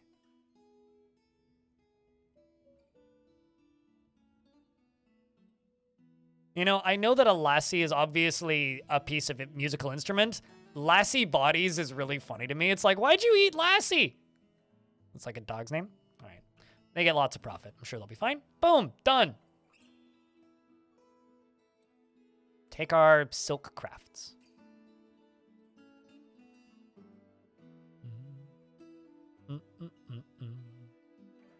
All right. So I don't think I can war train giant jaguars.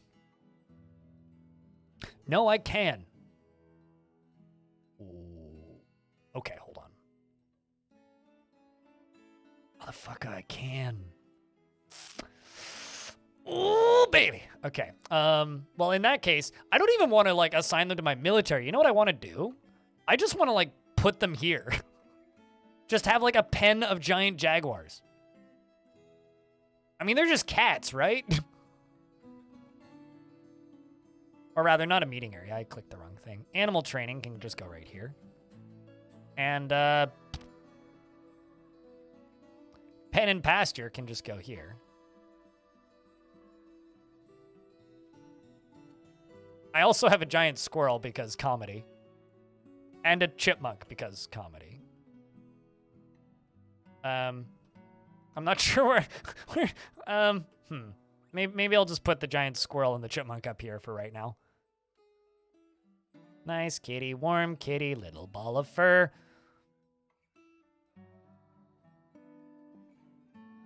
I'm sure the squirrel and the chipmunk can be friends. How does feeding them work? They don't. Oh, yes. Well, OBS didn't die. Twitch booted me offline. There is a difference. But yes, no, you are correct. All right.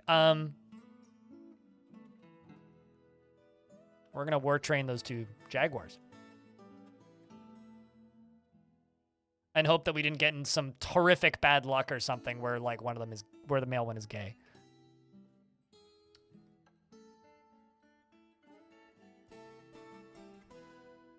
That would be very funny, actually, if they sold me the 2 gay jaguars they have so they don't breed. It's like a 5% chance or whatever.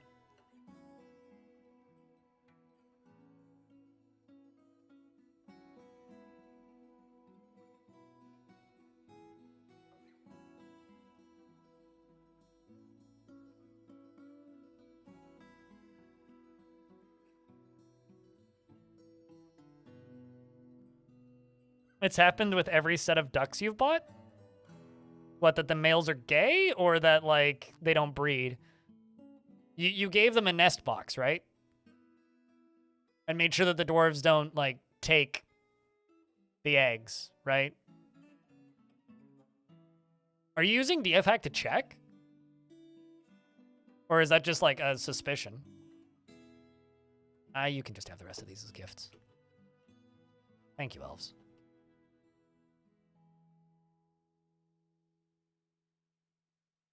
I'll just have to get more giant jaguars? Well, hopefully we won't have to get more giant jaguars.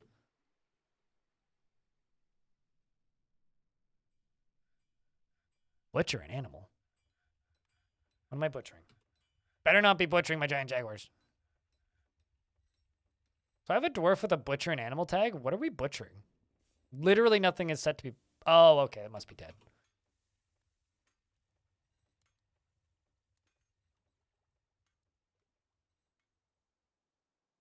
Oh, emus. Yeah, that's fine.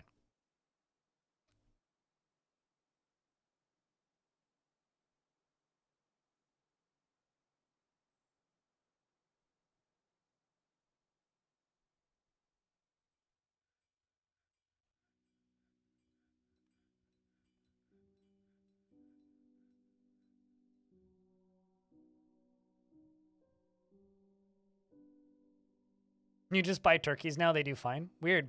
Yeah, I don't know.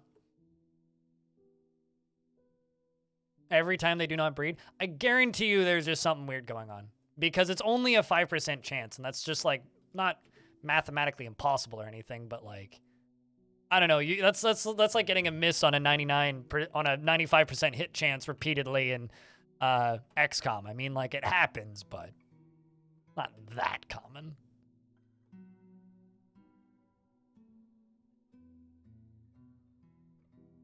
Oh, I know it happens. Like, I'm aware that it happens, which is why I'm putting it forward as, like, that is a thing that could happen. I'm just saying that it's unlikely.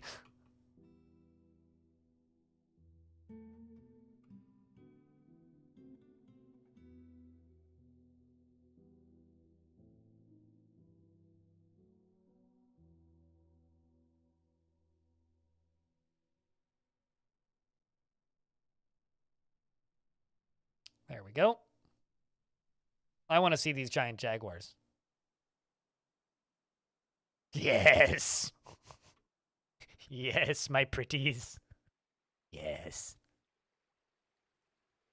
This will make defending against forgotten beasties easier, I think. And hopefully if we can get a bunch of babies, then even better. Does anybody know if they give birth to litters, jaguars? Or if they're like single babies in Dwarfs? I don't actually know. Been a while since I've had giant jaguars.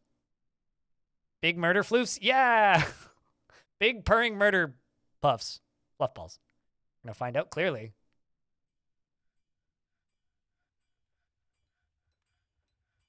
Oh yeah, no, absolutely. XCOM is absolutely a bad example. XCOM cheats left and right.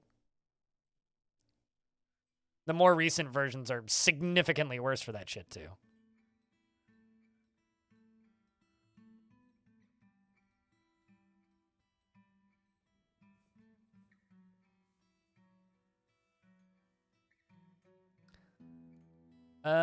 Also just scrolling back up because there was a multi-gift giveaway earlier via the dwarf. The third person to win has not actually redeemed it. So 2 people have. So No Hit Kill has and No Man has. But the third person has not yet redeemed their gift.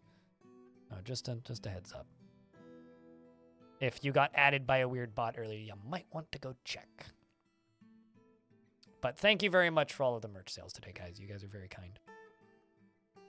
And all the gifts and all that crap.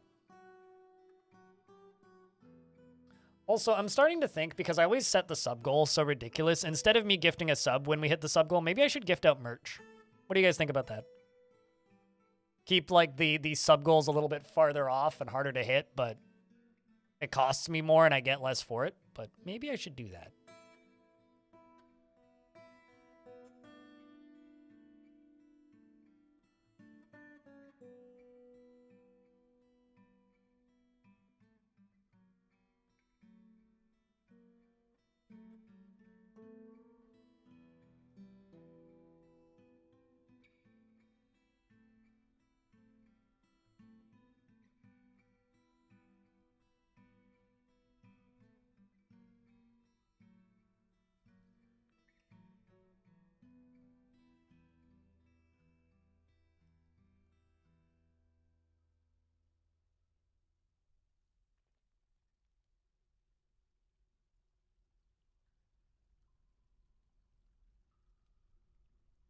I'm also seeing if I can extend the amount of time people have. I also just found a new feature. I keep on finding random features in this merch store. I just found out that I can make giveaway links, meaning I can put an amount of money into the account. It's just like I can prepay for merch and then make a giveaway link and send it to people. That might be useful for patrons, actually, later down the line.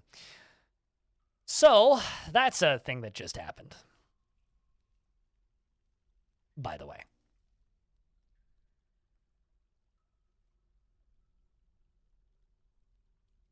I had seen it. I saw something had popped up, but I was lost trying to figure out if I can forward gifts to people, because I was like, that person hasn't redeemed that yet. Anyway, so the ruler has arrived with its full entourage to your thriving site.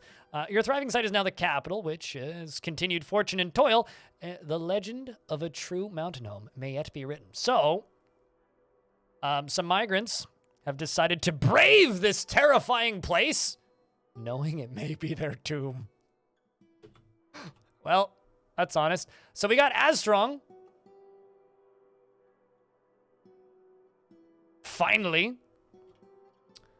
Speaking of tomb, you know whose tomb it's going to be? This king. So what we're going to do is, I've already made an adamantine throne. Okay? I've already made an adamantine throne.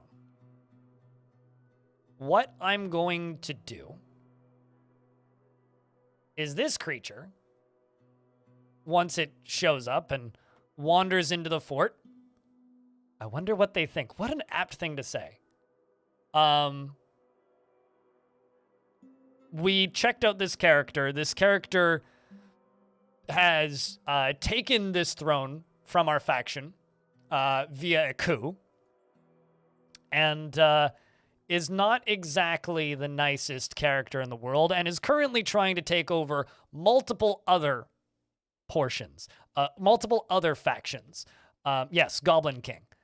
And my goal for this faction for a while has been become the mountain home and then kill the king.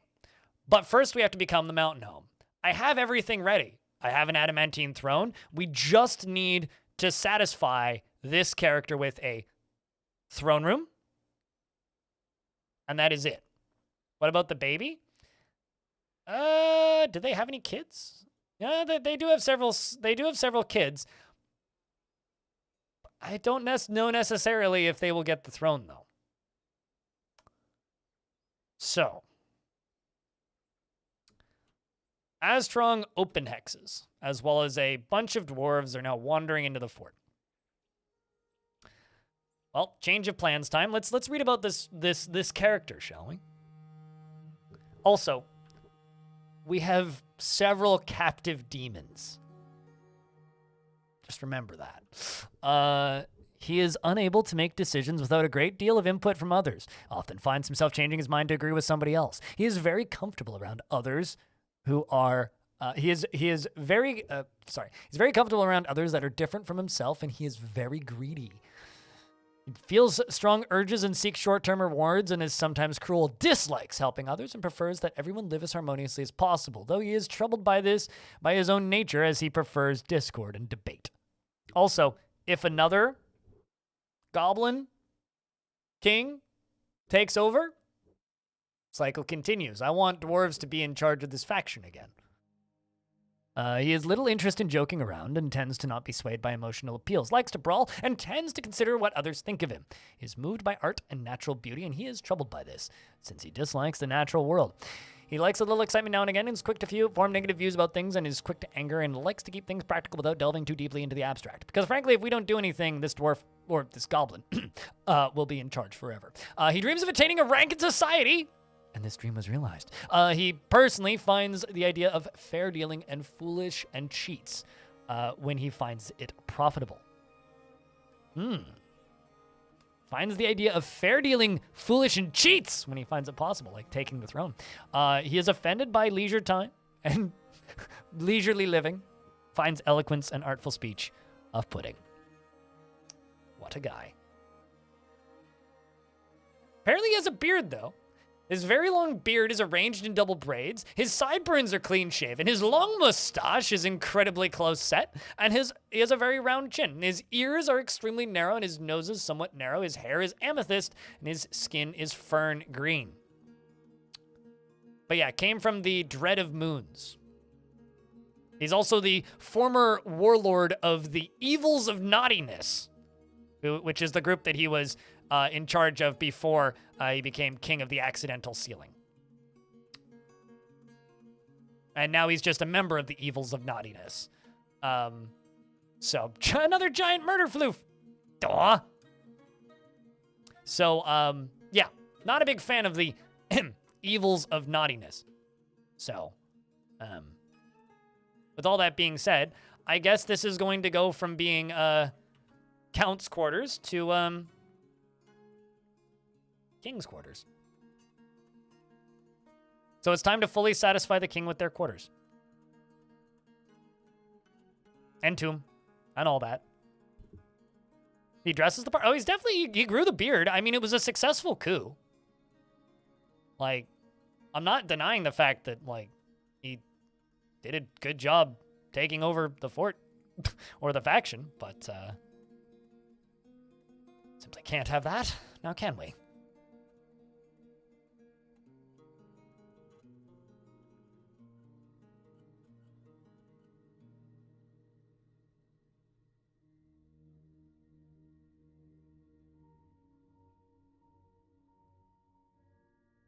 All right, so we don't actually have... Oh, no, we do have the outpost liaison.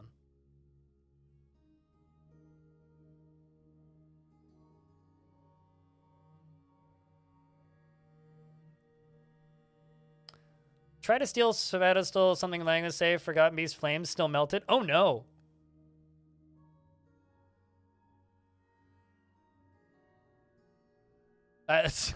The fact that a Forgotten Beast is melting your thing, that kind of sucks. But it's also kind of funny. Actually, you know what? Let's put the door on the side here, because apparently those don't count as walls. Obsidian door. Damn right.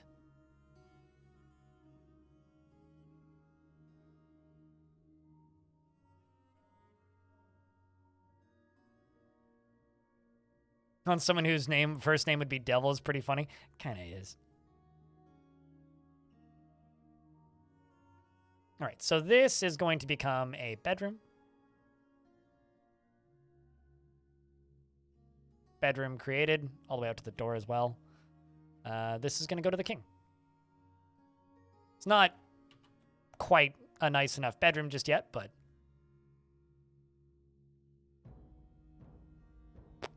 Apparently we're out of weapon racks. How about armor stands?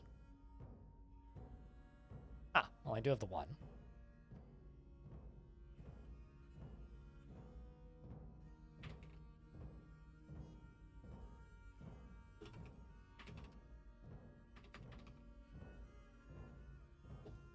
Actually, let's see. I might be able to make at least 10 of them out of obsidian or something fun. We'll go with dolomite because it's what I have.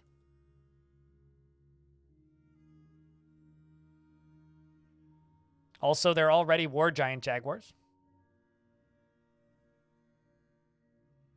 Oh yeah, true. You could use a an artifact pedestal, although the artifact pedestal might just catch fire. Actually, if you have access to glass, try making it out of glass. As far as the thing to hold the Forgotten Beast fire. I know somebody who had a blob Forgotten Beast that just got a blob of flame afterwards, and what they ended up using it for was what they ended up making a what do you call it? What's Aztrog doing now? Picking up equipment, looks like. Oh, apparently he's a hunter by trade. Well, we don't want him doing that, so I will drop all that crap. The funny thing is, he'd probably make a pretty good soldier. 10 children. Man.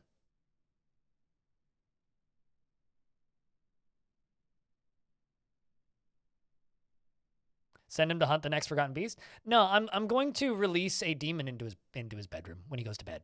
That's what I'm going to do. Like, actually, that's what I'm going to do. Because that's what I've been prepping this whole fort for. Although, watch him walk out here, and then a Forgotten Beast just shows up. Just splats him. Well, he's already acquired our fancy clothing. He's acquired a loincloth. Although, I'm going to jump over here. I'm going to go 1, 2, 3, 4, 5, 6, 7, 8, 9, 10, 11, 12. I don't know. There's just like a lot of random items here, and I don't know if any of these are actually if they're artifacts or if they're fancy items, but you can go carry all that crap around. I don't care.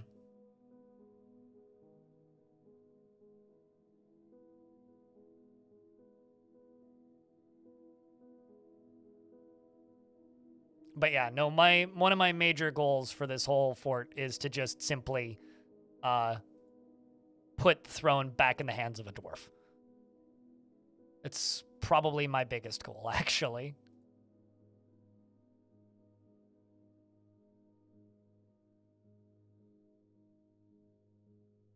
Nethercap, yep. Nethercap is always below, or is always just at freezing, so.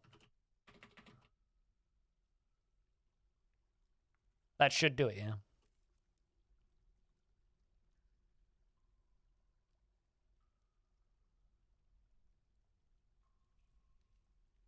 That should, in fact, do it.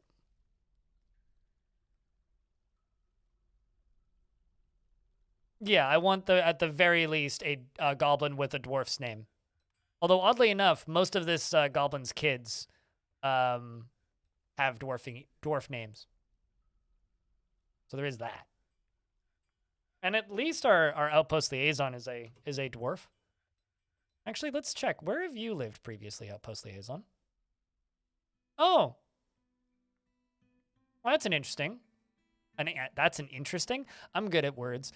Was a member of the Whales of Drowning. Meaning Nish here, our outpost liaison, lived in the wants to drink alcohol, so go drink alcohol. You got tons.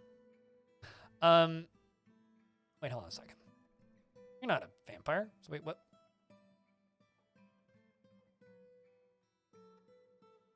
Yeah, no, this dwarf saw the poet Arithel Bird Rammels the Lizard of Delighting.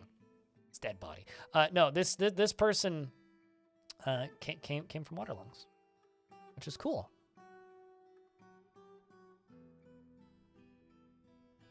All right, big kitties make baby big kitties, please.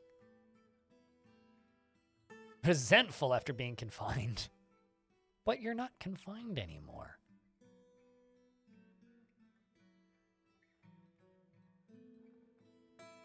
We're also going to mine out a big chunk of this down here for the king, naturally.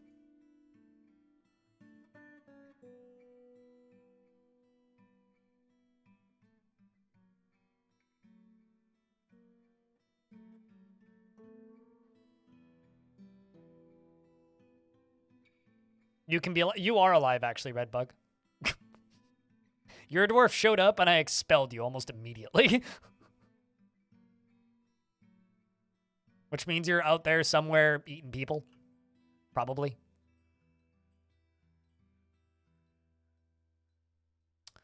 No bro doing. What kind of dwarf would you like? If you'd like to see the list, let me know.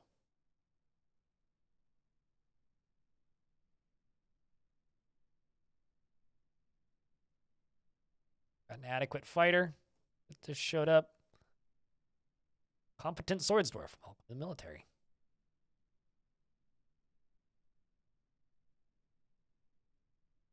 From the recent migrants.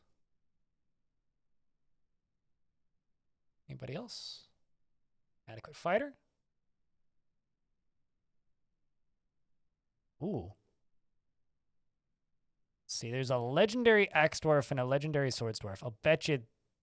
Oh, interesting. Our king is a legendary spearman.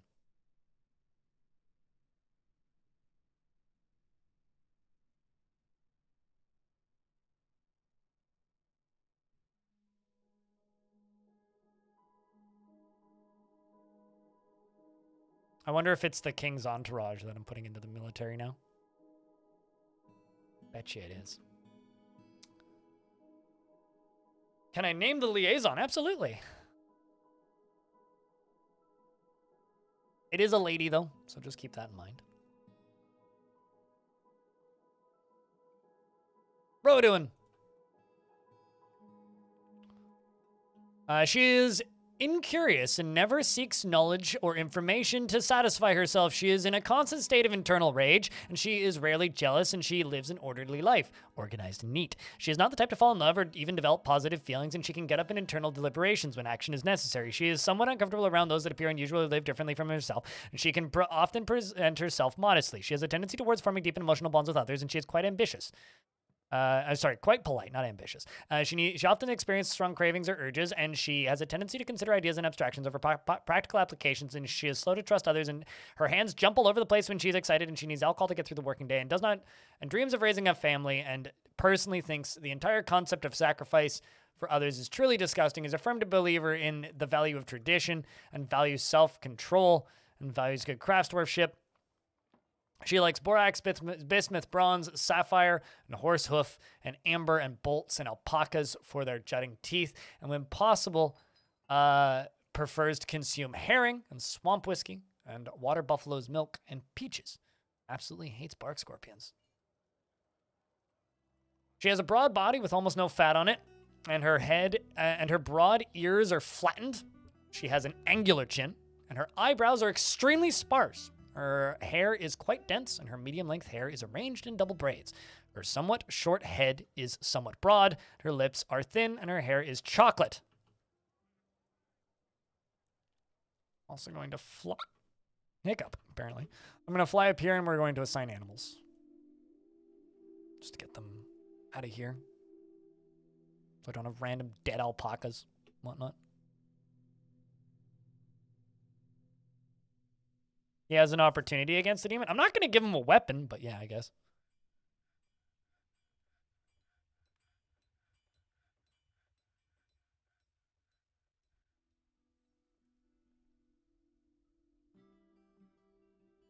This is going to be a clothing stockpile right here. And among other things, probably.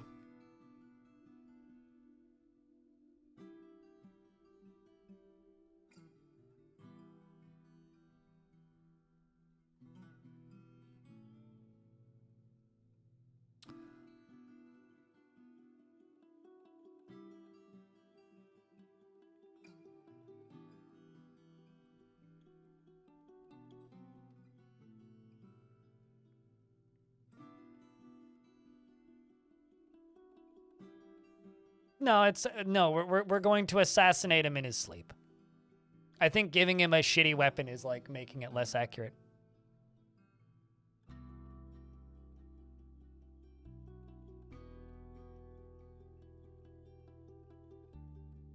Besides, he's a king. He's rusty. I mean, admittedly, he used to be a warlord, but he's a king now. Clearly hasn't been training for a while. He'll be rusty. Won't be expecting it. Obviously, he would be expecting his dwarves to be excited at the fact that he's here, but, you know, couldn't be further from the truth.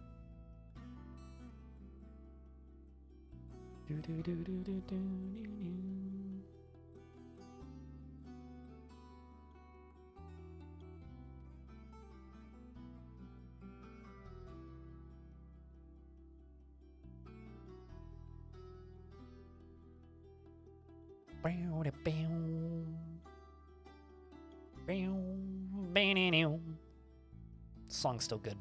God, I really, really hope that within a year we get more music for Dwarf Fort.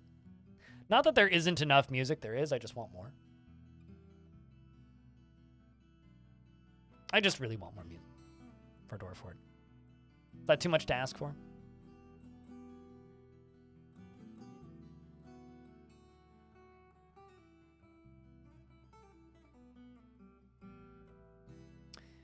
All right.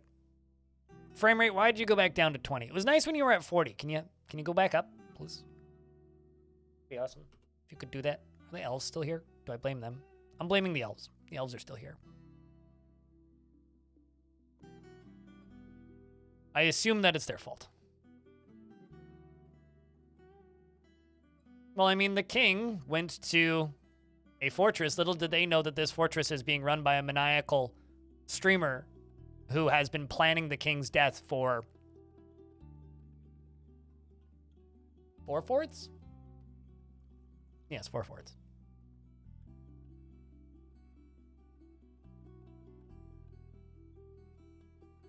So, you know.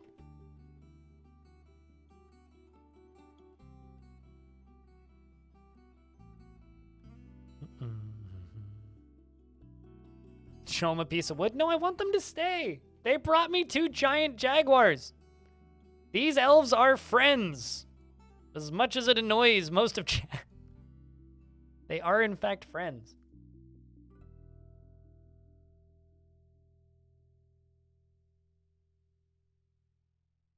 Ah. Okay, so I don't actually have any adamant lying around. Well, stop making adamantine spears then. Make steel.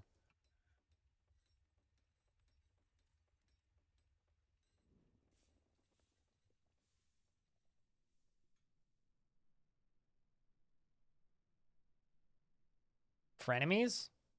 I don't know. I would call it an unstable alliance. How's that?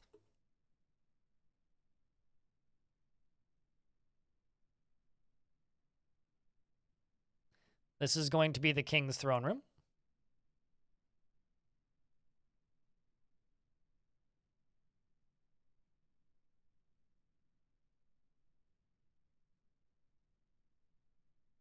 Kind of tempted to make it a 2-layer throne room, you know?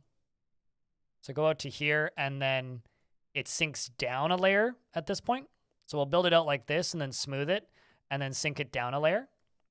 And then maybe have a trap door that goes down into here. Okay, so right now I've got this zone, right? Could then make a trap door that goes down to here, minus, you know, cutting into this. And then this could actually be the tomb. Instead of that other area I was digging up there. That other area can be for somebody else. This can be for the king. The king's tomb can be, like, connected via a doorway through here. That'll be pretty cool.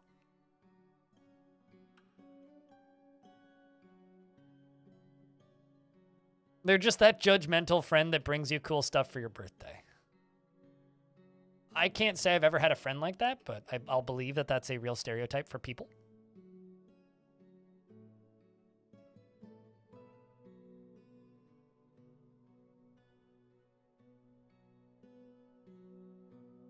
I can't say that I've ever had a friend like that. Let's throw some chests up here.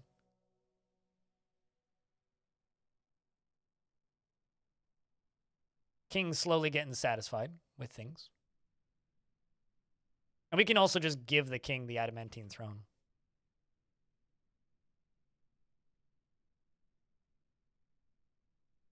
Can also just, you know, knock off half of this now that it's significantly less important. And we'll just follow the miners.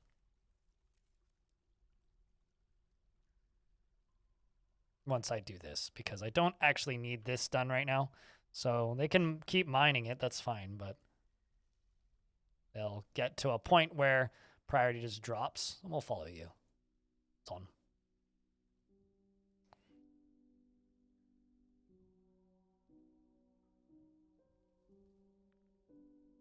If you smooth the stone, will the aquifer stop? Yes.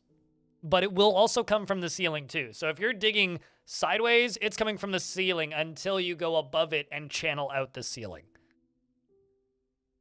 Like if there was a block that had an aquifer, water will come out of all of the sides, diagonals, and the bottom of it.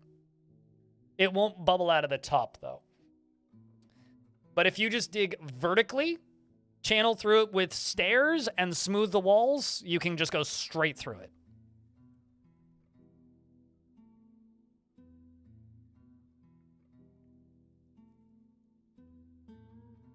Plunged earth? That is actually a good name for a miner, yeah. It's a good name for a dwarf in general, I would say.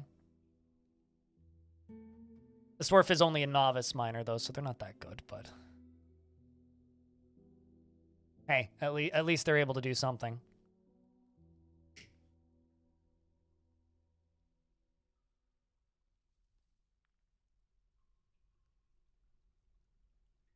Oh, man. I accidentally ended up on an email list that I don't want to be on. Gotta deal with that later.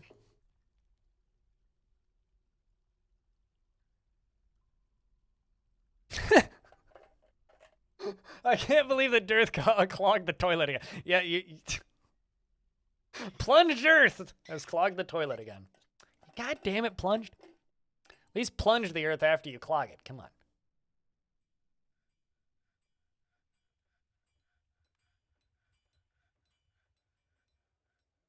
Quality joke.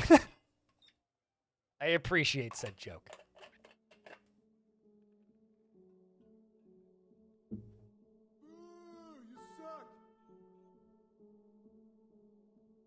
What?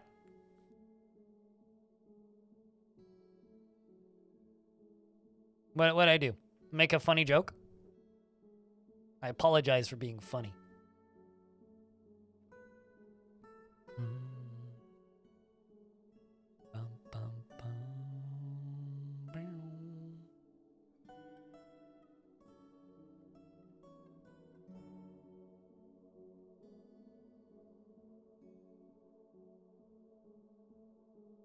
So, I'm thinking about maybe going to go see the Super Mario Brothers movie this weekend. Just so that I can talk about it on my team's podcast.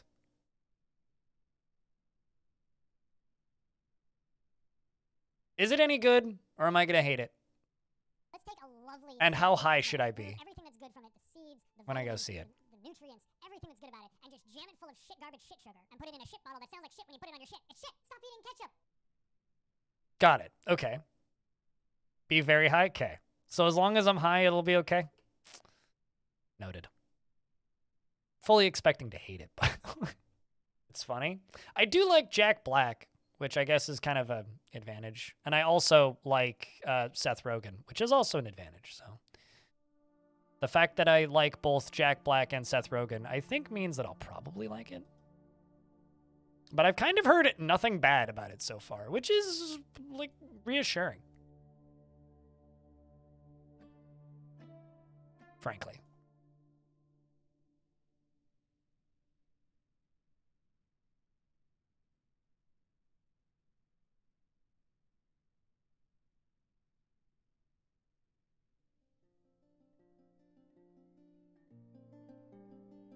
Jack Black's great in everything that he's in because he's one of those actors that people basically write roles for. Like if you're putting Jack Black in your movie, it's like you already pre-planned that. And Jack Black basically is just Bowser, so. Saturday night did a Mario Kart Last of Us parody with Pedro Pascal. Like Saturday Night Live? Really? You know, I've never actually watched Saturday Night Live. I've only ever seen clips. I did not grow up in a household with TV, so I have none of that Americana culture. Saw it on Reddit? Well, maybe I'll seek it out. I don't know. Well, yeah, it's Chris Pratt. You know what's funny is, like, Chris Pratt's actually been out there, like, arguing that they didn't let him. Supposedly, if you believe Chris Pratt, which I don't, the director was telling him that he was being, like, going too all in with his accent and, like, made him tone it down, which is a really funny concept to me. Let's just make 20 copper picks.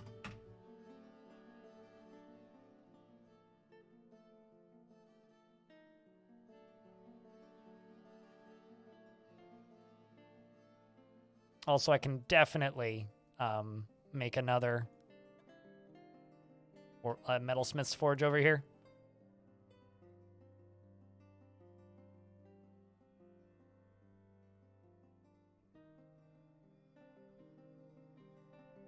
No, he's not. He's a perfectly bland, vanilla, uninteresting, but also very safe, popular actor. So he's like, fuck me, what's the name of the not the actress who played her, but the chick from Twilight? He's Pants. He's like her. You know, he's a, I don't know, I'm agreeing with you, Orange. He's like a null point, like, unoffensive, doesn't do anything particularly bad actor. So he's just a safe choice. Not Kristen Stewart. No, I know what her name is. She's fine, actually. She's a pretty decent actress. She's also like a weirdly good music video director. She's directed a bunch of music videos. No, I'm thinking of the name of the character. Bella? Something like that? Whatever the name of the character in Twilight is. That's what I was thinking of. It's like, she's just an extremely boring, does-nothing character. Chris Pratt is that, but in real life and for movies. Blank. Cardboard box.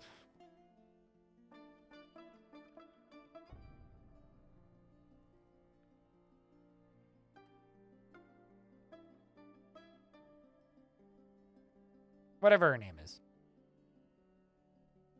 Anyway, she's like quite good at directing music videos.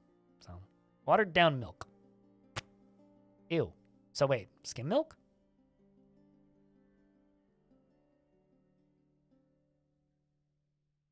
It was funny in Parks and Rec. I think that's like the one role that he actually was either allowed to act in or was interesting in. I don't like that term. It just makes me feel icky when I say it. Integer.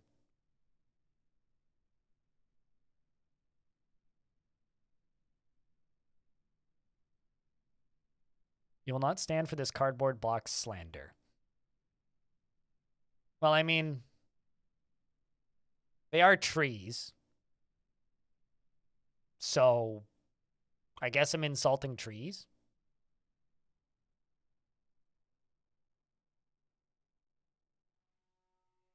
But anyway, yeah, that's what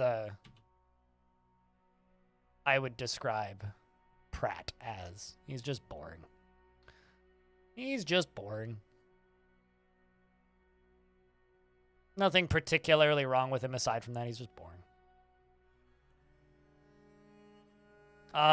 Those stairs.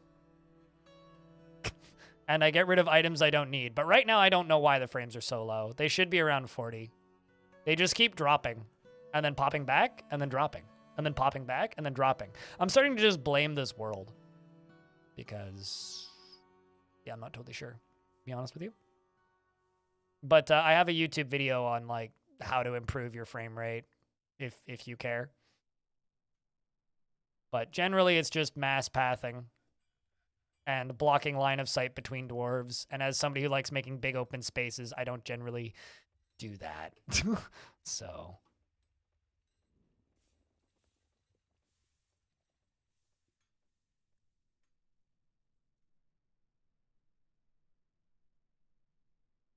also, like, if you have a smaller PC, don't settle on a super large map. Make your map smaller. That'll drastically increase your frames.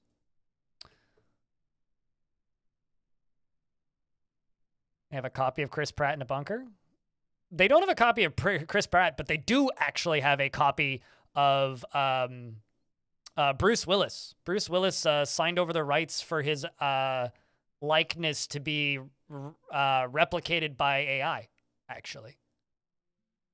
Which means we're going to have Die Hard movies until we die.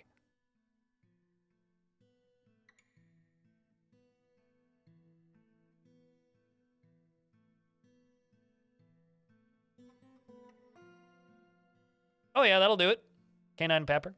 Absolutely. Well, I mean, dwarves are your biggest frame rate hog.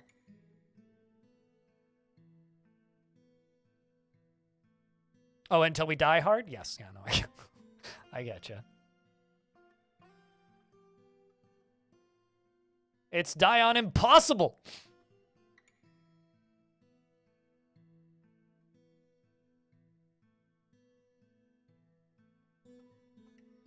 Sure, but many see, here's the thing, right?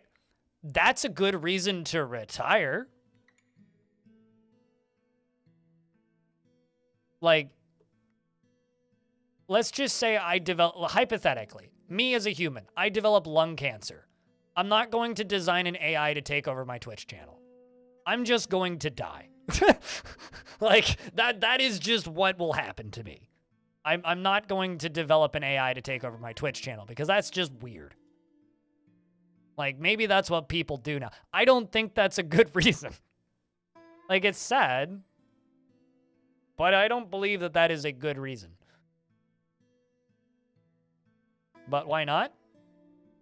Because I want to die. That's why.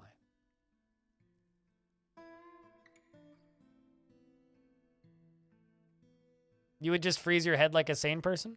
I mean, not even Disney did that. So.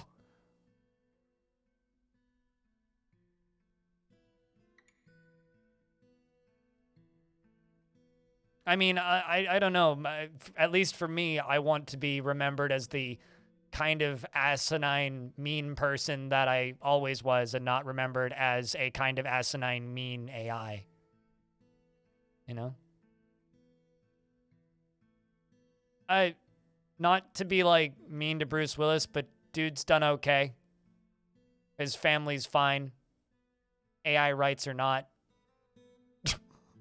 Like, doesn't fucking matter. Like, he's fine. Dude's okay.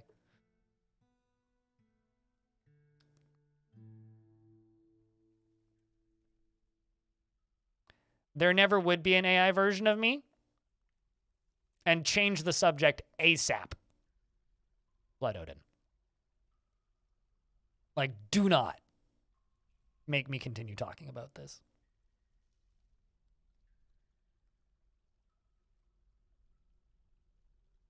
In my instance. If there is ever going to be an AI version of me, right now I need to figure that out so that I can quickly end myself as quickly as possible so that that never happens. Because it never will. Just, it never will. Forgotten Beast, Nust. That's a funny name. Has come. A towering blob composed of grime and filth. Oh god, why does it have to have webs? It has a square shell and it squirms and fidgets. Beware its webs. At least it's just a blob. Okay, where is it gonna end up?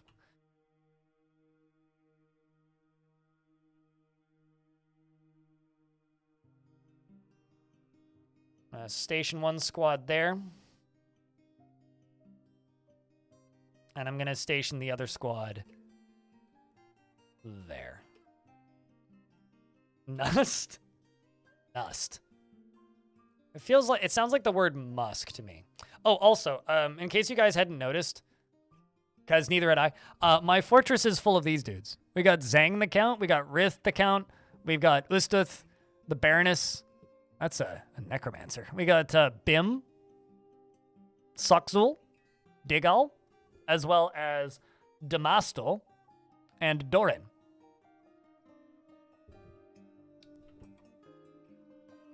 What if we kill all of them?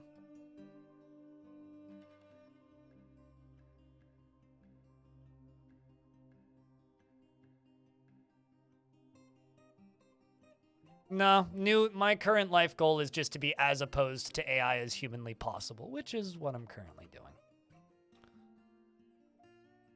All right. Well, first, I'm actually just going to... fuck, I don't want to do that, actually.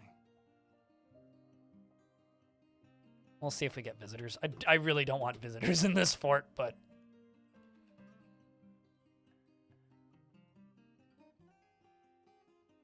That's a slow-moving blob.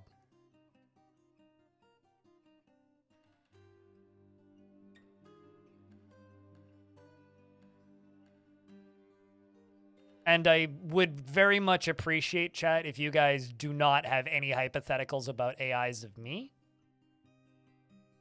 Because it is not something I even want to contemplate the possibility of. I hate myself as is. I don't need clones of me to continue hating myself.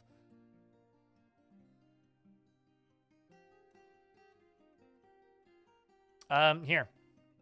I'll help Orange. All right, now I'll unban you and remod you. Mod, Orange, there you go.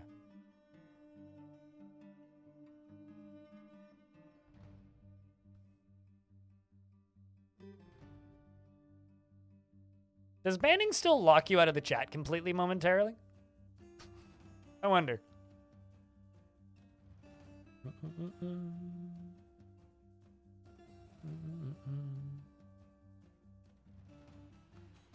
Yeah, but I don't need to build any EMP devices to ask you to change the subject, Orange. They kicked you out of Modville? That's funny. I mean, you attempted to ban yourself, so I'm just here to help.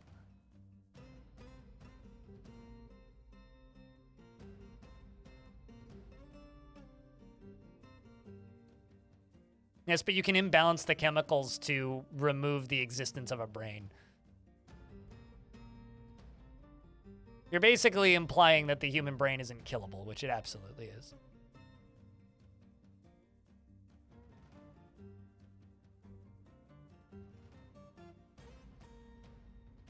Simply pour water in. Imbalances chemical balance. Energy stops.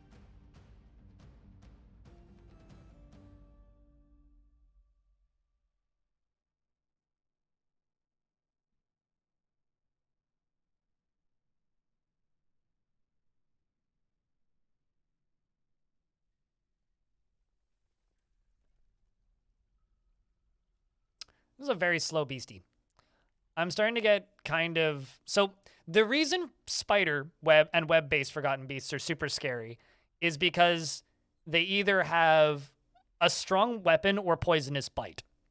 This doesn't have any poison, and it's made out of a very weak material. I might just be able to tell the dwarves to go kill it. And they probably just can. It's also not heavy, because it's just a blob composed of grime and filth. Meaning, I'm not particularly scared of this thing. I might need to be scared of this thing, but I'm not. Well, hopefully whatever ate something that caused this creature to come into existence. I know that that's not what you're talking about, Cassandra, but that's what made me think about it, because it is grime and filth. Hopefully whatever created this creature wasn't eating, like, rocks. Hopefully it was just eating, like, I don't know, mango. Damn, now I want mango.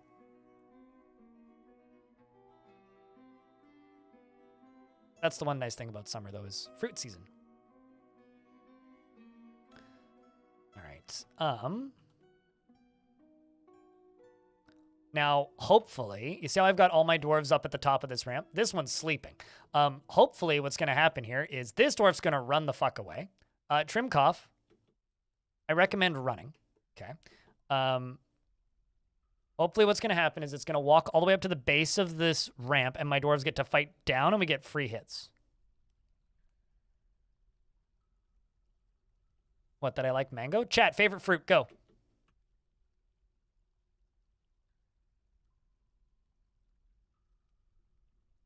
Dwarves go, and it's dead.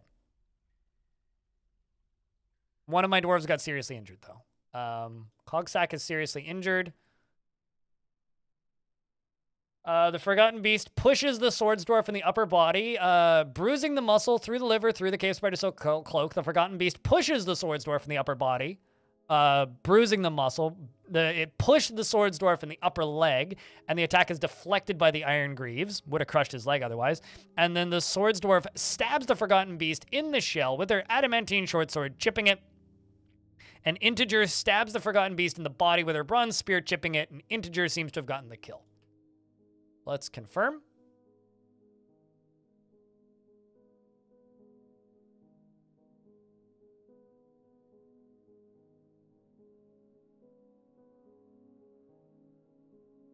Where's Integer?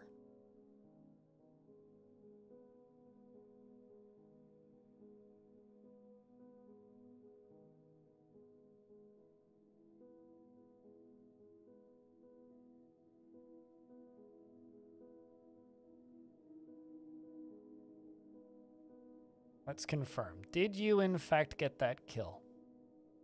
Ah, there you are. Einod is your current nickname.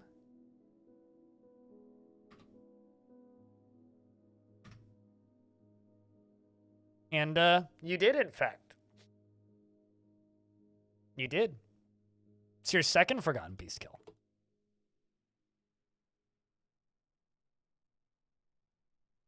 So I've got a seriously injured dwarf here.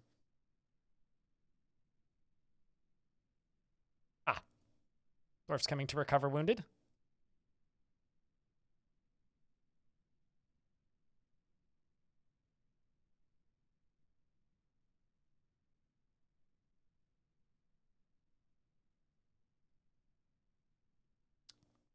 So much pineapple, the fruit that eats you back. I like pineapple a lot. Kiwi's good. Limes are good. Round fruit, just in general? Oh, man.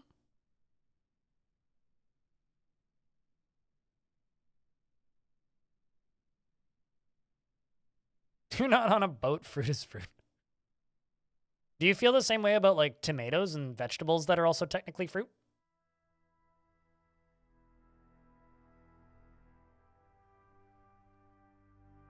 How about this stone? Favorite food? That isn't fruit, obviously, because you find fruit revolting. Nectarines are underrated. Nectarines are expensive and hard to come by. Here, at least. Okay, well, I need new doctors because apparently all of my doctors have decided to die.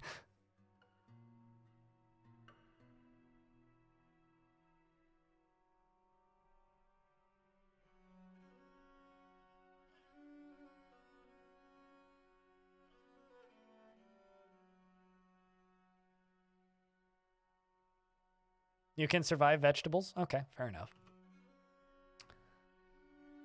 All right, how's the king doing? Slowly getting there.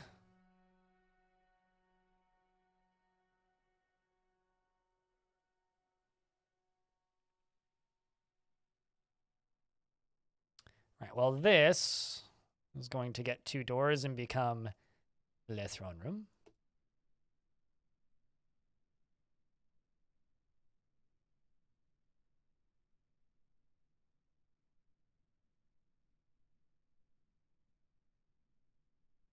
You wish it didn't eat you back? Some things that eat you are fun, though. Depends on the thing, of course.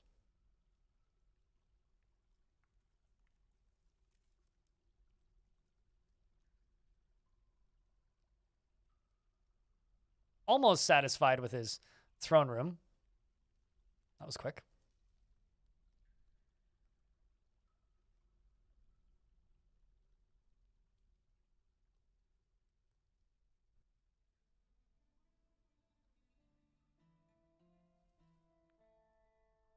Okay. You know, it just occurred to me. Dwarves haven't been doing much partying today. That's a shame.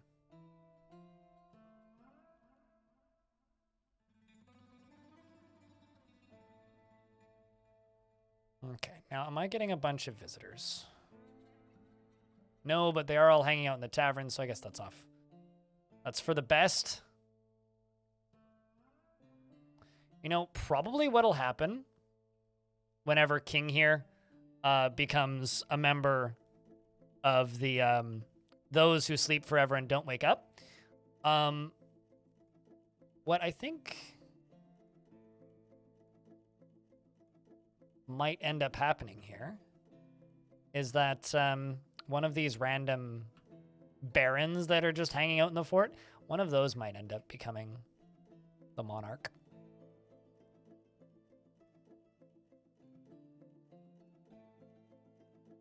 That might be what ends up happening.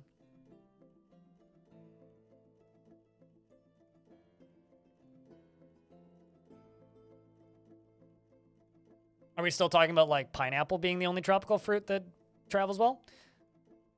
Well, aside from mango, I have a second favorite fruit, chat. Papaya. Big fan of papaya. But you don't really get good papayas up here.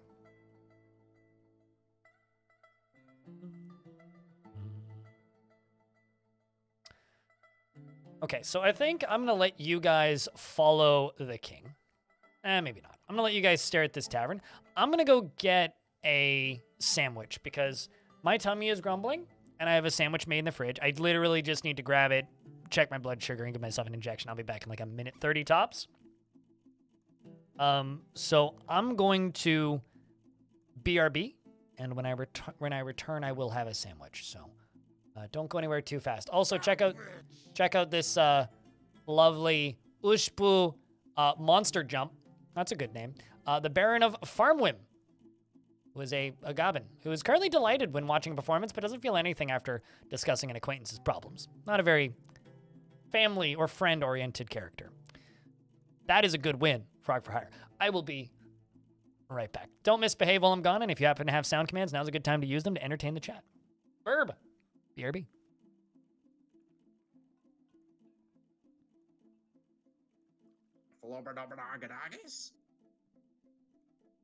Hero Quest is the best game ever made, and anyone who says otherwise is wrong.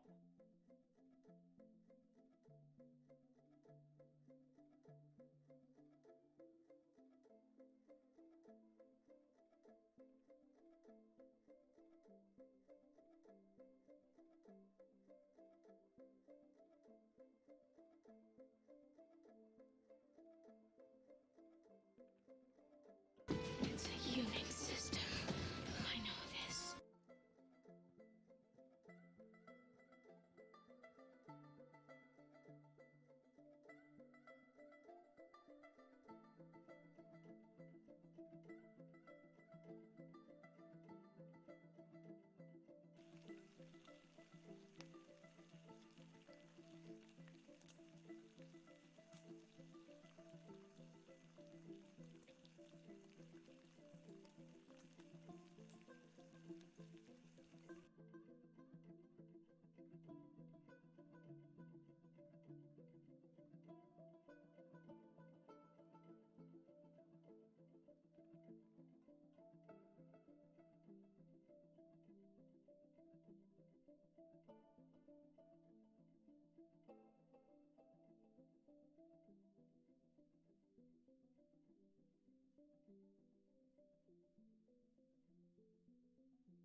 Um, Sandwich!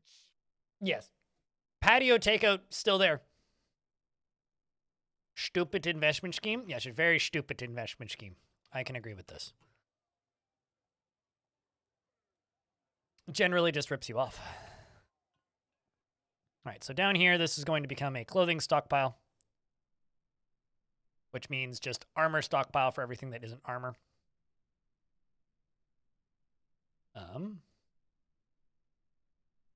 No metal, no shields. Should be good.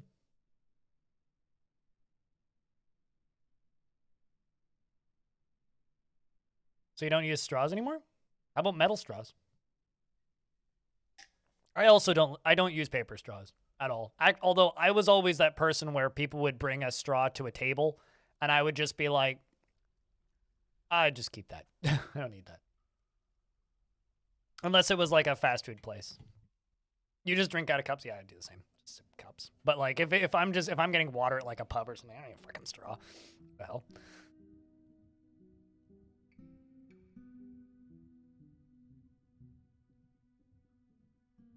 I'm doing all right, Bob.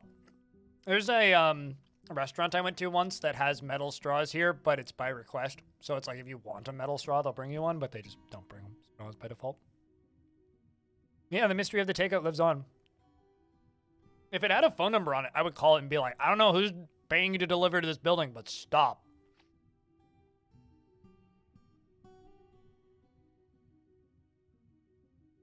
I do.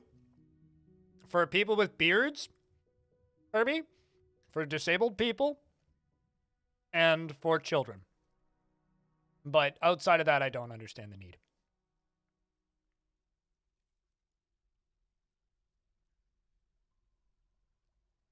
You had a friend that would literally gag and lose their appetite if somebody drank from an in-house cup? What? What do you... If somebody else did or if they did?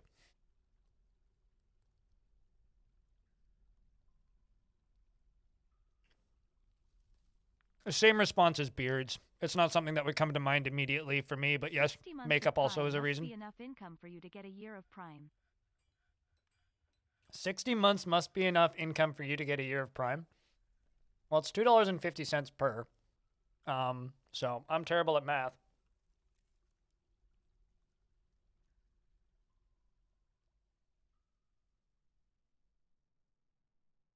Yeah. About that. After taxes, yeah. Actually, how much is a year of Prime now? I don't even look.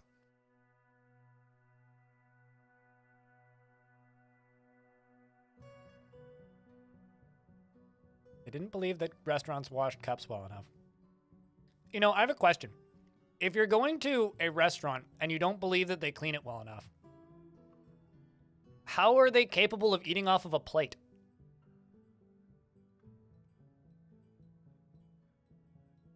Like, this doesn't make any sense.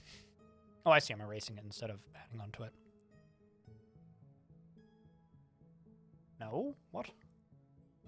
You...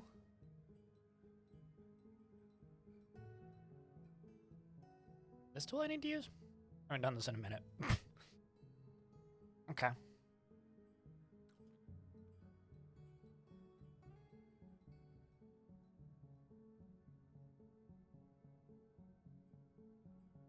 Depends on the restaurant. Green. Sounds like your friend has some personal issues that they need to work their way through.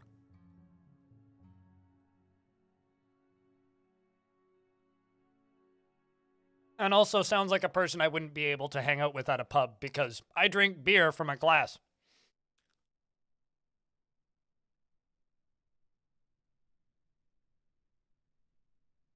I was gonna say I've done that. Eating Jell-O without a straw or spoon. I've certainly done that.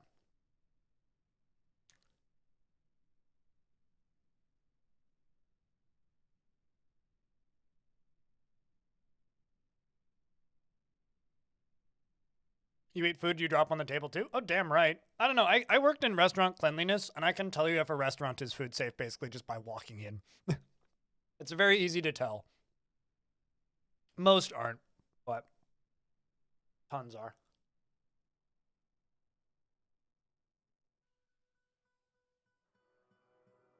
It's pretty easy to diagnose if a restaurant is food safe or not.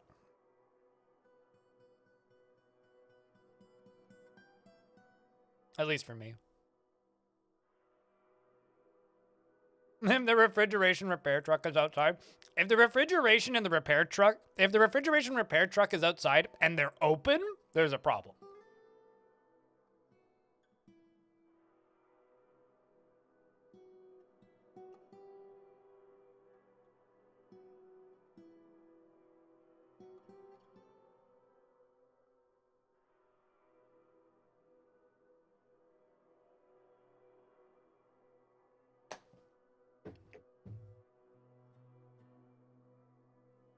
No, for me, it's things like, is there gum under the table?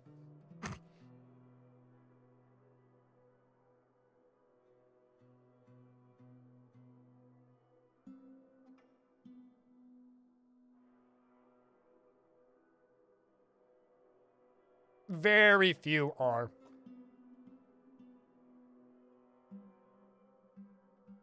And every single one has something wrong with it.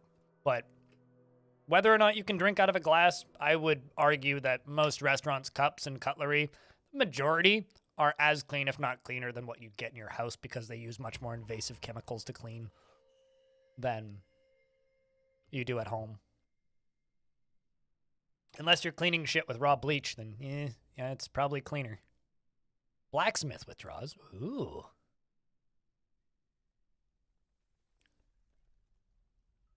Oh yeah, no, generally they just would go through a blasting machine. And then if it's a bar, they'd also go through polishing, probably. Hmm? Yeah, I mean, they might be foggy looking, but yeah, no, they're clean. I guess through this very short intellectual discussion about your friend not being able to drink out of glasses, I think your friend has some issues they need to work through, and that's about it. That's all it really seems to me.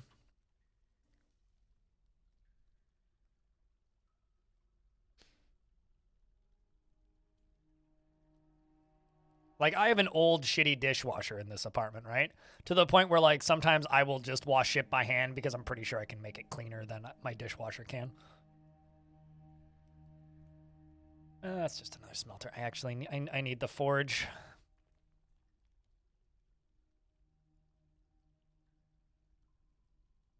Blocked at this location. By what?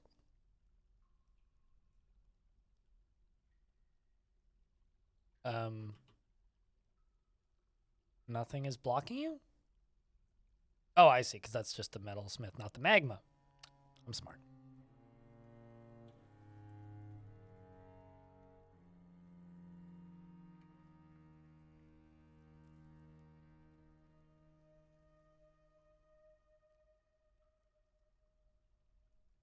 Any dishwasher that doesn't look modern or new needs help.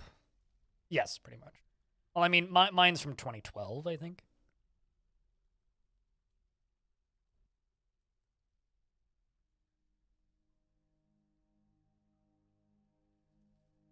And generally, the performance of mine is not optimal. So, I deem it to need help. Why do you claim there's a channeling job there when there isn't?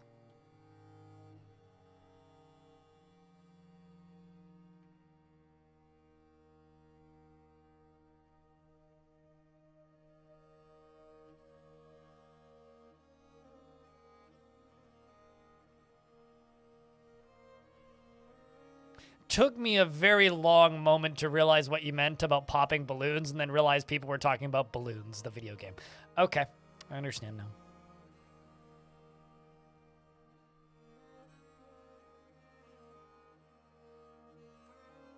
It's like war crimes committed against balloons. Like, excuse me?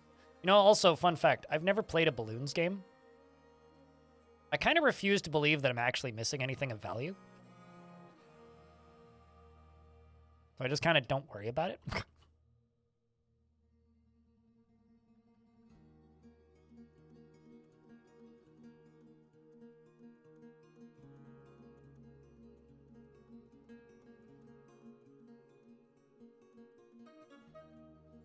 This old archer shooting balloon game that was on floppy disk. Oh man, I've got vague memories of like a game where you play as like a first-person game where you play as an archer and you have to like arc your arrows up or something. I don't know what that was called. You had to like account for wind and shit. It also says built in 85. You're pretty sure it's still the original dishwasher. You finally got it replaced after being a year-long waiting list for the washer you wanted. Oh boy. Didn't Thief do that? Not with balloons. But, like, you had to, like, arc your arrows to shoot, like, what's it called? You had to arc your shots to, like, hit, like, lighting elements and stuff.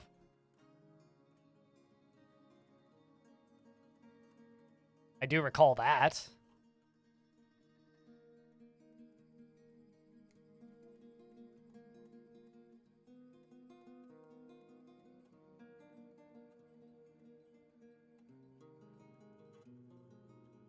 How's this doing? It's not quite happy with that yet. It doesn't have his tomb yet, which he's very annoyed by. After they mine this out.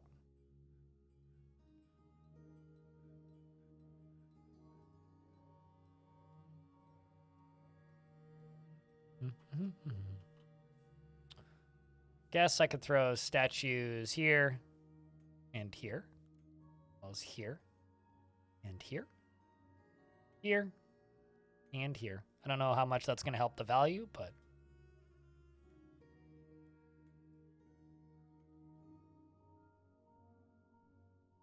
yes, but they're killing balloons. Like, in order for them to be war crimes, they have to be, like, you know, against people or living entities. I don't think the balloons are alive. Maybe I'm over here just, like, insulting the balloons as personhood, but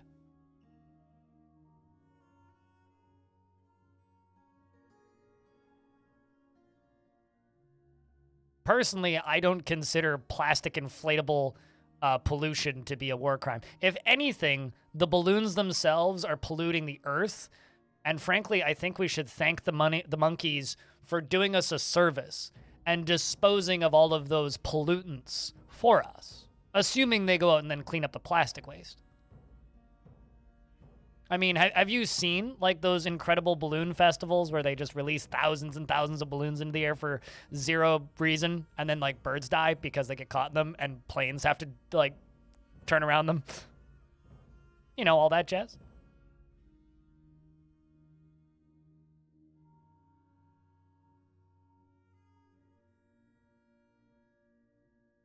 Good times.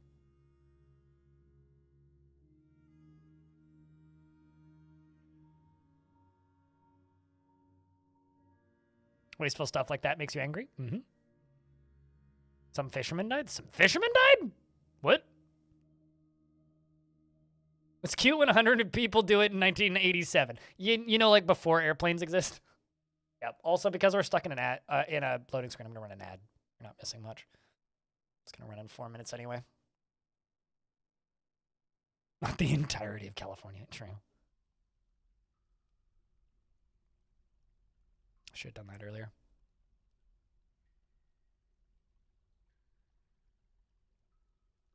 Weather balloons are scary? Yeah, they look like flying saucers to some people.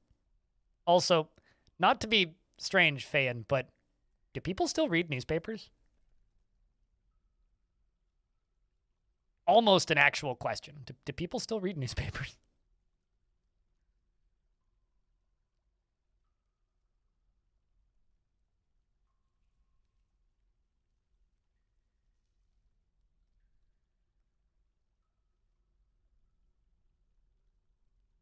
Also, I have 1 rose gold. Do you still want rose gold stuff? Okay.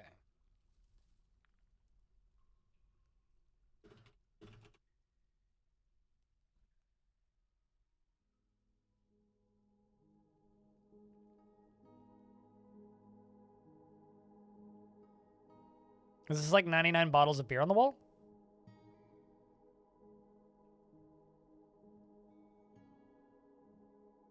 Balloons are some sort of elemental thing. It's not made of plastic. The balloons spawn from natural hostile pools of balloon antonium.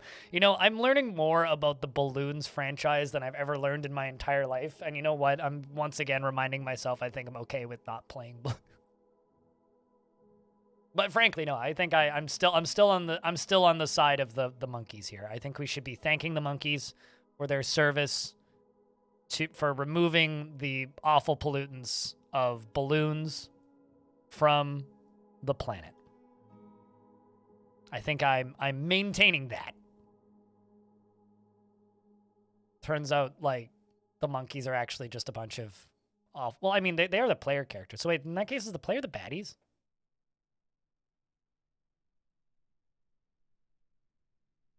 in the balloons games? Because you are the monkey.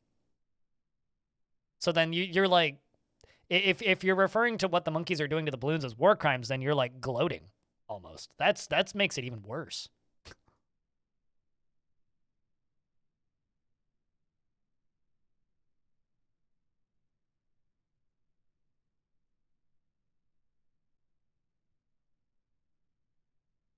Well, military is looking pretty stable. Quite happy with that. Rogue Rat, thank you very much for the raid. What were you up to today? Welcome, raiders, to my humble channel. Mods, could I get a shout out for Rogue Rat, please? And if there isn't one in like 40 seconds, I'll do it myself. Oh, it's okay, either way. But welcome, raiders. Hello, Clayborn. Rat, I have a rat emote on my second account. Sort of.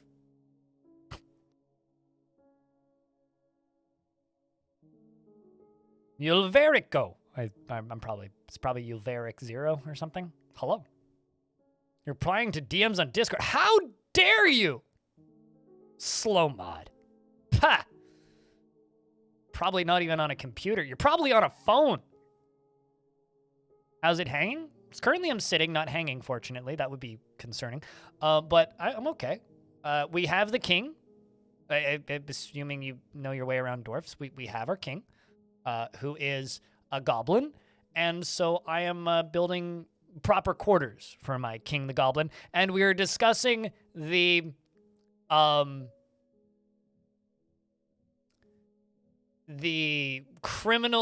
international criminal state of the monkeys in the balloons games, and whether or not we should be thanking them for their service of ridding the world of pollutants of plastic that come from the balloons, or if they should be committed for war crimes against the balloons because they're using, like, you know, napalm and other horrific weapons that are not legal. I, for one, support the monkeys as they are removing plastics. But frankly, I also don't know what the fuck I'm talking about because I never played a balloons game.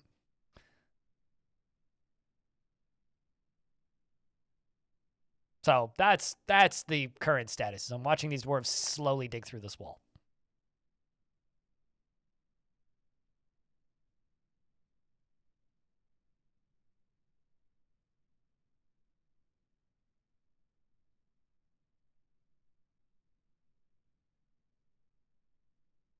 So it's like every single tower defense game I've ever played. Hell.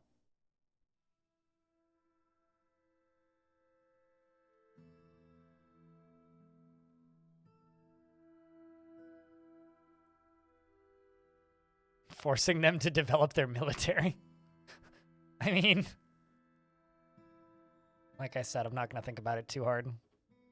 Also, speaking of not thinking about it too hard, do not worry about the streak of blood. It's fine.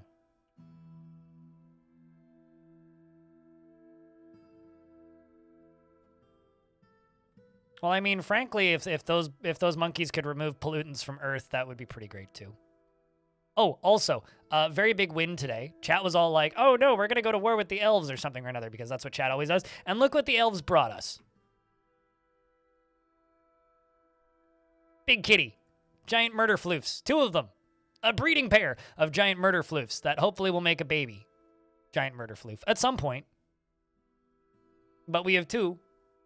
Very large murder floofs. Yeah, it's just casual blood. Don't you have casual blood all over the place? Casual blood. Don't ever look at my kitchen under a black light. I'm diabetic. There's blood everywhere. It's perfectly normal. Don't get mad at me.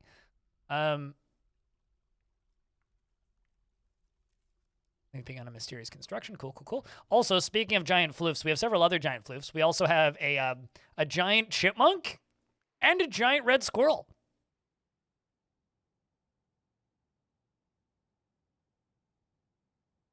As opposed to serious blood?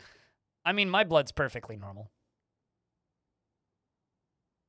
I don't know what it's as opposed to in any context, actually, because I'm just sitting here bullshitting, as I usually do. Just kind of hoping that people don't notice that I'm bullshitting. But I also accept that most of you probably notice that I'm bullshitting and that this is not entertaining dialogue in the slightest, but that's fine. Gets me through the day.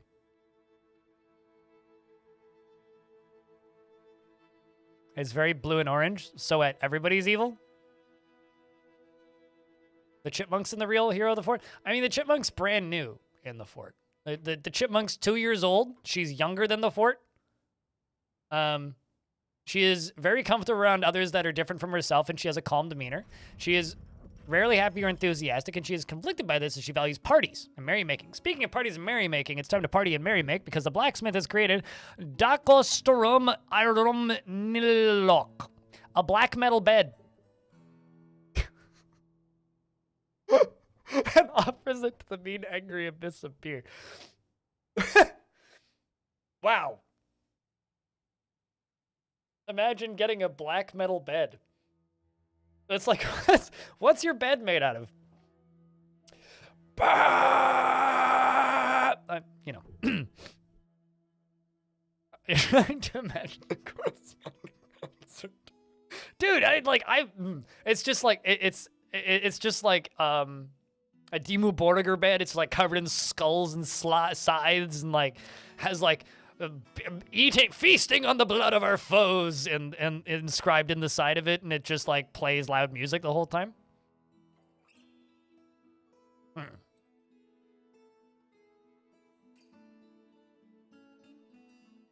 Get it? It's black metal. Wonder how valuable this thing is and what it looks like.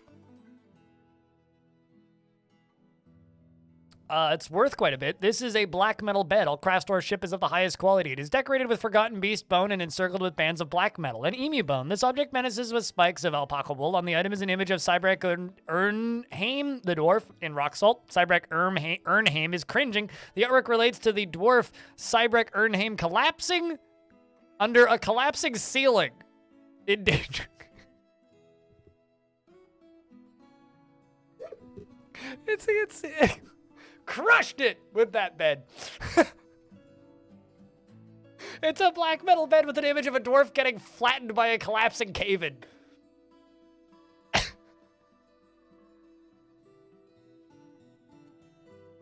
What's even better is the faction name for this fortress is the Accidental Ceiling.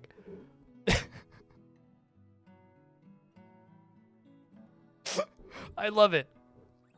I love it. It's beautiful. That's awesome. Okay, so that's going to go in the king's bedroom for, well, we'll put it in the king's throne room for right now. God, that is... actually, is the throne room high enough value? Not quite. It'll get there. But that is too funny.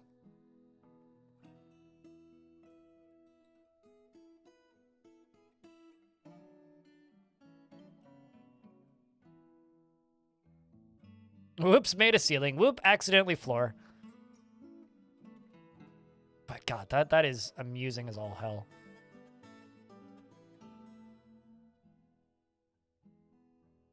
That is too funny.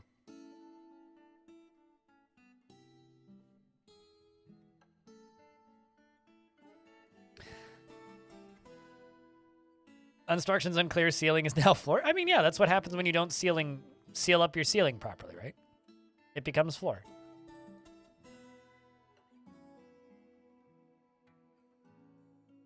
All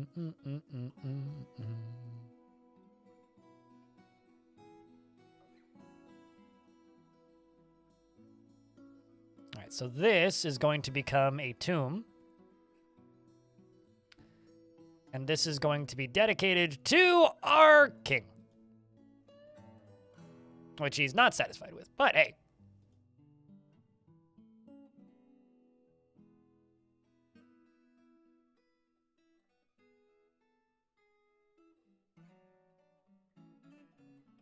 What?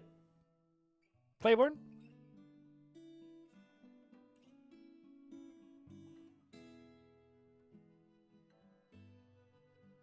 Tempur-Pedic really helped, really stepped up their game. Yeah, I can't wait for the Vakin tie-in like bed sheets to go with that black metal bed.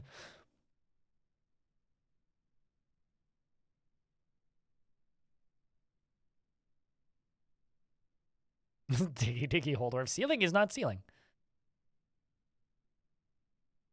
Designate whole fort as tomb, lock front door, refuse to elaborate. I did that once. I ran a cult fort once, and the goal was to get the queen of the faction, and we did.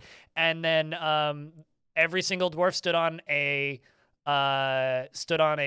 like a platform that I constructed, and we pulled a lever and dropped them into a volcano. It was a good time.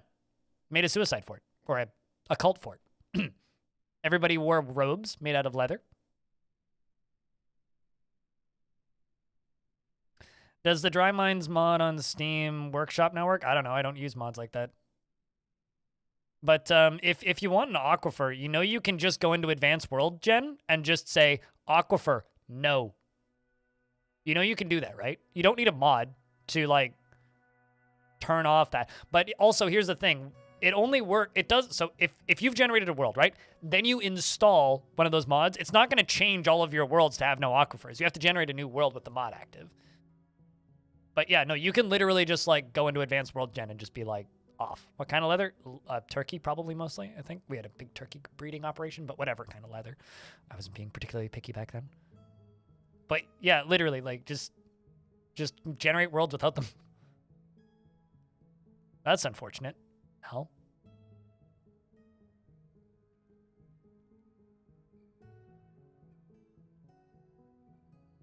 That too. Yeah. You can also just search for an embark location without them. I really like aquifers. I basically can't play without them. I need them. Like, sometimes they get a little silly, but like, it's a little silly on this map, I won't deny, but, like, yeah, no, I like aquifers. All right, so not quite happy with this yet. What do you still want, actually?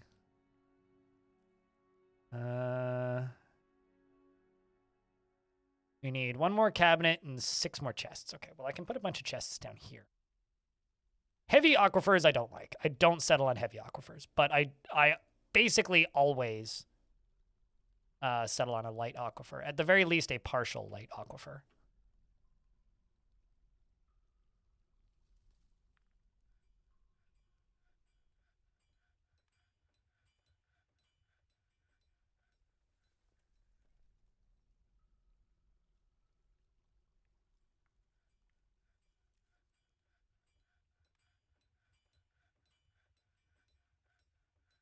You found out that you have to enable the mod in the detailed world gen view. Yeah, you have, when you generate a mod, you have to enable. So when you generate a world, you click on the mods button and you enable it. Otherwise, it's not going to do anything. Like, graphical mods can be modded in once the world is generated, but world gen mods that require the world gen to specifically function, you have to, like, manually do it and generate a new world. Otherwise, it's just going to do nothing. You're wasting yours and everybody else's time trying to do that.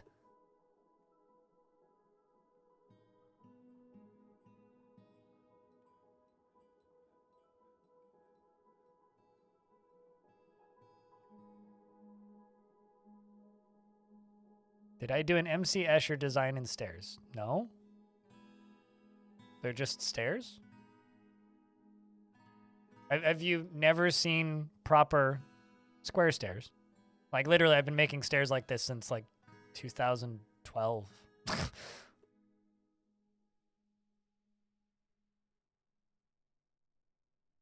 It's literally the most frame rate optimal way to make stairs because it blocks line of sight and minimizes pathing. You want to increase your frames by, like, 5? Build your stairs like that.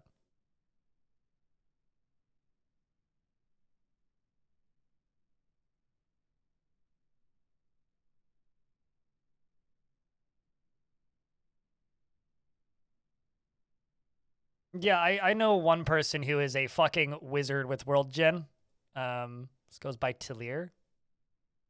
Yeah, you can literally make, like, flying islands and shit if you're so inclined. You can make some weird stuff. World gen. You like ramps for their sloping gradient? I'm not gonna dig a ramp for their sloping gradient through an aquifer, thanks. But no, I did not get MC Escher to design my stairs.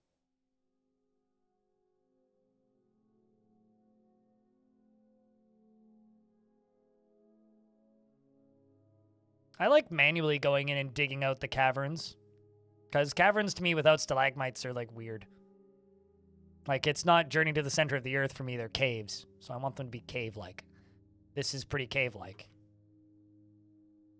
But going in and opening them up, making more space in the caves is satisfying.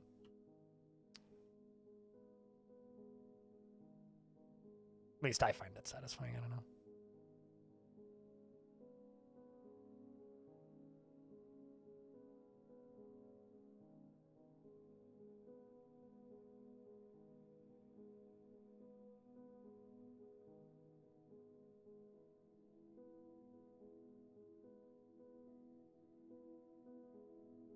You can also make it crash a lot, Al.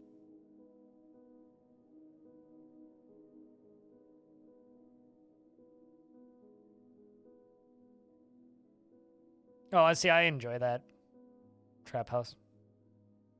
Or triphosphate. The end goal of this fort is to assassinate the king, which we're getting close to, because I have the king now, and we're making him a throne room. Speaking of, is he happy with this? Getting there. I'm trying to become the mountain home before I assassinate the king, though. We've already got the adamantine throne ready and everything. I might need to assign more symbols to him, but because the leader of this faction is a goblin, and this goblin took this faction in a coup. So, in my opinion, this goblin is an illegal king, and we're trying to fix it. Also, the whole theme of this fort is I'm building in the caverns, and I'm not allowed to close the caverns. So the caverns are, let's just say, open and ready to kill me, which means we've had some pretty catastrophic events in this fort so far. It's been fun. It's been fun. I lost like 100 dwarves in the last one.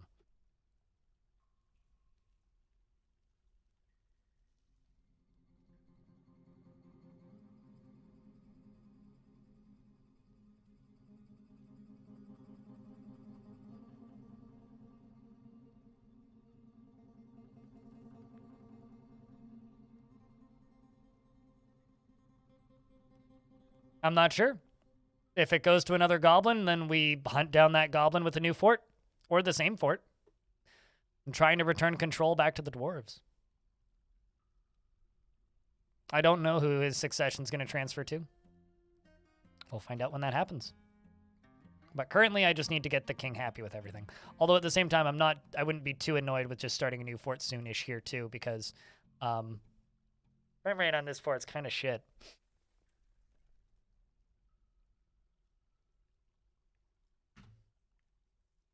What do you want me to make for you? Oh, not allowed to export bolts, anvils, or weapon racks. Okay.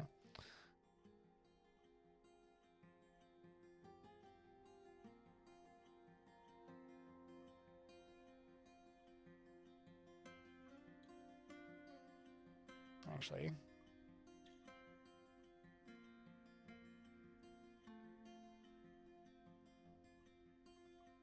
You have 8 chests. You need 10.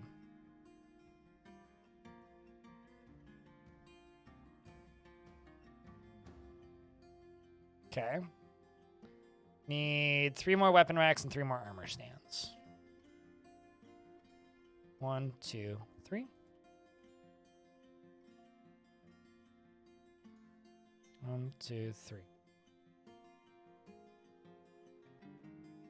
Then we just need to increase the value. Welcome back, X-Man.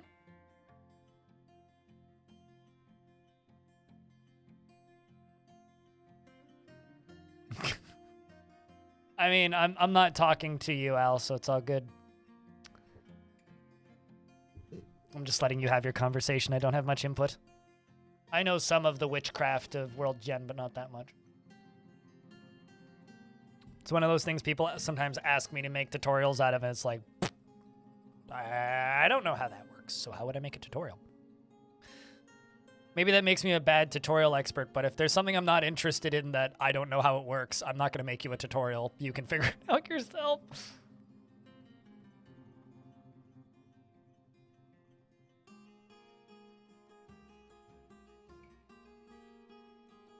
It's the classic, you're smart. You do it yourself. I'm sure you'll be okay.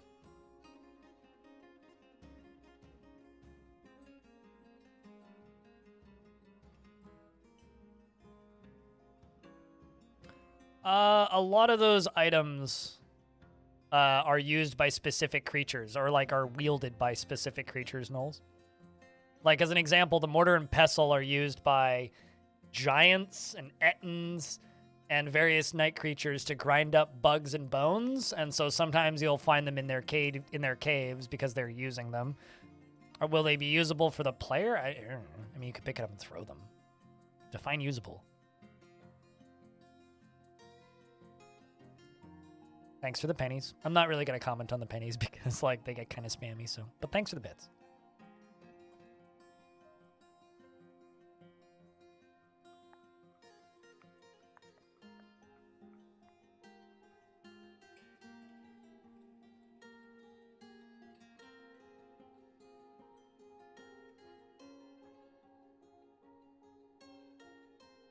In regards to Advanced World Gen, I was watching a streamer friend of mine mess around with World Gen once, and he made a fort that, well, made a world that was so hot that if he, like, settled anywhere, his dwarves would immediately burst into flames. So you can get a little silly with it sometimes.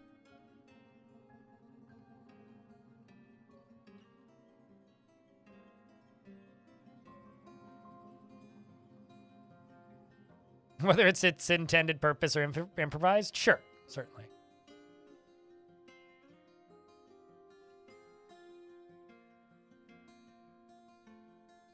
You fixed the stream? I mean, it's always been fixed.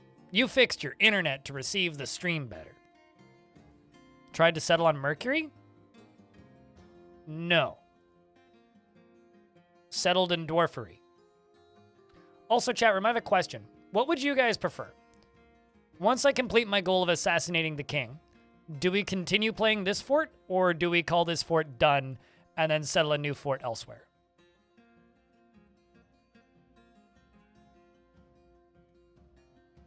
Crab. I mean, I'll be playing Crab Champions later today if you want crabs. Because that would mean probably new fort tomorrow then.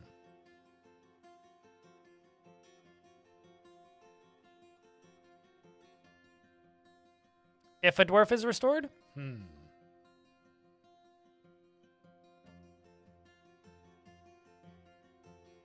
Well, I hope that I hope that words. I hope that you have a good night's sleep, Stone. Stumbled over my words there. If a dwarf is king, then yes. Okay.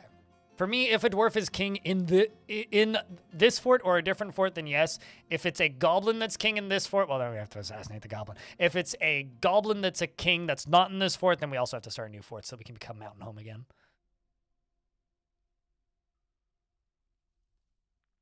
Well, I mean, I kind of just want to keep this as the, like, faction lead. I think next fort would probably just be a let's go to war fort. Let's go to war, but the next kind of theme I want to do is I'm allowed to dig, but I'm only allowed to channel, is what I want to do next. So, only channeling. Because we did the no digging fort. I kind of want to do an only channeling fort and like settle on the edge of a big mountain or something and just start digging into the side of it. By the end of it, it'll look like an asteroid crater hit. Okay, so the only thing I need to satisfy him with now is the mausoleum.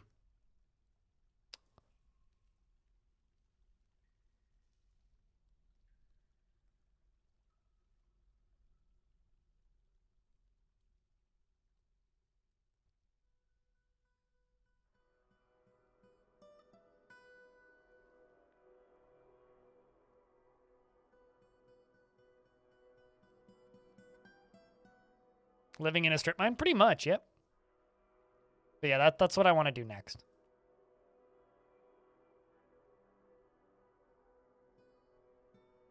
Just a big ol' hole. Oh yeah, no, I can build where I've dug. Absolutely. I mean, surface forts are fine too. I like building surface forts. Surface forts are fun.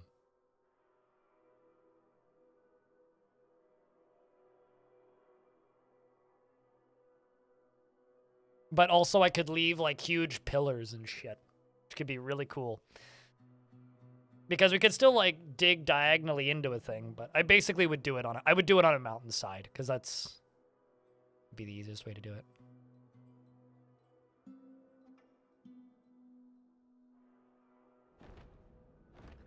Uh-oh. Maybe the fort ends here.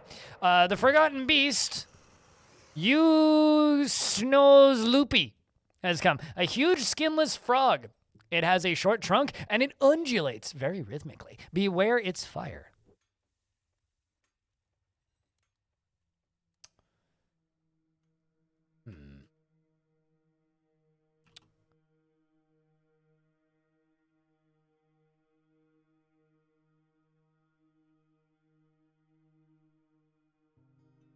We'll do this again.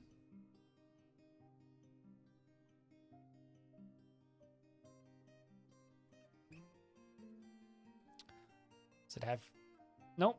It's never encountered anything before. Fire-breathing frog, forgotten beast. Yes, Eurytopotamus.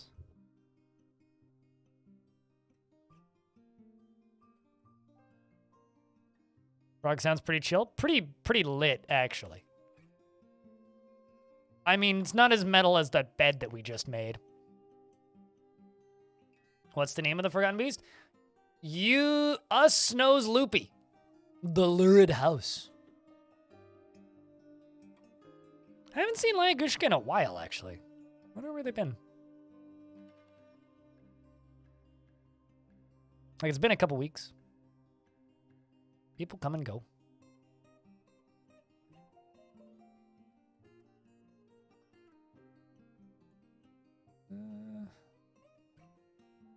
I haven't seen a few people in a while. Uh-oh. Zasset, the dwarf, is right here. Is wielding a shield. Okay, so all of the dwarves dodged. Okay. So far, I've seen lots of dodges. I haven't seen any dwarves catch fire yet, so that's a good sign. It's on the same layer as Zasset. Zasset's the only one to actually be in fighting. Seems like they lost their spear and immediately gamed it back. It's definitely been stabbed a good few times. Unless that's a different Forgotten Beast. Yeah, no, they definitely stabbed it. Zasset says, "This is my fight too. I shall have my revenge." Miss, miss, miss. I was caught in smoke underground. That's annoying, they say. Dodging around it is a good sign. Uh-oh. The creature's bleeding. Zasset's hand is on the ground. Zasset, I think we might need to retire you. Unless you die.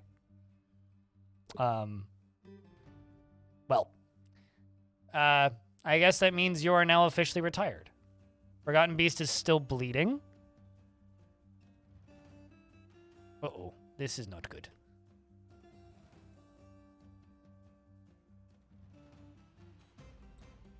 It's one dwarf we've actually lost proper.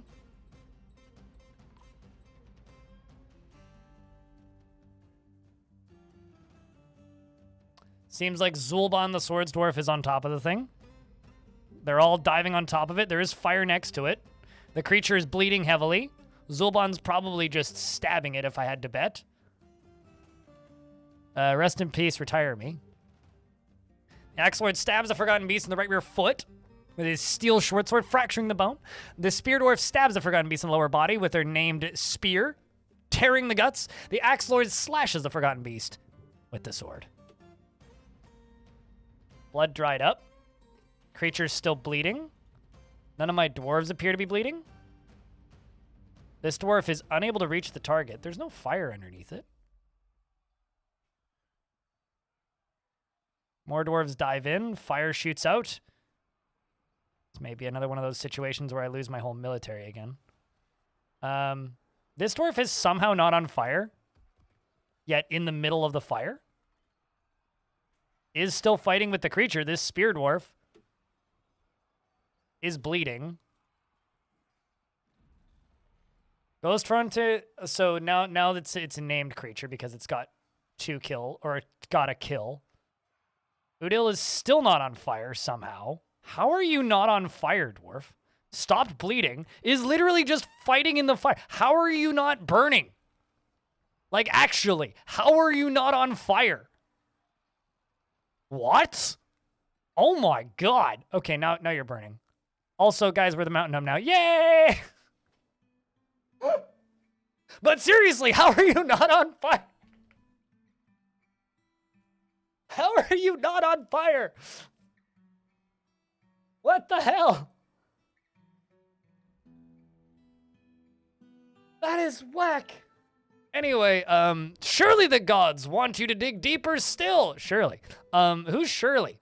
I don't have any god named Shirley. Anyway, now this dwarf is bleeding heavily, still fighting with the Forgotten Beast. How's the combat log been? Okay, so it's just the dwarf dodging. The dwarf is just dodging and, like, deflecting its fire repeatedly. Anyway, the dwarf has finally been hit. Rest in peace. Oh, because I already had the stuff, let's get this straight. You built a black metal. So no, the reason I went straight to Mountain Home from Capital is because I already had an adamantine throne built, which I built like 3 years ago in game, and I'd found 7 artifacts. When the king arrived, I assigned all 7 artifacts to him and built an adamantine throne, and then I just need to get everything to green, and bang, done. So, yes, we are in fact the Mountain Home now. Although the fort might die, so we'll see. Which would actually be a fitting end, you know? We'll see. Is that my dwarf bleeding? Yep. The creature is also no longer bleeding. So I'm going to cancel this order to kill the critter and tell them to just stand there.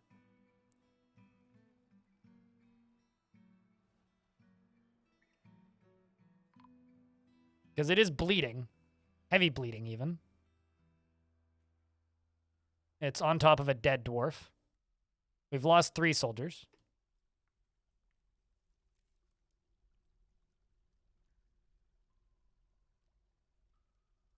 It's still heavy bleeding. It's bleeding a lot. Look at that. Oh boy. It's going for my dwarves. You know what? I'm going to send out the order again. Actually, an ad's about to snooze that. You get over here.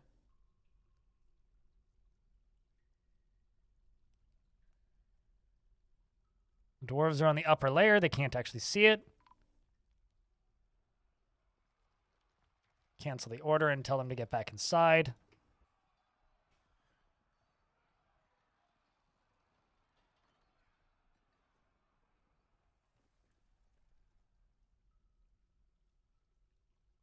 Dwarves are all running back inside as fast as they can. Creature walks over a little bit. Oh, look, there's also a sock in the door, so we can't actually hide from it even if we want to. Let's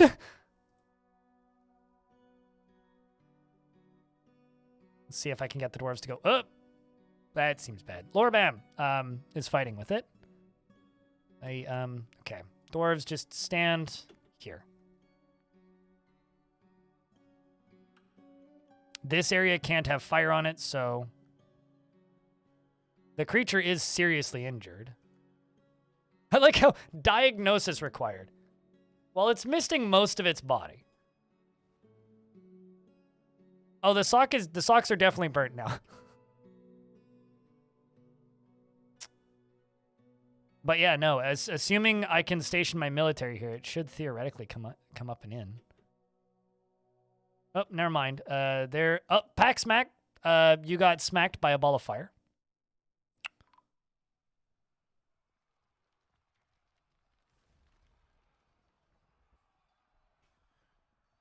Alrighty, critter. You come over here. Just walk over.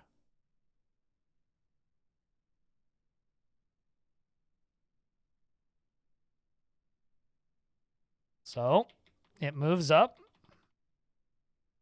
Child's here. It's bring your kid to work day. The dwarves all dive onto it in the doorway. The fighting is brutal. Who gets in the hits? All right, once again, 5 dwarves have perished. Integer appears to be fighting, so we'll jump to them. Integer strikes the Forgotten Beast in the trunk and cuts it off in an arc. Probably. Well, there it is. It's one of the bits on there. Stabs the Forgotten Beast in the right front leg with a bronze spear, fracturing it, and says, "I cannot stand by. This might require an answer." Stabs the Forgotten Beast in the left front foot with a bronze spear, tearing the muscle. Turns move by is where? Hold on. Where did that kid go? Kiddo is standing right here playing make-believe while bleeding heavily, also in conflict. Did you get hits in there, kiddo? The dwarven child Tekid did, in fact, screams, "I cannot stand by. This might require an answer." The battle rages. I laugh in the face of death. Punches the Forgotten Beast in the upper body with his left hand, bruising the muscle. And punch the Forgotten Beast in the lower body, bruising the guts. Well, I mean, the guts kind of are hanging out, so that makes sense. And then the Forgotten Beast lets Tekid's right arm drop away as it attacks. What? Okay. And then the child says, I've been wounded. The dwarves are fighting with the beast, and the beast dies in the doorway. Kid, are you missing an arm? Ah, his upper arm is gone.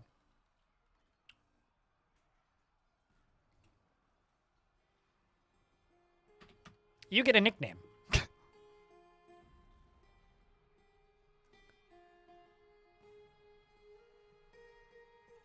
I like how then, as the fight comes to an end, most of the dwarves just fall asleep.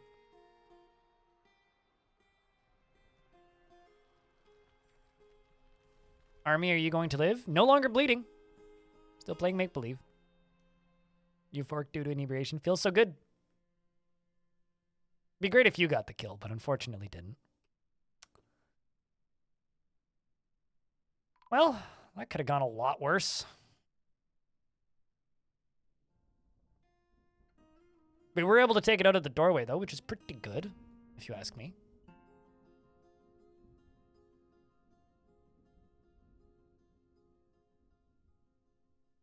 Let's see. Integer. I can tell you didn't because you didn't lose your nickname again. Nope, just 2. Shit! Party time!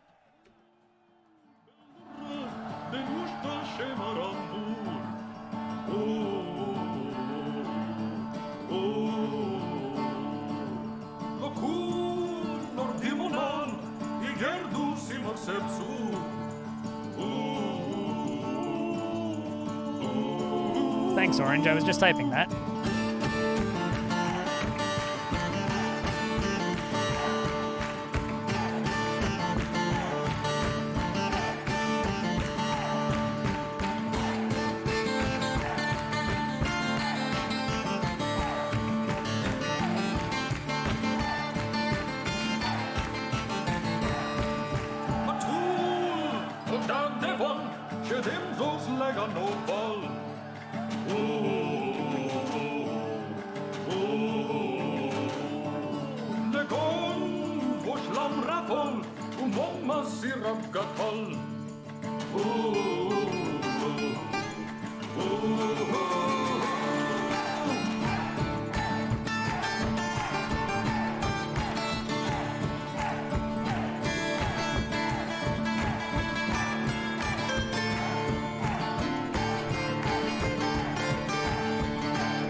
Pretty solid ad break, if you ask me. I ran an ad in the middle of that. was gonna say, Orange, you turned it on, you can turn it off. All right, well, I got a bunch of dwarves to memorialize, so let's do that.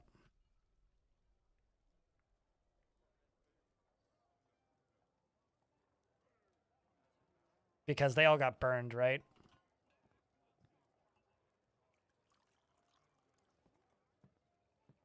Or I'm assuming they all did. Even if they didn't. Some of them are entombed.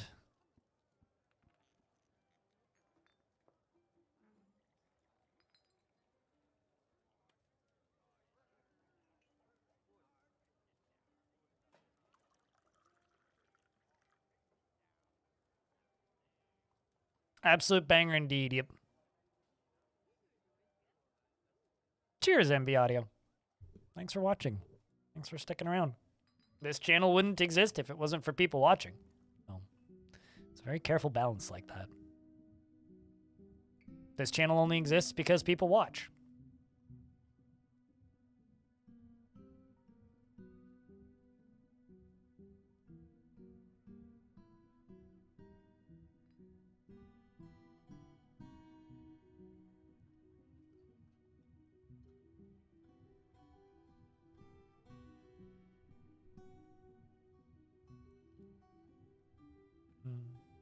Orange for mayor?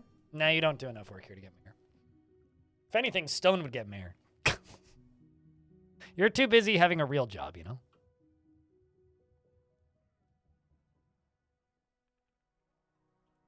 How long do I plan on streaming for? Tuesday, Wednesday, Thursdays, I stream like 10 plus hours. Mondays, I do short streams that start later and end earlier. And I usually go for like, I don't know, 4 to 6 on Mondays.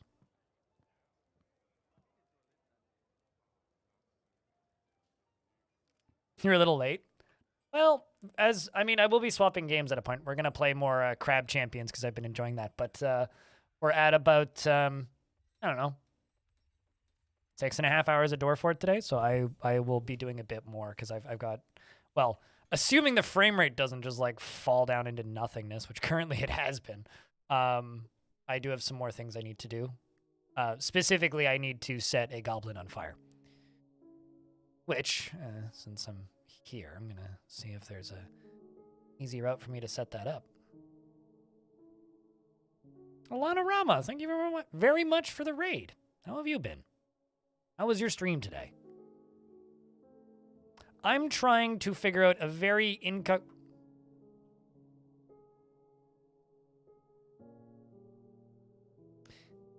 Oops. I appear to have killed a child snatcher and then forgotten to dispose of its body. Well, we should deal with that. That's a little awkward. Anyway, we became the mountain home just now, and I have the king who, unfortunately, is a goblin. This king, according to legend, took over the throne of this faction, the Accidental Sealing, in a coup, and has also been trying to take over multiple other factions in a coup. This is not very dwarfy, and we consider that treason.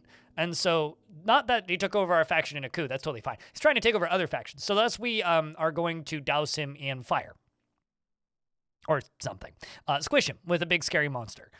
So I'm prepping to assassinate a king. Well, if you stick around, you might see that. What's up, Blue Squid? Infinity Simplex. Alana Rama. Hello. And H. Gammon? Is that how you say that? Hello.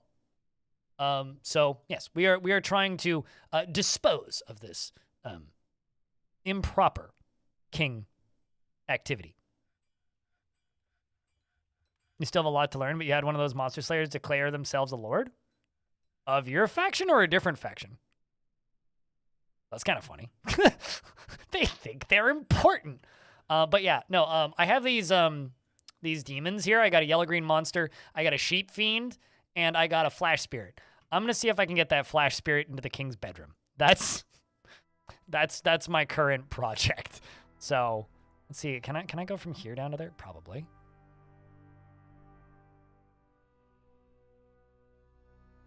That's the layer with the king's bedroom on it. Eh. This fort is also painfully laggy. Yep.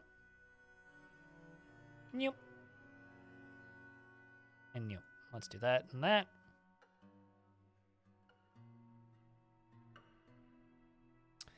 And I'm going to put a lever here.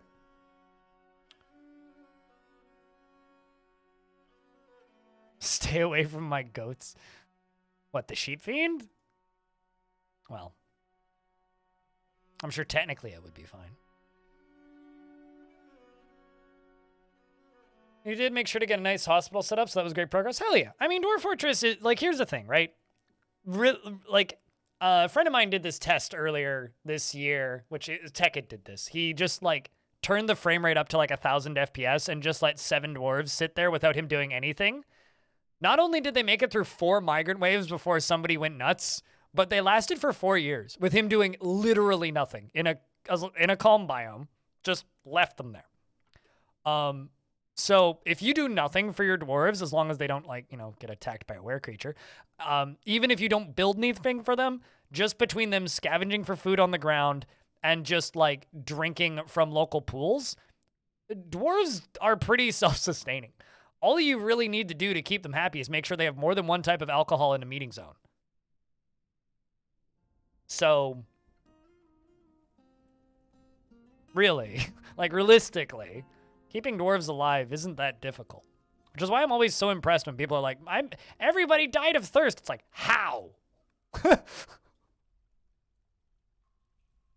Absolutely, what Cognic said. Yeah, no, totally. So it's like, you know, yeah, you might still have a lot to learn, but, like, you know, it's part of the game, really. Is the game. Is learning weird, obtuse mechanics.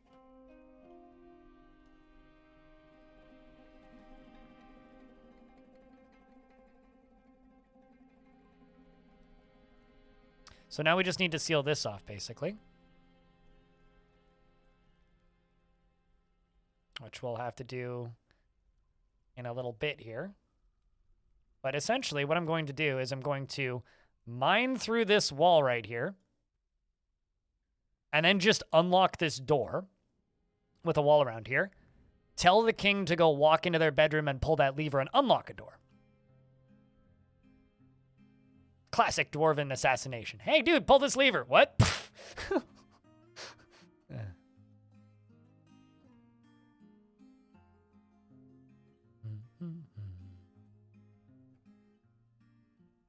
Now, the way I would do this in the olden days is I would do it exactly the same way, except I would use drawbridges.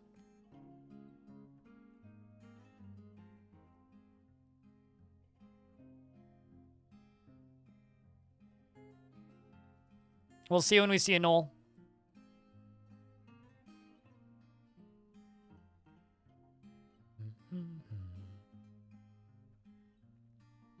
Although, honestly, I don't know how I'm going to highlight this, if I am going to.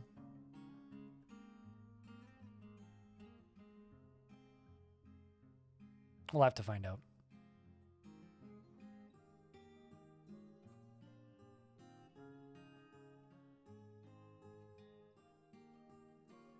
Sweet pods? What, over plump helmets? Yeah, that's fair.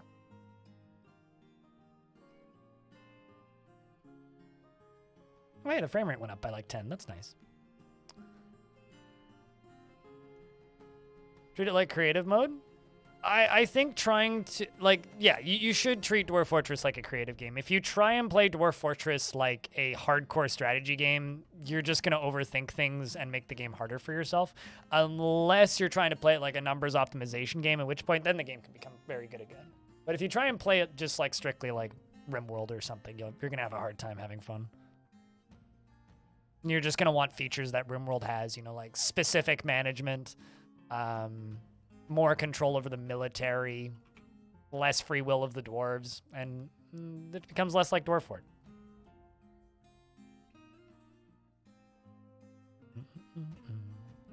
Apparently Twitch is testing out / adding. So you know how like streamers get sneaky heads up when audience members are like first-time chatters? We get those now.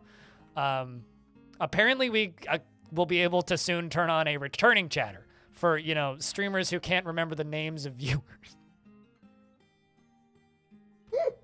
Sorry, I saw that just pop up and I was like, that's very funny. Why that commanding no worky? What? What are you high?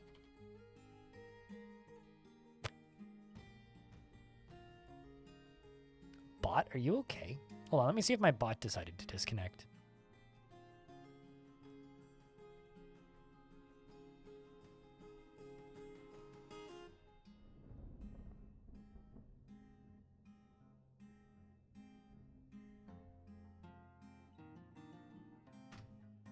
Yeah, I think it did. Weird. Anyway, fixed it.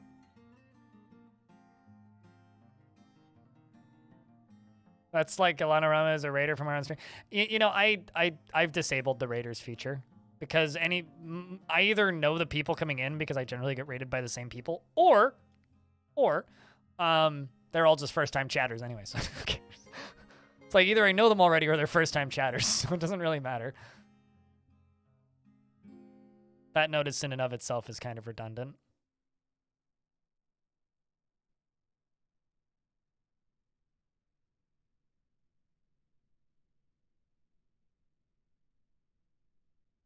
When you first tried streaming, you didn't forget the 4 returning viewers? Yeah, it's like your best friend coming back.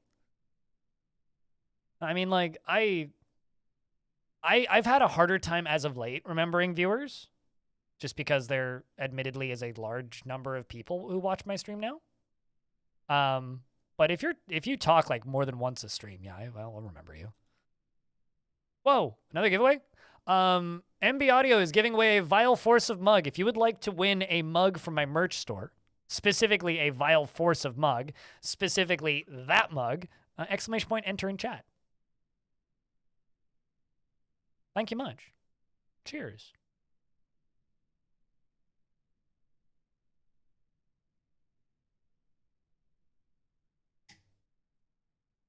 And then once the giveaway is done, you just click on the redeem link that'll pop up if your name is called.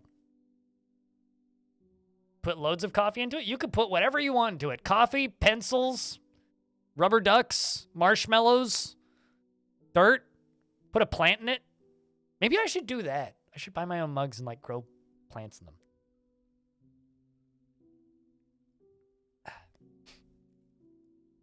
Some migrants have decided to brave this terrifying place, knowing it may be their tomb. I love it when, you know, the housing market is super wholesome, you know, and like welcoming. It's great.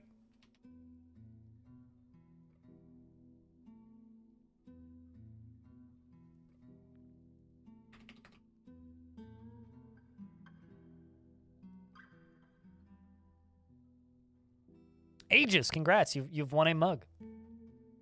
Simply click on that link. Why did they suspend that one? Come on.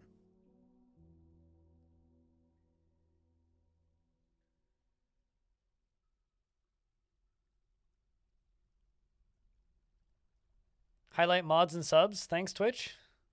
I mean, you know.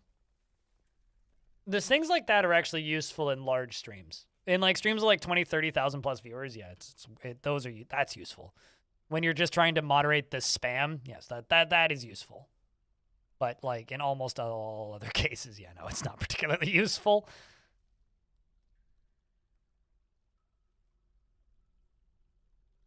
So this lever is going to get linked to this.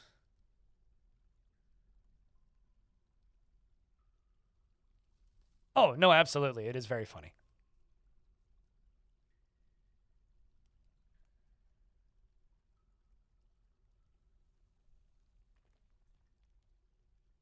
It's just there's a lot of features on Twitch that are completely useless for us. You're sure you'll get a lot of use out of it? Hell yeah, dude.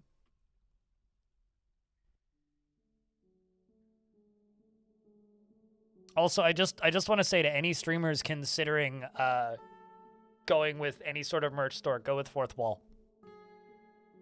If it's an option to you, use Fourth Wall. They are fantastic and have some really cool features like this gifting merch and chat thing. Like it is super neat.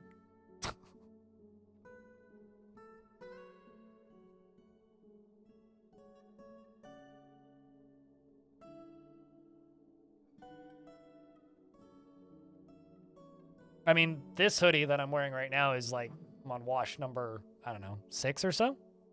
Still fits. Quite happy with it.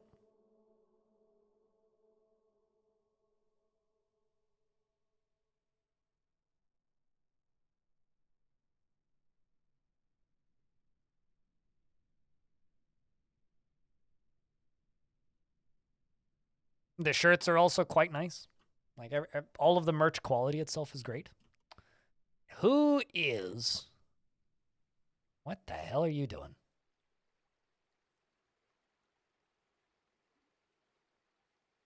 What are you doing, actually? The Dwarf is constructing a building. Where are you going? Well, gee, thank you for redeeming a dwarf. What kind of dwarf would you like? Where are you going? Is there something in the...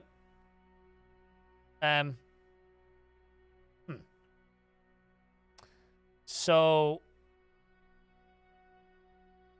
You're... You know what's funny? Is all of these dudes are going to die when this freezes. I wonder if this is why my frame rate got questionable. That carp? Oh, plenty. No, actually it's salmon, shad. They're all vermin fish.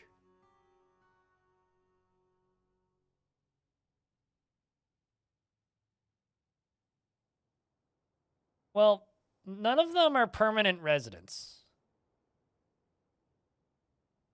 You know, I think I may have just solved my frame rate concern. I think it's because this river is actually draining faster than it's filling. Huh.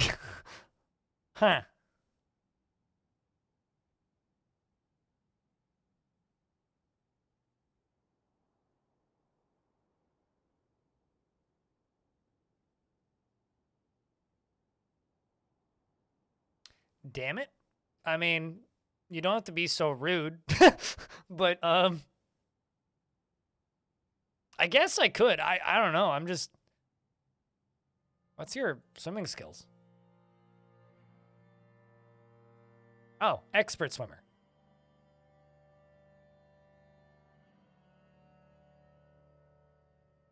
How about we just don't walk here, because this is bad news bears. Although you're not going to listen to that, are you? I have public spaces. Like, there are places where they can go. I also have a bridge. Multiple, even. No, this is just a pathing anomaly that's been indoor. Well, I mean, it's... Yes, but this is a known bug. As to why they've... Well, actually, not even a known bug. They're just stuck here because they probably showed up, like, right here and decided it would be quicker to just book it across here and walk down this way and in here than it would be to walk down here and then up into here. So if I had another bridge that went this way, that would probably be enough for them to get into the fort. But because I don't, it's not. So, I mean, these kind of pathing anomalies are just, they're all known bugs. It's just a matter of them making the pathing better.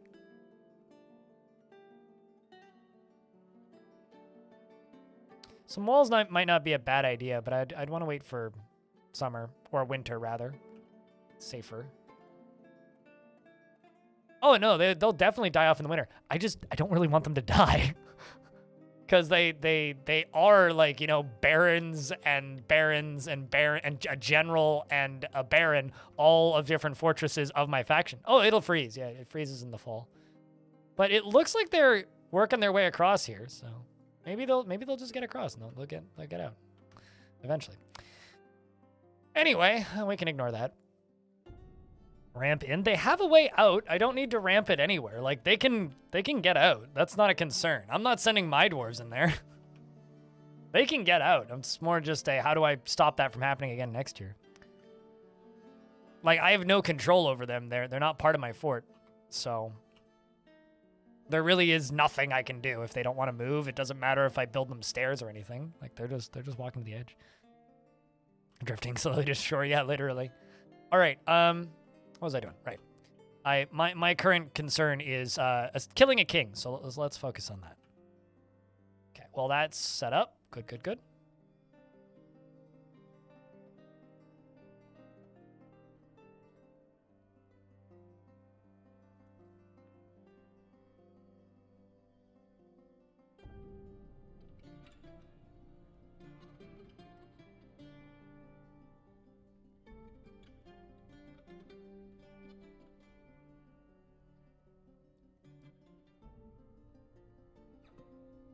You're gonna go make popcorn for this? Alrighty. What are you doing? Orange? Just adding blocked terms? When did I tell you you could do that? Why?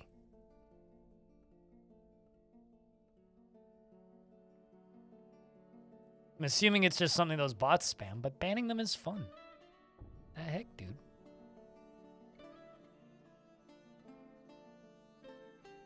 Yeah, but who cares?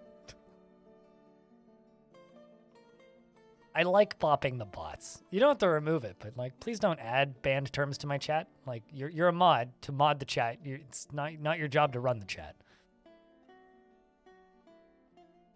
That's my job. Not really willing to relinquish all control. If I want to block a crappy website, I'll block a crappy website.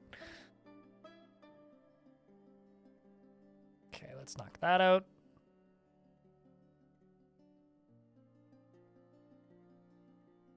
I mean, here's the thing. If we prevent all of the spam bots from being able to spam in the chat, you're never going to have anybody to ban. So come on.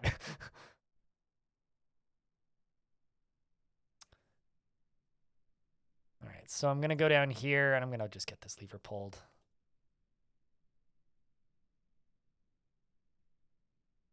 You're trying to be lazy? It's fine.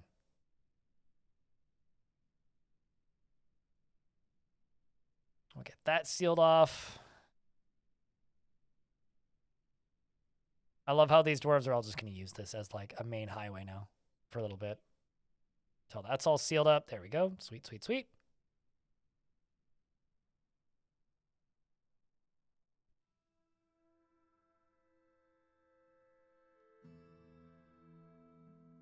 Also, Rami, what's up? Okay. So now I can slam this shut.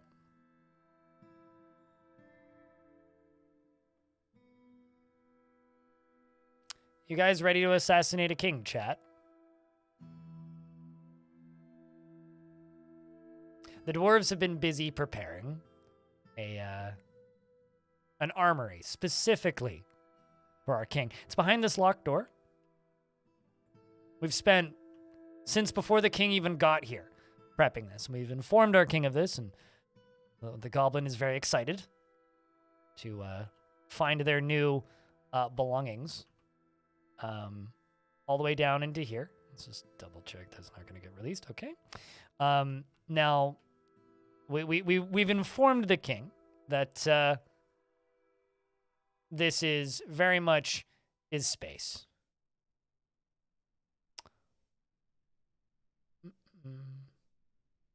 That's not what I need to do. Where is the king? Oh, the king. See, the king of this fort has a problem. The king illegitimately got the throne in a coup, and the king is a goblin. We don't particularly like the fact that our king is a goblin. Not only that, he's a criminal from a goblin criminal organization.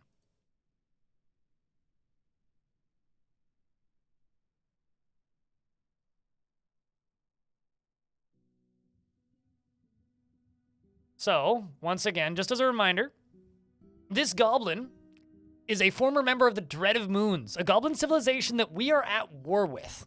Okay, that's been trying to exterminate us.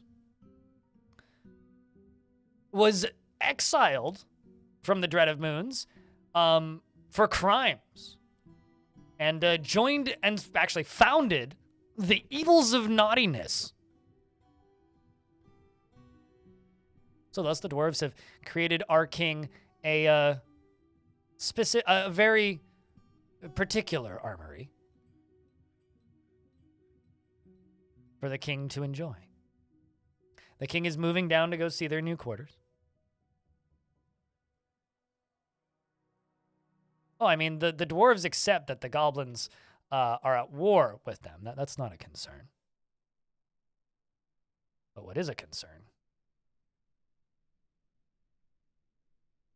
Watch, like, the critter just, like, not path down here.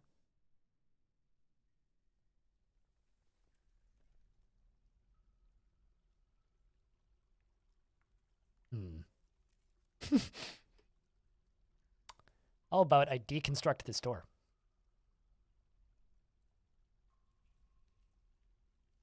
And go back down to our king. Give you other tasks. You should theoretically go deconstruct that door now.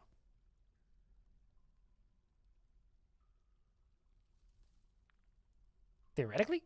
Ah. Excellent. Goes to go check out the new armory. Moves up the stairs. This guy over here is probably just trying to knock down this door. So, you know, I probably should just lower this. The fireballs go up. Okay, that look. Did you guys know that fireballs have multiple frames of animation? Because I didn't. It explodes in front of him. This creature, by the way, Kindle Rudler Rekus, the flash spirit, is a very large blob composed of flame. It has a stubby tail and it undulates rhythmically. The king screams, "Has the tide turned? I must press on." Is terrified while in conflict, but is very interested while near his very own fine trap. See, even he knew. Even he knew. He's running away on fire. Bursts into flames. Engulfed in flames, even. Is wearing a bunch of legendary artifacts which are all strapped to his body. And the king burns.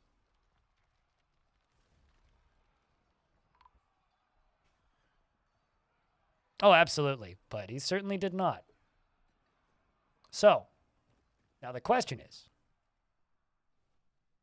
who became king? Crypt metal, crypt wine, long time coming. Jazz, thanks for the $50. Appreciate you. Let's see where we are at. Who is now the king of the accidental ceiling? Somebody named Unib Ralthis. That sounds like a dwarf. Well, Moogie is...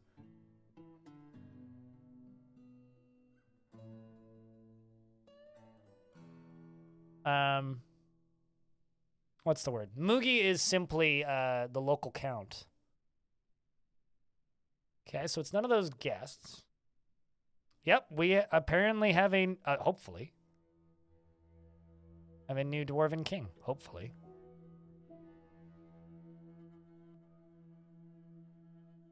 Does he need to be found dead to be found first? Well, apparently this door is still here.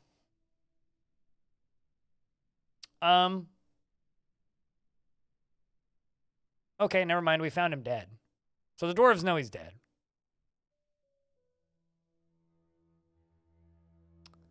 But no, we do have a new king appointed. The new king is elsewhere, off map. But we've completed our goal. We are the mountain home and we assassinated the king. I guess that means we retire the fort? What do you guys think, chat?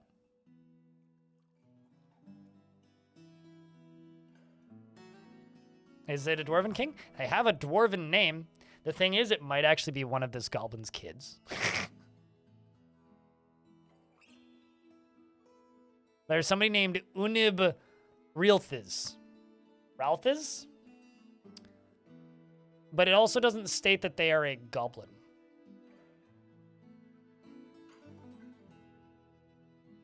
It just says that they're king. They have a dwarfy name, which for me would mean we've done it. Mission accomplished. Although I will check in Legends in a second to find out if they're actually a dwarf, but I think this fort was fun. You know, the giant jaguars haven't made babies yet, which is a damn shame. But that was all the coffins from today. Same with all these down here. All from today. We survived against all odds, quite literally, with 3 open cavern layers. And no ranged units either. It was literally just like slapdash military. I never quite managed to get all the power stuff I really wanted to do set up, but, you know, we have sprinklers in here. I think, nah, that one dried up again. God damn it. But this one's still spraying water, so that's good. I think it's just too hot down here, really. I'm really happy with the design of this fort. I think it looks really cool. Specifically this entryway. Screw this critter right here on the Dolomite pedestal that killed 100 dwarves.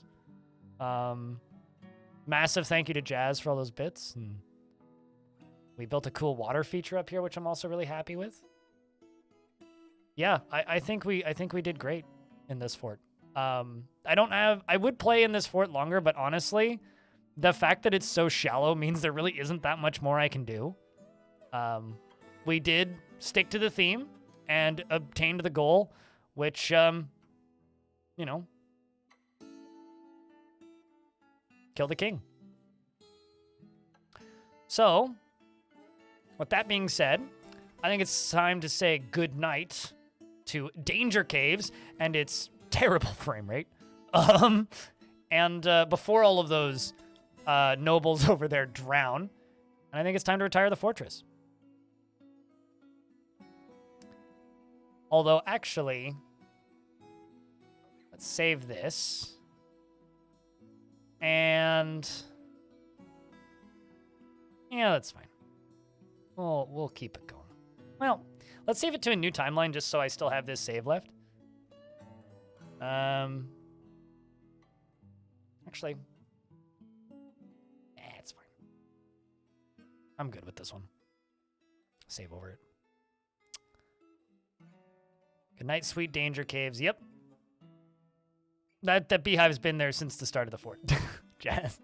Since the very beginning. And thank you very much once again for the $50. So the thing that I'm going to do right now, once it's done saving, before I tell you guys to go say goodbye, YouTube, is let's go find out if that's actually a dwarf. The new king. Because they just, you know, acquired the crown. So we have to go find out if that's a goblin or a king. So we're going to go do that. And then after that, what was the fall? I lost 130 dwarves in one fight. But we survived. And I obtained my goal. Fortress is done. Pseudonym Spike. But then after that, we're going to go play Crab Champions, because that's what I want to play. So if you want to watch me be a crab and die a lot, or maybe own Crab Champions and want to play too, we could go be crabs. But first, we're going to just find out this. Figure this out.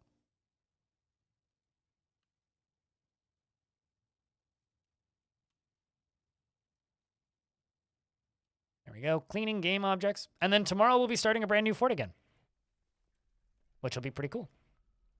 Start new game in existing world. This one. Let's find out if that king is actually a dwarf, which I hope it is. Otherwise, it'll just be time to, like, systematically go through that entire goblin's lineage. Which the game might make me do, actually. It's a very real possibility that the game's just going to make me do that. Jump to Legends. Historical figures. Unib. Ral. Uh-oh.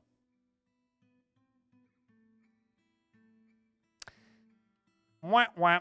Not only is it a goblin, chat room, not only is it a goblin, but it's a goblin who's actively in the Dread of Moons.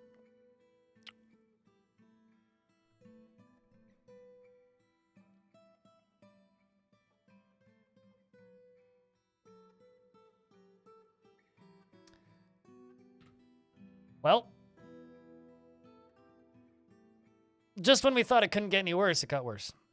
Well, I guess that's the plan for the next fort. It's time to exterminate the Dread of Moons.